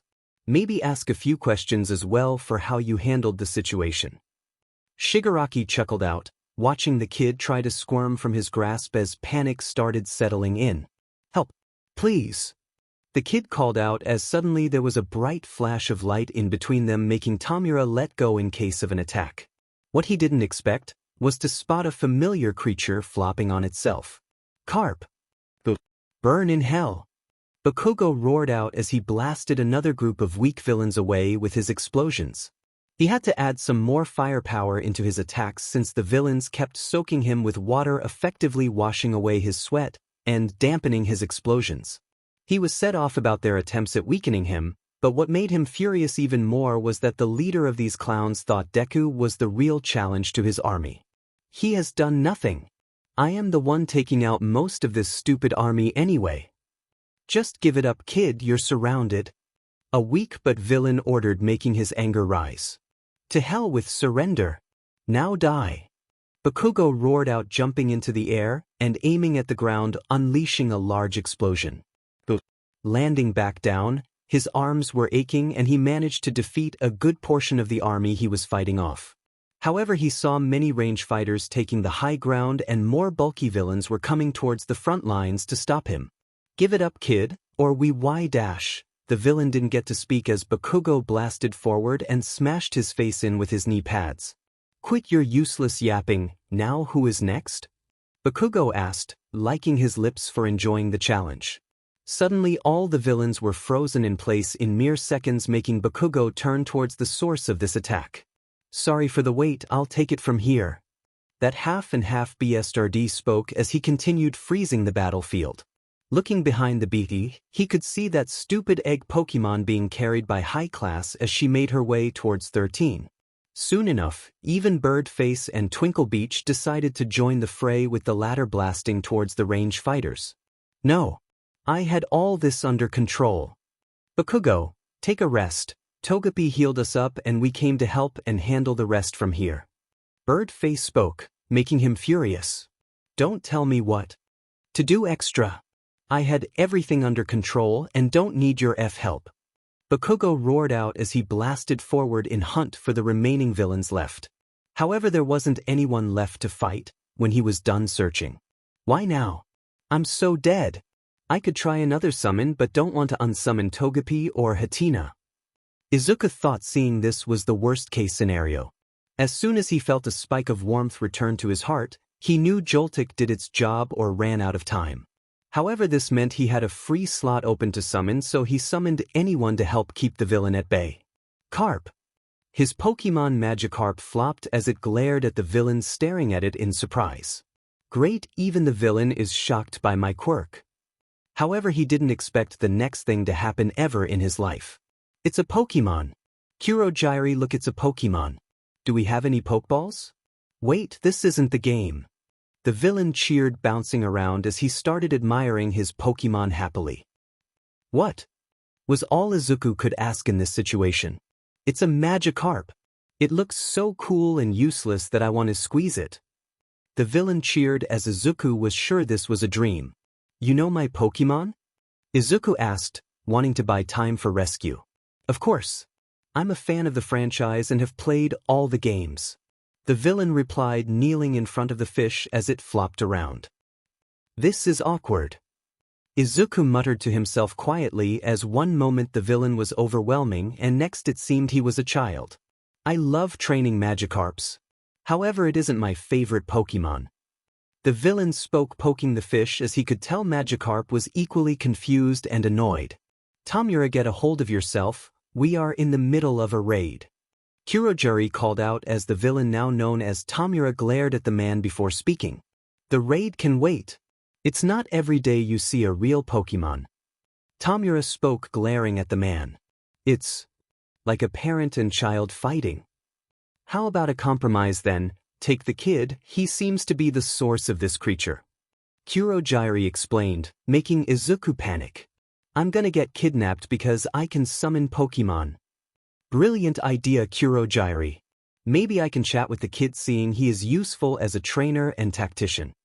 Tamura smiled, turning towards him with joyful glee in his eyes. How about you don't kidnap me? Izuku asked worriedly as he started taking a few steps back. Nope. You have caught my interest, player 2, you should be honored. Tamura smiled as he walked closer towards him. Before he could get captured, a saving grace arrived just in time to save him from this fan. I am here. I am here. Staring at the broken entrance, Izuku smiled in awe at the sheer presence of the number 1 hero coming to rescue them. All Might. Izuku muttered in hope. All Might. Tamura growled, staring at the hero in annoyance. That's All Might? It's my first time seeing him in person. He looks so intimidating. Idiots, don't hesitate. If we kill that, we'll dash. A few of the villains that woke up were immediately taken out as the hero rushed past them, knocking every one of them unconscious. One moment he was next to Shigaraki, the next he was near Aizawa with All Might standing in front of him. Such speed, I never seen him go this fast. Take care of Aizawa, young Midoriya, I'll handle the rest from here. All Might spoke, turning towards the villains. Glad to see you got my message from Abra and Kodai? Izuku sighed in relief that she was fine and managed to get help. Izuku then noticed Shigaraki was on the ground, with his hand mask off. The Nomu creature was late on protecting him, but the leader was fine for recovering quickly. Seems All Might is holding back his punches. Have to warn him he can't do that to Nomu. Before he could get a word out, the villain started speaking up as he attached the hand to his face. You're late for the main game, hero, and I have to say I'm disappointed with that last punch. What are you talking about, young man? All Might growled, readying his fist. It means your moves are trash, symbol of peace. Shigaraki growled out, snapping his fingers. Graw! The Nomu screeched as it suddenly charged at All Might. Crap! Izuku thought, shielding Aizawa from the incoming blow. Smash! All Might shouted as he countered with his own punch. What followed was a shockwave of pressure that nearly knocked Magikarp away, but luckily Izuku caught it. I got you. Carp! The Pokémon called, watching the battle within his arms. Izuku witnessed All Might get knocked back a good meter before he stood his ground, holding his arm in pain. Crap, you pack a mean punch. Have to say, you can take a good punch too, hero, but with Nomu here, holding back is a death wish as it can take you on at 100%. Shigaraki taunted, standing next to the behemoth. That is quite annoying, but I will not be hindered. All Might spoke, getting into a brawling stance. All Might, he can take one of my smashes. So please add more power than you are planning. Izuku explained, picking up Aizawa and dragging him away from the villains. It is fine, Midoriya, I will not be defeated. All Might spoke, charging at Nomu and performing an X attack. Graw! The Nomu screeched as it started trying to swipe at the hero persistently. You're not doing enough damage, hero. Nomu has shock absorption, meaning all your attacks are useless. Shigaraki taunted. Thanks for the information, makes it a lot easier for me. All Might shouted as he started suplexing Nomu. The ground shaking from the sheer power of his S-beam was enough for Izuku to look back. As the dust settled, all Izuku could feel was dread running up his spine. It can't be. The Nomu never hit the ground as it was carrying All Might, instead with its upper body popped out of a warp gate that opened right where All Might slammed its body down. Not even a single error in their plan. Were you trying to keep him from moving by sticking him deep in the concrete? You won't be able to stop him like that, because Nomu is as strong as you are. Shigaraki spoke with the same amused tone, as the creature gripped the hero strongly enough to draw blood from his injury. They got his weak spot. That is a low trick, you villains. All Might grunted as he struggled to get out of Nomu's grip. Shigaraki scratched his neck as he growled out, "Kurogyri, finish this hero scum." Personally, I don't like having blood on me, but to a great man as yourself, then I will make an exception. Kurogyri replied, lowering All Might towards his. Portals. Crap. I need to get free. All Might muttered as he struggled further. I have to do something. Izuku thought, not wanting to see his mentor die. You are too powerful and fast for common villains to kill, but luckily submitting you was a simple solution. Shigaraki spoke as he watched with fascination of the hero nearly meeting his end. It can't wait to tear you apart. Kurogyri replied with All Might near his portals. I can't believe beating a boss will be this easy. Tamura chuckled, when he suddenly heard movement behind him. You forgot about your player too. Izuku called out in anger as he swung Magikarp and fish slapped Shigaraki towards the ground. Carp. The fish cheered happily as Izuku threw it towards Kurogyri. Tamura. Kurogyri replied in shock, unable to close the portal, as his face was also smacked by the fish. Did you seriously just smack me with a fish? Tamura growled as he got back up slowly. So what if I did? I wasn't gonna let you kill him. Izuku spoke up as he took a fighting stance similar to Ryolu's version of gunhead art. I have to be careful, one touch and I'm dead. You really are interesting, Green. What is your name? Shigaraki asked, smiling happily as he towered over him with amusement on his face. My name?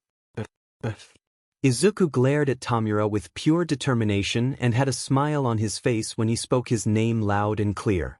I am Dikairu, the hero that can do it. Shigaraki examined him for a moment before smirking as he cheered with his fist in the air.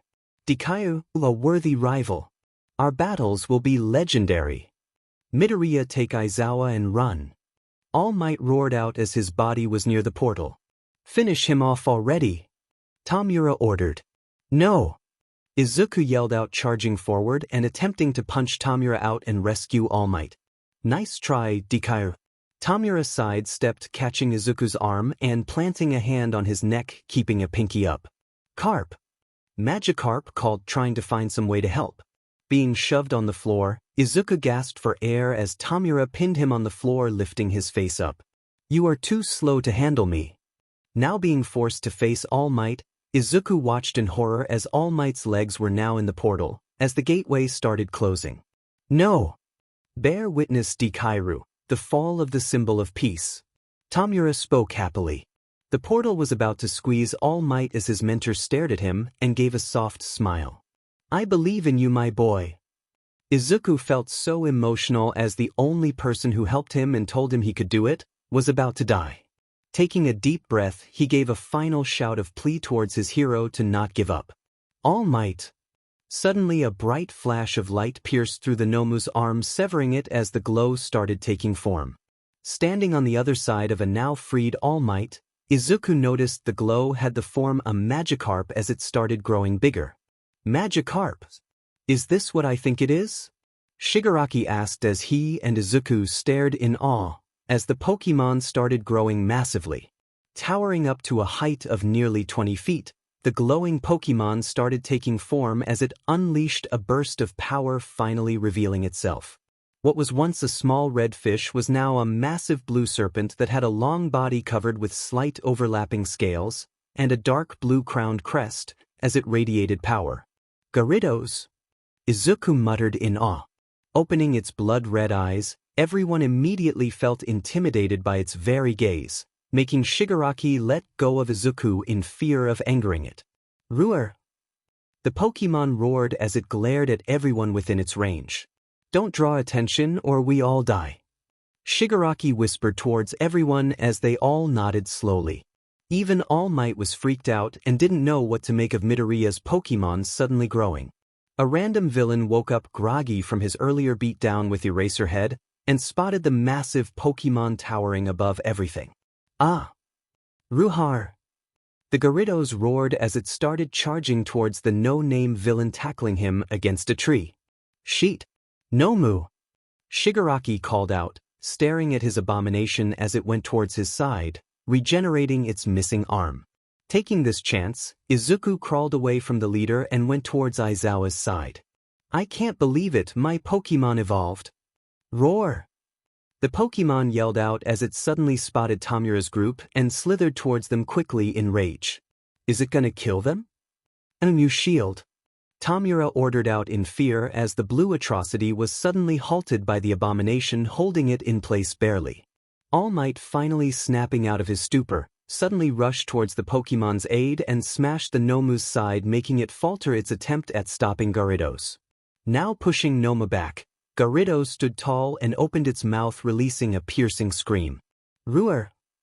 The Pokémon yelled out as its fangs suddenly glowed with energy and chomped down on the Nomu's arm again. Graw! The abomination screamed in anger and probably pain as its arm was torn apart from its body again. Think I'm gonna be sick? All Might muttered as he watched the Pokémon toss away the limb as if it was a chew toy. And you stop it! Shigaraki ordered, backing away from the battle in fear. Before Gyarados had a chance to bite its other limb off, Nomu planted a foot on the bottom jaw of the beast, using its arm to hold off the top from biting down on it. Sorry, Sensei, but I need you to hang a bit longer. Izuku muttered, carrying his teacher up the stairs slowly to avoid further injuries. I don't know if it relies on instinct or something else for its rage, but I have to trust Gyarados to hold back the Nomu and help All Might. Izuku thought, nearing the entrance to the USJ. Ruhar! The Pokémon roared as it tackled the Nomu against the ground. Such power! How is it on par with All Might? Kurogyri muttered as he teleported next to Tamura. It isn't, it's just naturally strong. And you knock it out. Tamura growled out as he didn't want to be dinner, but examined the Pokémon further. Usually they have water moves, but why isn't it using any? Recovery quickly, Nomu started upping its power output as he noticed it still wasn't at full power than what Sensei displayed. What is going on? Getting pushed back, Gyarados struggled to find an opportunity to bite down on the monster. However, a voice spoke as air pressure suddenly knocked back the abomination. I am still in this fight. Graw! The Nomu roared as it swiped at All Might but found its limb torn off again, saving the hero. Gir! The Pokémon growled, glaring at the Nomu with hatred, spitting the limb off its mouth. 2 bosses against 1. That isn't fair. Tamura growled, watching Nomu get repeatedly knocked back by All Might or having its limbs torn off by Gyarados. Not fair? Life isn't fair, as it is a hero's job to counteract that unfairness. A voice spoke, making Tamura turn to spot a familiar green-haired child aiming a gun at him. You! Tamura growled, not sure how to handle the child, as he knew this whole mess was quickly becoming a losing battle. How did he get back so quickly? I thought he ran away. I just dropped my teacher off. I was not gonna leave All Might to fight alone. Dekairu spoke before suddenly. Bang! Izuku quickly fired a shot. Tamura was lucky to dodge it barely. However, he noticed a new Pokémon besides the student. Shinx! The Pokémon growled as it suddenly charged at him with an electric-covered body. Sheet! Tamura panicked, trying to dodge the attack, but a jolt of electricity suddenly went through his body. Ah! The villain screamed as he knelt down in pain, glaring at Dekairu standing above him with Shinx by his side. I got outplayed by my own rival. He is amazing. Suddenly, a ground-shaking quake drew both their attention as they spotted All Might putting his back into his punches, pummeling Nomu. You may have had plans for me, villains, but you underestimated my student. All Might spoke as he repeatedly punched the Nomu, quickly filling in with my powerful blows. How? How are you two beating it? Nomu has shock absorption and regeneration. Tamura called out in rage. You said shock absorption, not nullification. All Might grunted, uppercutting the creature again as Gyarados tore off its arm to keep it from swiping. That means there's a limit. All Might spoke, punching the Nomu again as it was now obvious the blows were making massive impacts on the creature. Roar! Gyarados roared as it bit down on the Nomu's arm before swinging it upwards. With the Nomu now midair, All Might appeared above the creature and smashed it back to Earth, forming a massive crater. This was supposed to handle me at 100%? You forget helping hands increases the percentage. As everyone goes beyond. All Might preached, rocketing underneath the Nomu. Plus Ultra. With tremendous power, All Might unleashed a devastating blow as he sent Gnome smashing through the dome of the U as it blasted off again. Roar! Gyarados cheered in victory with All Might below giving a triumphant smile. You shouldn't have won. This was supposed to be my raid mission. How did you win? Tamura growled out, glaring at the hero.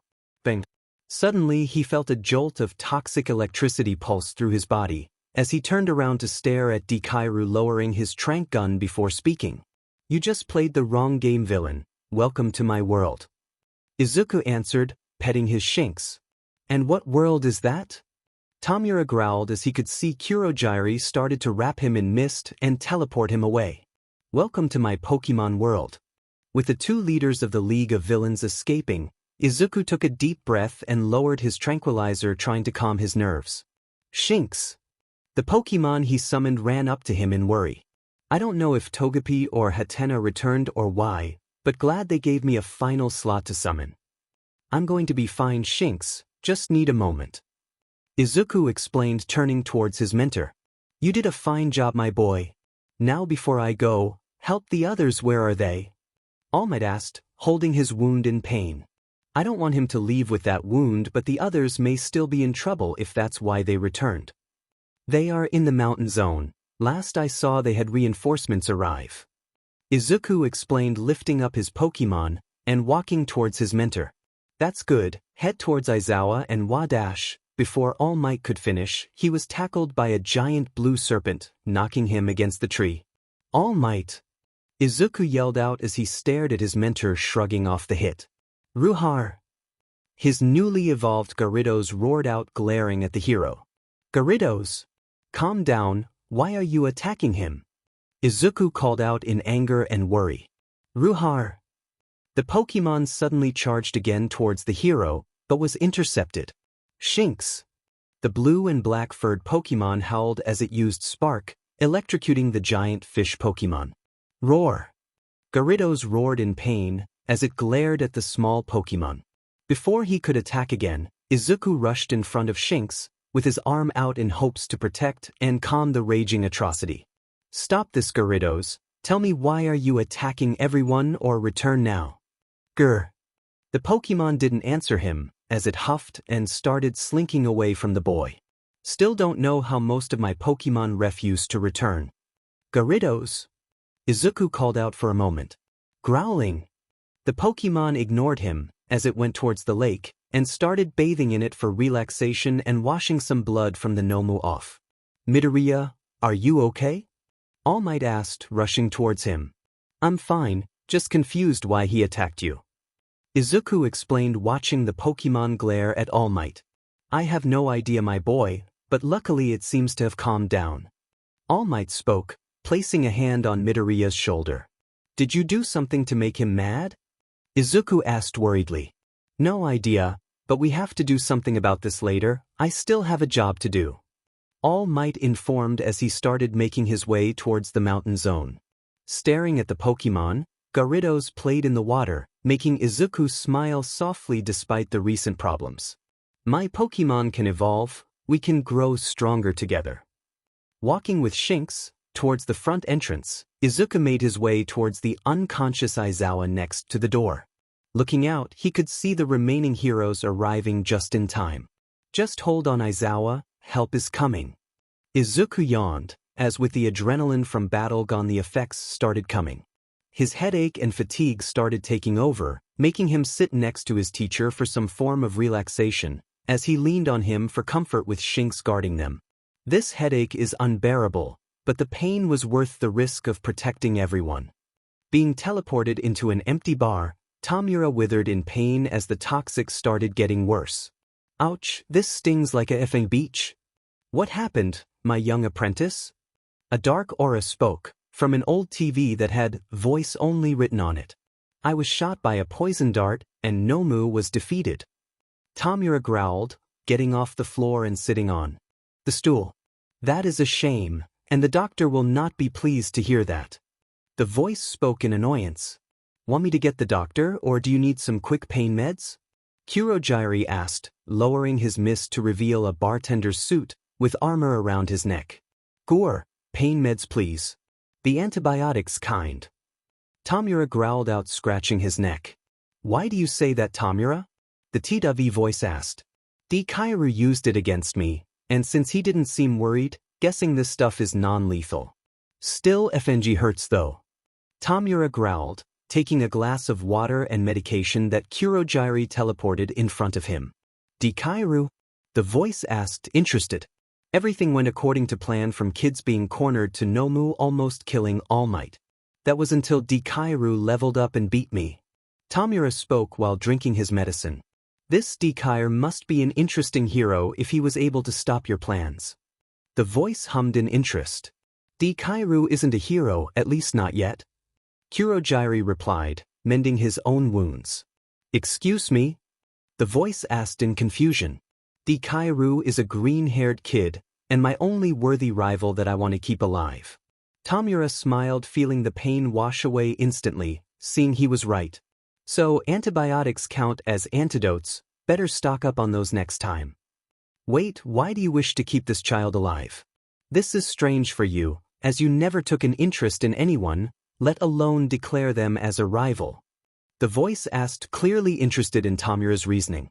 He is an interesting tactician, annoying as hell, and a Pokémon trainer. Tamura smiled, finishing his water and stretching. Wait, Pokémon trainer? The voice asked in confusion. Yep, I want his quirk if possible. His Gyarados shredded Nomu apart easily.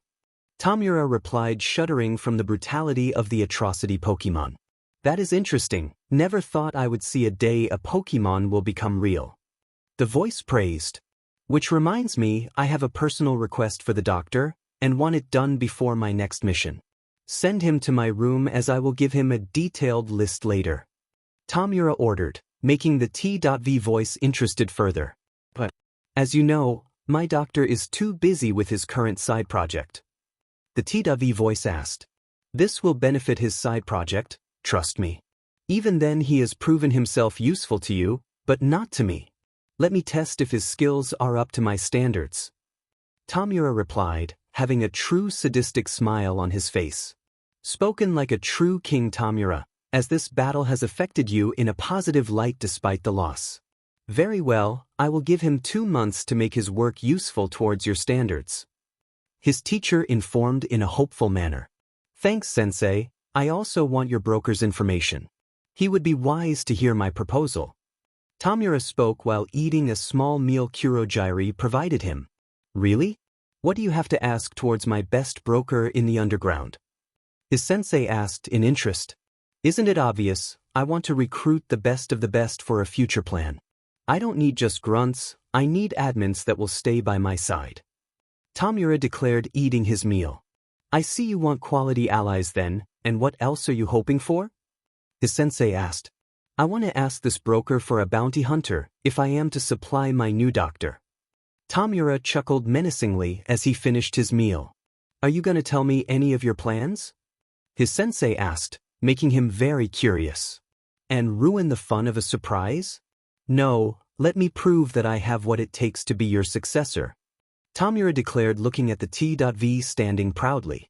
I want to be more than the symbol of destruction, I want to be the best villain. I couldn't have picked a better successor, very well. Show me what it is to be the best villain, spread despair across the world. Sensei praised with proud excitement. I will, sensei, and hope Dikairu is ready for a rematch. Tamura smiled in happiness. Getting off his seat and walking away, his sensei spoke up in confusion. Where are you going? To my room and study Pokémon for a bit. If I want a chance to be the best, I need to beat Dikairu and all the other heroes. I need to start playing a different game than MMOs. I need to learn how to adapt and win. Tamura spoke happily, walking away. Now with Tamura away, the T.V hummed in interest as he muttered to himself. Deku, you have made the worst mistake for society, and I thank you for this wonderful gift.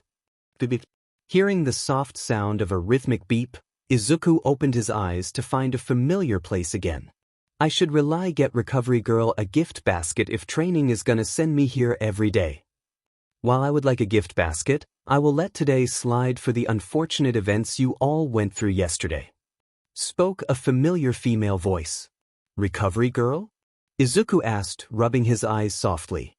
Yes, Sonny, and don't move too much, just wait a bit and let me order you some food and juice from Lunch Rush later after your meeting. Recovery Girl spoke as Izuku turned his head, seeing her make a call real quick. What happened? Izuku asked himself as his mind was hazy for a moment. Many things, but take your time and ease yourself, young Midoriya. A different voice spoke, making him look around, spotting All Might in his small form. All Might? Izuku called out in confusion. Hello, champ, glad to see you awake. All Might said, grinning happily at him. All Might, what happened and why are you her? Izuku didn't get to finish as he saw All Might's upper body bandaged up as some dried blood was shown above his injury. Suddenly the events of the USJ caught up to him, and he instantly sprang from his bed and spoke. What happened at the USJ, and is everyone okay? Calm down, young man, as I will answer your questions since I knew you were gonna ask that. All Might chuckled, pushing Midoriya back on his pillow softly. I can sit up, All Might, I'm not injured. Izuku muttered, choosing instead to sit up against the bed instead. However, he was instantly hit in the ankle by a giant syringe staff, making him recoil in pain. That hurts. Oh, look, an injury, now sit back down. Recovery Girl growled in annoyance as she instantly applied pain ointment on his ankle. Aren't you supposed to be a hero and help me? Izuku asked, raising an eyebrow at the heroine. Yes, I'm being the best hero and knocking some sense into you. Recovery Girl chuckled, handing him a few gummies. Very funny, but seriously, how is everyone? Izuku asked, looking at a sheepish All Might. Everyone is okay, young Midoriya, it was nothing Chio couldn't fix. All Might explained, easing some of his worries, but he wasn't fully buying it. Are you sure? 13 and Aizawa had it both bad and some of my classmates were knocked out if I remember correctly. Izuku explained, making his mentor sigh from delivering the news before Recovery Girl spoke on his behalf. Well, Aizawa and 13 are still in the hospital, but I believe they should make a full recovery soon. Also, no, I will not tell you their injuries since that is their business. Recovery Girl explained, making Izuku feel better, but the guilt of him not doing anything sooner still ate at him. I could have prevented more injuries sooner if I was better. Thanks, but what happened while I was out? Izuku asked nervously. We were lucky the heroes found Aizawa at the entrance with you unconscious next to him. I take it that you had quirk exhaustion and that you passed out due to a severe headache if what your quirk entry says is true. Recovery Girl explained, handing him a small water and a pain relief. Thanks, and yes, it is true. I don't know why, but I can only summon 6 times a day, with them being out longer taking a bigger toll on me. Can never increase the number, but the time limit and headache is still something I'm working on. Izuku explained as he drank the reliever and started eating his gummies. I see, that would explain the fatigue. Also, I took the time to heal up your broken fingers if you were wondering about your own injuries. Recovery Girl stated as she moved on to her computer. Thank you. Also, how are my classmates still? Izuku asked, turning towards All Might. They are all fine. Your Pokémon Togepi was a fantastic help as everyone was able to wake up and support your class mid-fight. Also, from what I heard, even Hatina took the time to heal 13 a bit, assisting Togepi, so both of them saved her from critical condition. All Might explained, making Izuku smile softly. He knew Togepi was a good healer with a kind heart, but Hatina was a nice surprise. It actually proved his kids all have a good heart inside of them despite their cold behavior. Thanks for telling me, and dash. Before he could finish, the door to the infirmary opened to reveal a man in a trench coat with a white animal in a tux on his shoulder. Excuse me, And sorry to intrude, but I wanted to see if Midoriya was awake. The trench coat man spoke, walking in the room. Of course he is awake, so I win the bet, detective. Looks like you owe me a block of cheddar cheese. The animal chuckled softly. I could just lock you away and no one will know. The man sighed happily with a smile on his face. Oh please, we all know I could escape from any prison. The animal laughed as it climbed down the man. Naomasa and Nedzu, sir, what a pleasant surprise. All Might spoke, turning towards his allies. Yes, that could be me. Am I a mouse? The bear? A dog? But my real identity is... I'm the P-. Before he could answer, a different voice spoke up, interrupting him. The principal. Izuku yelled out in excitement, watching Nedzu's favorite introduction in real life. I see I have a fan. This is truly wonderful, and you must be All Might's successor, Izuku Midoriya. Nedzu smiled, walking up to Midoriya with his hand in the air. Yes, that would be me, sir, and do they all know All Might? I kinda assumed only Recovery Girl knew.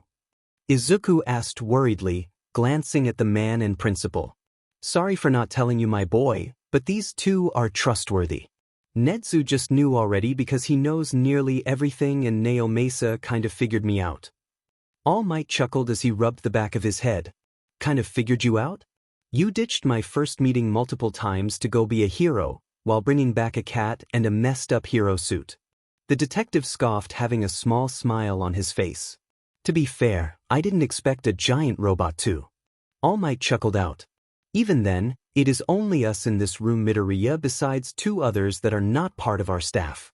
Nedzu explained, making Midoriya curious who the other two were.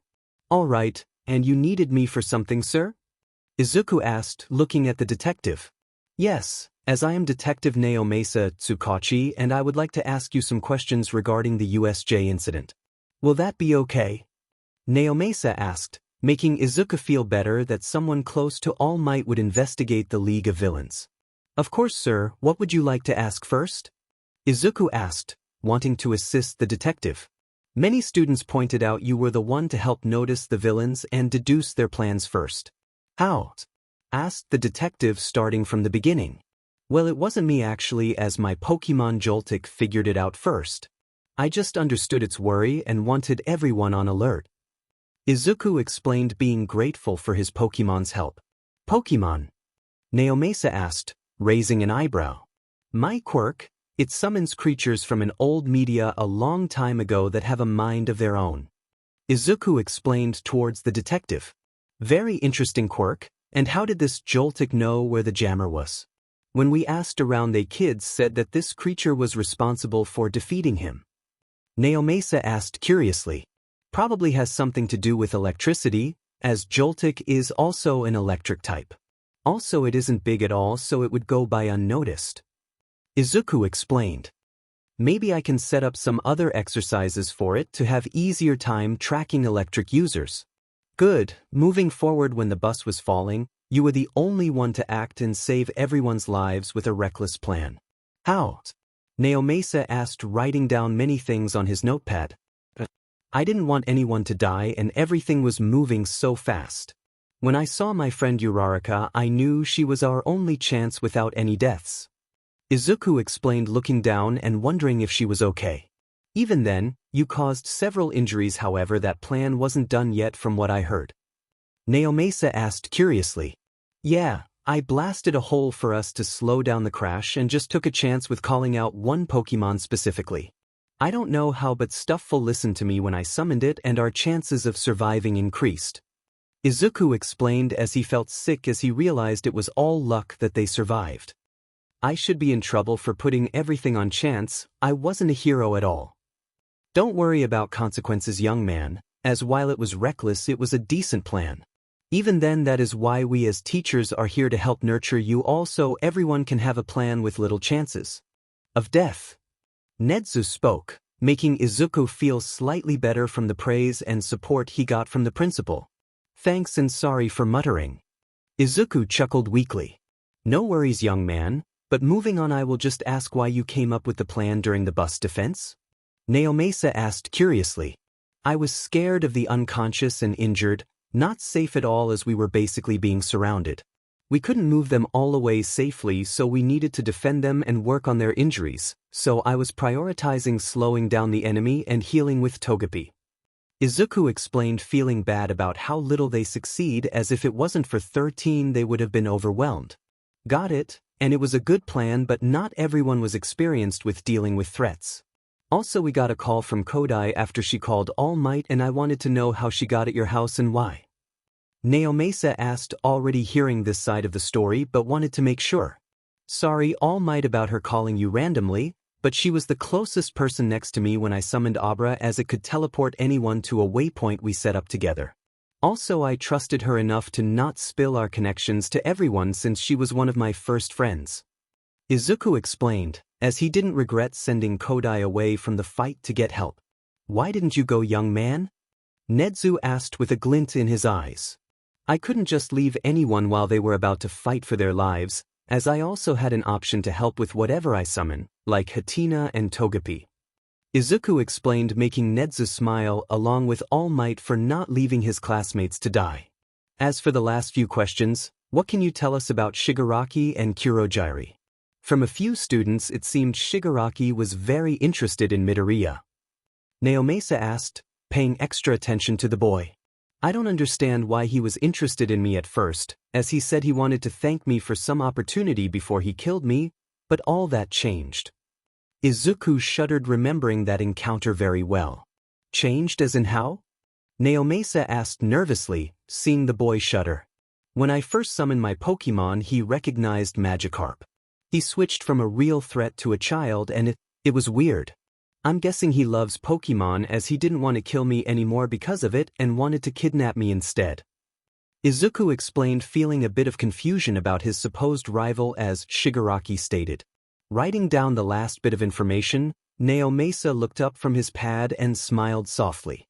Thank you for this information, and if you want, I could set up protection around your house for a few days if you're scared of getting kidnapped, young man. I appreciate it, as I don't want my mom involved in this situation too. Also, since you know All Might, can I ask for a card or number in case I need your help if it involves trouble with One for All or the League?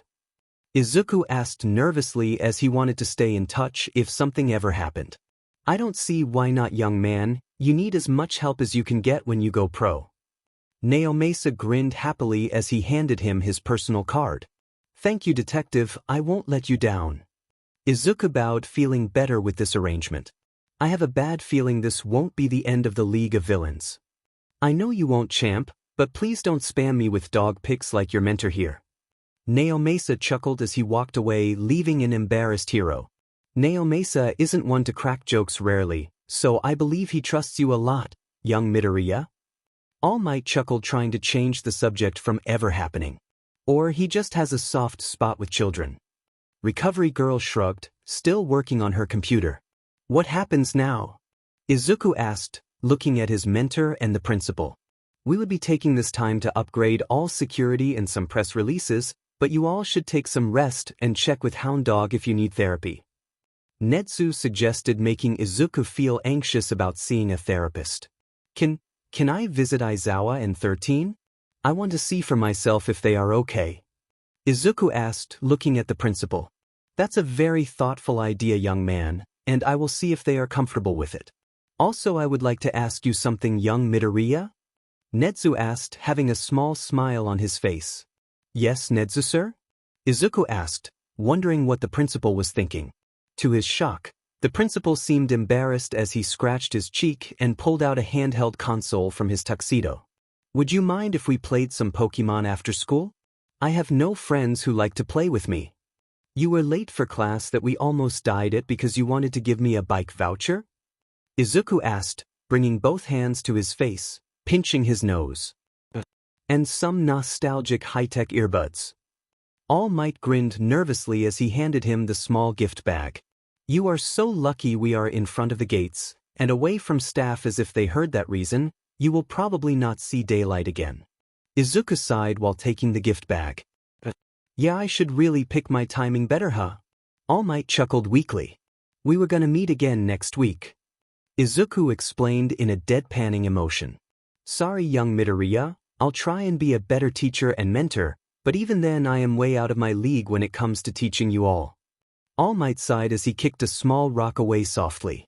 I won't fault you entirely since you didn't know about the attack, and if you want to be better then try and actually get a teaching license. Izuku suggested, making the man pale. That could be a long time, young Midoriya, before I could get one. All Might spoke, turning towards the school and shuddering. You just don't want to go to school again, do you? Izuku asked, raising an eyebrow at the hero. I mean, sort of, but I'm not exactly the brightest and focused mind.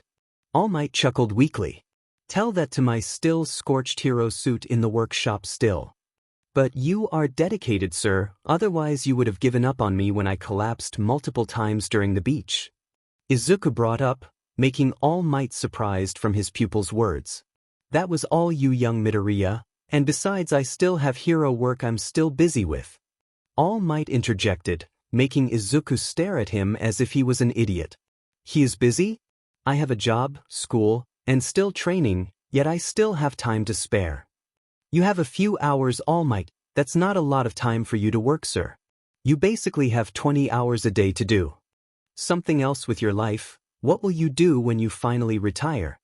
Izuku asked, making All Might cringe for a moment as he hated the idea of retirement. I don't know anymore. All Might sighed, not thinking he had a future anymore. All Might, I think it would be best if you take this weekend to think about your future instead of mine. Because I don't want to see the only person who believes in me struggle anymore, and I'm sure you will be an excellent teacher, Arceus, even a professor or principal if you tried hard enough. Izuku explained, giving his mentor a small hug before he started walking away. Watching his successor leave, All Might smiled at the boy for making him feel cared for again. He wants a bright future for everyone. Walking away, All Might muttered to himself as he looked up at a high school. I'll think about it, I promise. I wonder if this is too much? Izuku thought as he was walking home from the school's nursery with his new presents in hand. I appreciate the gifts, but I could have received it during our next meeting, and even then I don't need one of them. Izuku thought, remembering how that conversation went. Why would All Might give me a bike voucher when I run and walk everywhere? Izuku muttered to himself, checking the price on it. 100,000 yen. Izuku yelled out in his head. I don't deserve this, but I need to do something with this voucher, maybe I'll save it for later. Izuku muttered to himself, seeing this voucher never had an expiration date. Stuffing it in his gift bag, Izuku took out his second gift and started reading to himself. Nostalgic high-tech earbuds, listen to all themes or songs in the pre-Quirk era times. Comes equipped with 3 million songs, thanks to iIsland's large media network. They were a new product that many people were hoping to buy, but the demand for these earbuds were slow. How did All Might even get these? Checking the price, Izuku nearly fainted again, but he knew this was worth the price. 50,000 yen, basically half the price for the bike voucher. I don't know if All Might got scammed or not. Opening the package, Izuku connected the earbuds into his ears and adjusted them into the appropriate settings. Weird, I can't hear the outside, well, but can hear people's voices clearly. Wonder what music I can find again. Typing in a random letter, Izuku was surprised by the sheer amount of options. Maybe I should just stick to something I know. Search. Pokémon. He didn't know why, but he wanted to test how nostalgic is the music, as the Pokémon genre was during the pre-Quirk era events. He was still surprised to see many options. Wanting to test the first one, he pressed play, still walking to the hospital. I want to be the very best. Like no one ever was. To catch them is my real test. To train them is my cause. He was surprised at how great this song was for being old times, with clean music on top of it. Did they seriously rework the song themselves to make it clear? I will travel across the land, searching far and wide. Each Pokémon to understand the power that's inside. Picking up speed, Izuku decided to go for a light jog, matching his pace with the music, imagining a field with his Pokémon following him. Pokémon. Gotta catch 'em all. It's you and me. I know it's my destiny. Pokémon. Dodging many pedestrians, Izuku couldn't help keep the smile on his face from hearing the full potential of this song. Better than all those lost tapes I found, or even the scratched-up discs. Oh, you're my best friend. In a world we must defend. Looking into the horizon, Izuku admired the scenery of a sunset illuminating his home. Pokémon. Gotta catch 'em all. A heart so true. Our courage will pull us through. You teach me and I'll teach you. Pokémon. Gotta catch 'em all. With the song ending, Izuku took a deep breath and searched his surroundings, and to his surprise he made it to the hospital Nedzu told him the address to. I must have been really into the music to not notice I arrived early. Taking off his earbuds, Izuku set them away, and made his way inside. Wonder how 13 and Aizawa are? Greetings Midoriya, glad to see you are well. Spoke a woman, with dark short hair covered in bangs and Saturn eyes. She was bandaged heavily from all sides as her body from her stomach all the way to her beak. So glad they covered her up. Glad to see you are alive, 213. Izuku sighed looking at her bright smile, even though he was still guilty about her state. Aren't you a cutie, and sorry for being in this state in front of you but I can't wear my famous suit yet. 13 chuckled trying to lighten up the mood. It's fine, as I should say sorry for putting you in danger and not helping out as much as I could. Izuku explained letting a few tears loose. No need Midoriya, and remember, I agreed to your plan too. We were just trying to help each other as best as we could do. 13 stated as she stared into his eyes, still giving him a soft smile. Still, I just wish I could have done more and Izuku didn't get to finish as 13 interrupted him. We all wish we could have done more, and I mean look at me, I always want to do more but I can't. Yes it is frustrating but I learned long ago that I have limits, and boundaries I don't cross. 13 stated making Izuku curious. What do you mean boundaries? Izuku asked, interested in his favorite rescue hero's story. She never reveals anything about herself, and even now she isn't revealing her name to me. Remember my speech at the USJ? 13 asked, raising an eyebrow. Yeah, about how quirks are dangerous and could kill if used wrongly. Izuku stated. Or if used purposely, and that was a boundary I was willing to cross at the USJ to protect you all. 13 stated as she laid back down staring at the ceiling. You were really planning to kill Shigaraki and his men? Izuku asked in disbelief. Not at first, but they were calling my bluffs and threatened you all. It is a rare moment that happens in a hero's life eventually, and I wanted to teach you all about that someday, but now is as good a time as any. 13 shrugged, still staring at the ceiling. But don't you want to stay clean and not spill any blood? Izuku asked nervously. Of course I do, but have you ever wondered why I gave that speech Midoriya? 13 asked, raising an eyebrow at the thinking child. You already killed before, haven't you? Izuku asked looking at his favorite hero in a new light. Yes, while I won't tell you the story, it was the reason I became a rescue hero. If I was a combat hero instead then there would have been a large body count and I don't deserve to call myself a hero if I resorted to killing villains in nearly every fight. 13 explained making Izuku have a whole new respect for his favorite hero. She actually cares about lives and is regretting her actions. Why are you telling me this 13? Izuku asked, wondering what point she was trying to get across. I saw you and your creatures, Midoriya, and I know you have a good heart. You could make an excellent rescue hero, but I want you to pursue more than just rescue. Don't get stuck in a one-option situation like me, and work hard to be adaptable in combat to defend yourself and others. Just don't forget that rescuing is also part of being a hero. 13 stated as she reached out and ruffled Midoriya's hair with a soft smile on her face. Thank you ma'am, I won't let you down. Izuku smiled brightly in her direction. I will be the best hero for combat and rescue, even more if I have to. Oh, I forgot to mention I'm gender fluid, so just call me 13 but you can still call me a girl. Sorry if it's weird Midoriya, but some days I just see myself as male, while most days I feel like I'm female. 13 chuckled, scratching her cheek and looking away in embarrassment. Oh, that's why she showed up at the parade one year and visited Present Mike's radio show during that one controversy. That's fine, I understand and don't see you any differently. Sorry for making assumptions, as I finally got to see you without the mask. Izuku chuckled, staring away from her face in equal embarrassment. It is fine, as I said it is rare, but I like to feel like a boy once in a while, preferably when I don't get cramps. 13 chuckled weakly. Cramps? Izuku asked, tilting his head. Ask Midnight, I'm not corrupting you. Don't I see enough of you at school, Midoriya? Aizawa asked, glaring at him as he was wrapped in bandages.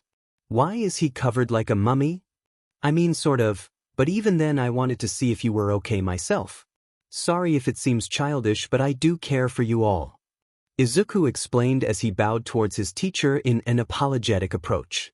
I understand, what Nomu did to me was really frightening, but I survived and expected to make a full recovery in a month. Though I have to retrain my quirk for the time limit has shortened. Aizawa shrugged as he stared at Izuku as if this was normal. Probably is normal?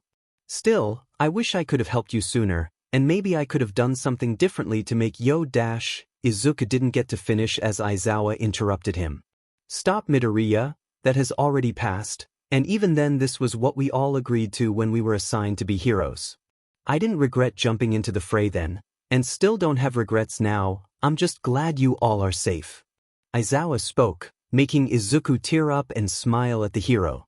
Thank you, Mr. Aizawa. You may hear this a lot, but to me you are a real hero and I couldn't have asked for a better teacher.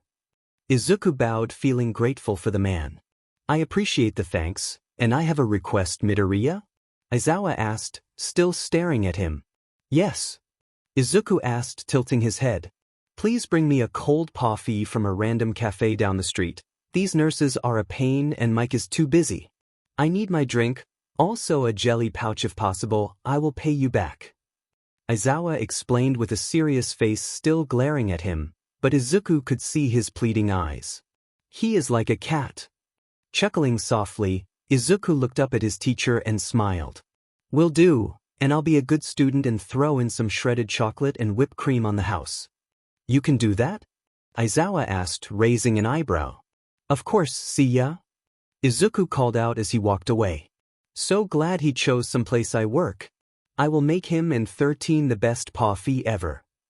Cleaning the house was always a chore for Izuku as his Pokémon always trashed it within minutes of being summoned, which was normal for the Midoriyas. However, if someone was visiting, Izuku himself put himself into overdrive so as to not embarrass his mother. Don't want people judging my mom and thinking she raised a slob, even though this mess belongs to my kids. Izuku thought as he was scrubbing the stains from countless messes. Izuku honey, take a break please. His mother pleaded as she watched her son hanging from the ceiling fan. He scrubbed the juice stains from the ceiling by Bouncesweet's apple juice accident. I can't, Mom. I need to prepare for Kodai's visit. Izuku spoke out, falling from the ceiling fan. Honey, she already saw the place, and it wasn't that bad. Inko informed him. Still, isn't she bringing someone else? Izuku asked worriedly. She said she was bringing a family member over. His mother explained. Then I have to make everything spotless. Izuku explained, grabbing a new mop bucket. Knock knock. Coming. Izuku yelled out in panic as he shoved the cleaning supplies in the closet, along with the mop bucket. I'll fix that later. Rushing towards the door, Izuku opened it up to find not Kodai, but a strange young man glaring at them. Are you the Midoriyas? He was a slim, tired-looking young man with pallid skin. His droopy eyes are cerulean-colored and he wears blue-gray eyeshadow around them. He has long, spiky, black hair with white patterns, probably dye, that covers one side of his face and is tied into a ponytail. He wore a long white jacket with black and purple undershirt, with punk-looking jean pants and shoes with matching accessories like bands and a choker necklace. Imagine Piers from Pokémon with one ponytail and jeans with less Team Yell symbols. Yes, I'm Midoriya, and you are? Izuku asked nervously, wondering if this was someone related to Kodai. They have the same eye color. I'm Karma Kodai, and I have a few words I would like to say to you, Green. Karma spoke, leaning over him. What would you like to say? Izuku asked worriedly, wondering if he did something wrong. Place a hand on his shoulders. Karma fixed him a hard glare as he smirked before speaking. You are a crazy man, and I respect the hell out of you for not ditching and leaving my sis to die. What? Izuku asked, tilting his head in confusion. Lay off him, Karma, he is squishy. A female voice spoke as Izuku turned his head and spotted Yui in casual clothing. She wore a pink turtle necklace and small black skirt, and had a small frown as she glared at Karma. Is he Kodai's dad? Uncle? Brother? I'm just saying how I see it, he is crazy and I owe him one for sending you to safety when he could have just ditched you all. Karma spoke, looking back at Yui, giving her a soft smile. Oh, no need to thank me, I just did what I thought was best, and Kodai is one of my best friends, so of course I'll save her too. Izuku explained, getting a soft glare from Karma. Is he glaring at me? Or is that just his neutral expression? Still, that was my sister and I couldn't live with myself if the only family I had left disappeared while she hadn't started her dream yet. Karma explained, giving him a smirk as he patted the boy's shoulder. While I wish I could have stayed mad because you sent me away instead of helping you all, I'll let it slide since my brother gave me an earful on how I was the one who saved you all by calling for backup. Kodai spoke, not looking at him directly.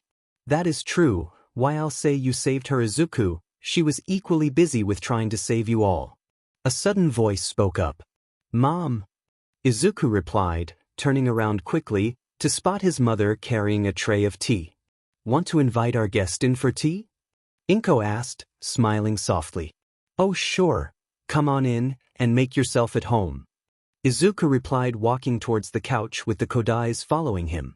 I appreciate the hospitality, and I have to say that we won't be staying that long, as we have a concert to attend to in another city. Karma explained as he sat on the couch enjoying it. Oh, you play both like music? Inko asked, starting the conversation. Yes, but I play at concerts more than listen to them, I just like the thrill of a good beat. Karma explained, drinking his tea. I like listening to music more than playing, however if he needs a hand I'll support my brother. Yui replied, giving off a soft smile. That's awesome. I wonder if I can join you on one of these concerts one day. Izuku said, making Yui blush, and Karma grinned. Why the hell not? I am always interested in people spreading their wings. I say come along in a few weeks, I can show you one of my performances. Karma grinned as he took another sip of his tea. Are you sure? Izuku asked nervously. Of course I'm sure, just think of it as my gift to you for saving my sister. Karma explained, making Izuku feel slightly excited. That would be wonderful, Karma. I'm sure Izuku will have a great time at your concerts. Inko spoke, making Izuku feel better about asking permission as she granted that already. Want to come too, Ms. M? Karma asked. Oh Arcus, no, I can't handle any more excitement that isn't my friend Mitsuki. Inko giggled, making Izuku glad she still hangs out with her friend despite his rocky relationship with Kakin. I get it, just know my offer is open to you as well if you change your mind. Karma explained, making Izuku stare at Kodai since she hasn't spoken yet. Still need to talk to her about All Might.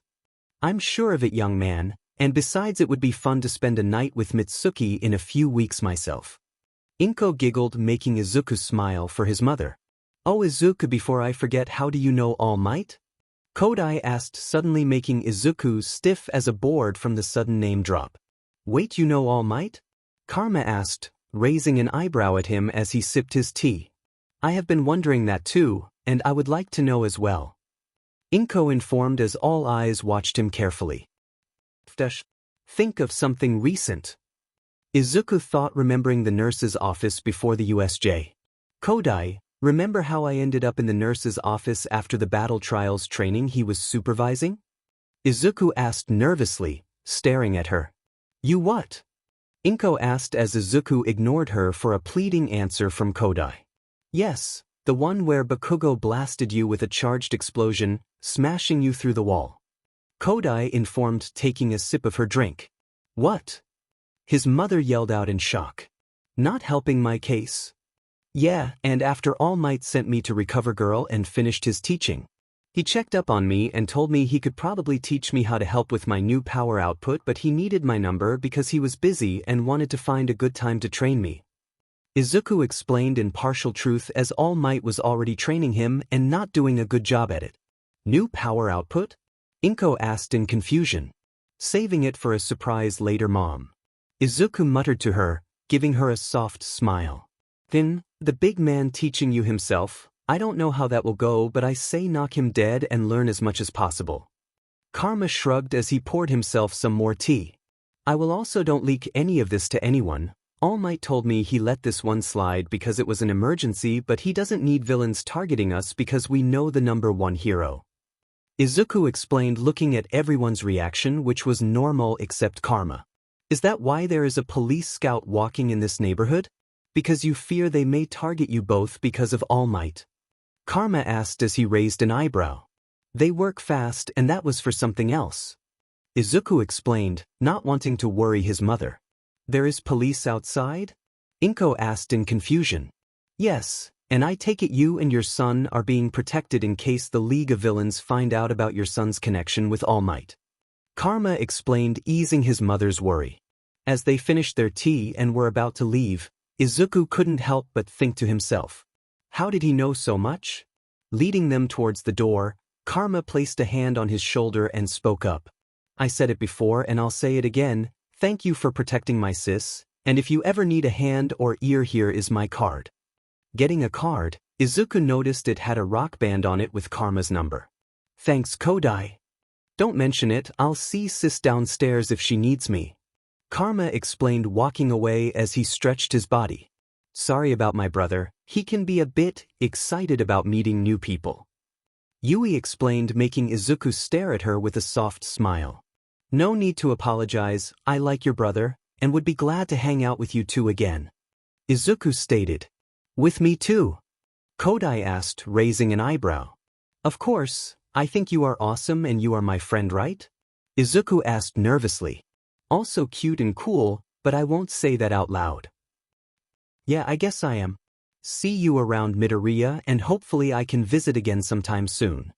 Yui replied, having a small smile on her face as she walked away from the apartment. Closing the door, Izuku turned around to find his mother grinning at him. That isn't a good sign. Does my baby have a crush on someone? Inko asked as her smile grew. I pleaded the fifth. Izuku stated. This isn't America. Inko giggled as she walked away. Arceus, please help me, my mother is going to embarrass me, I just know it.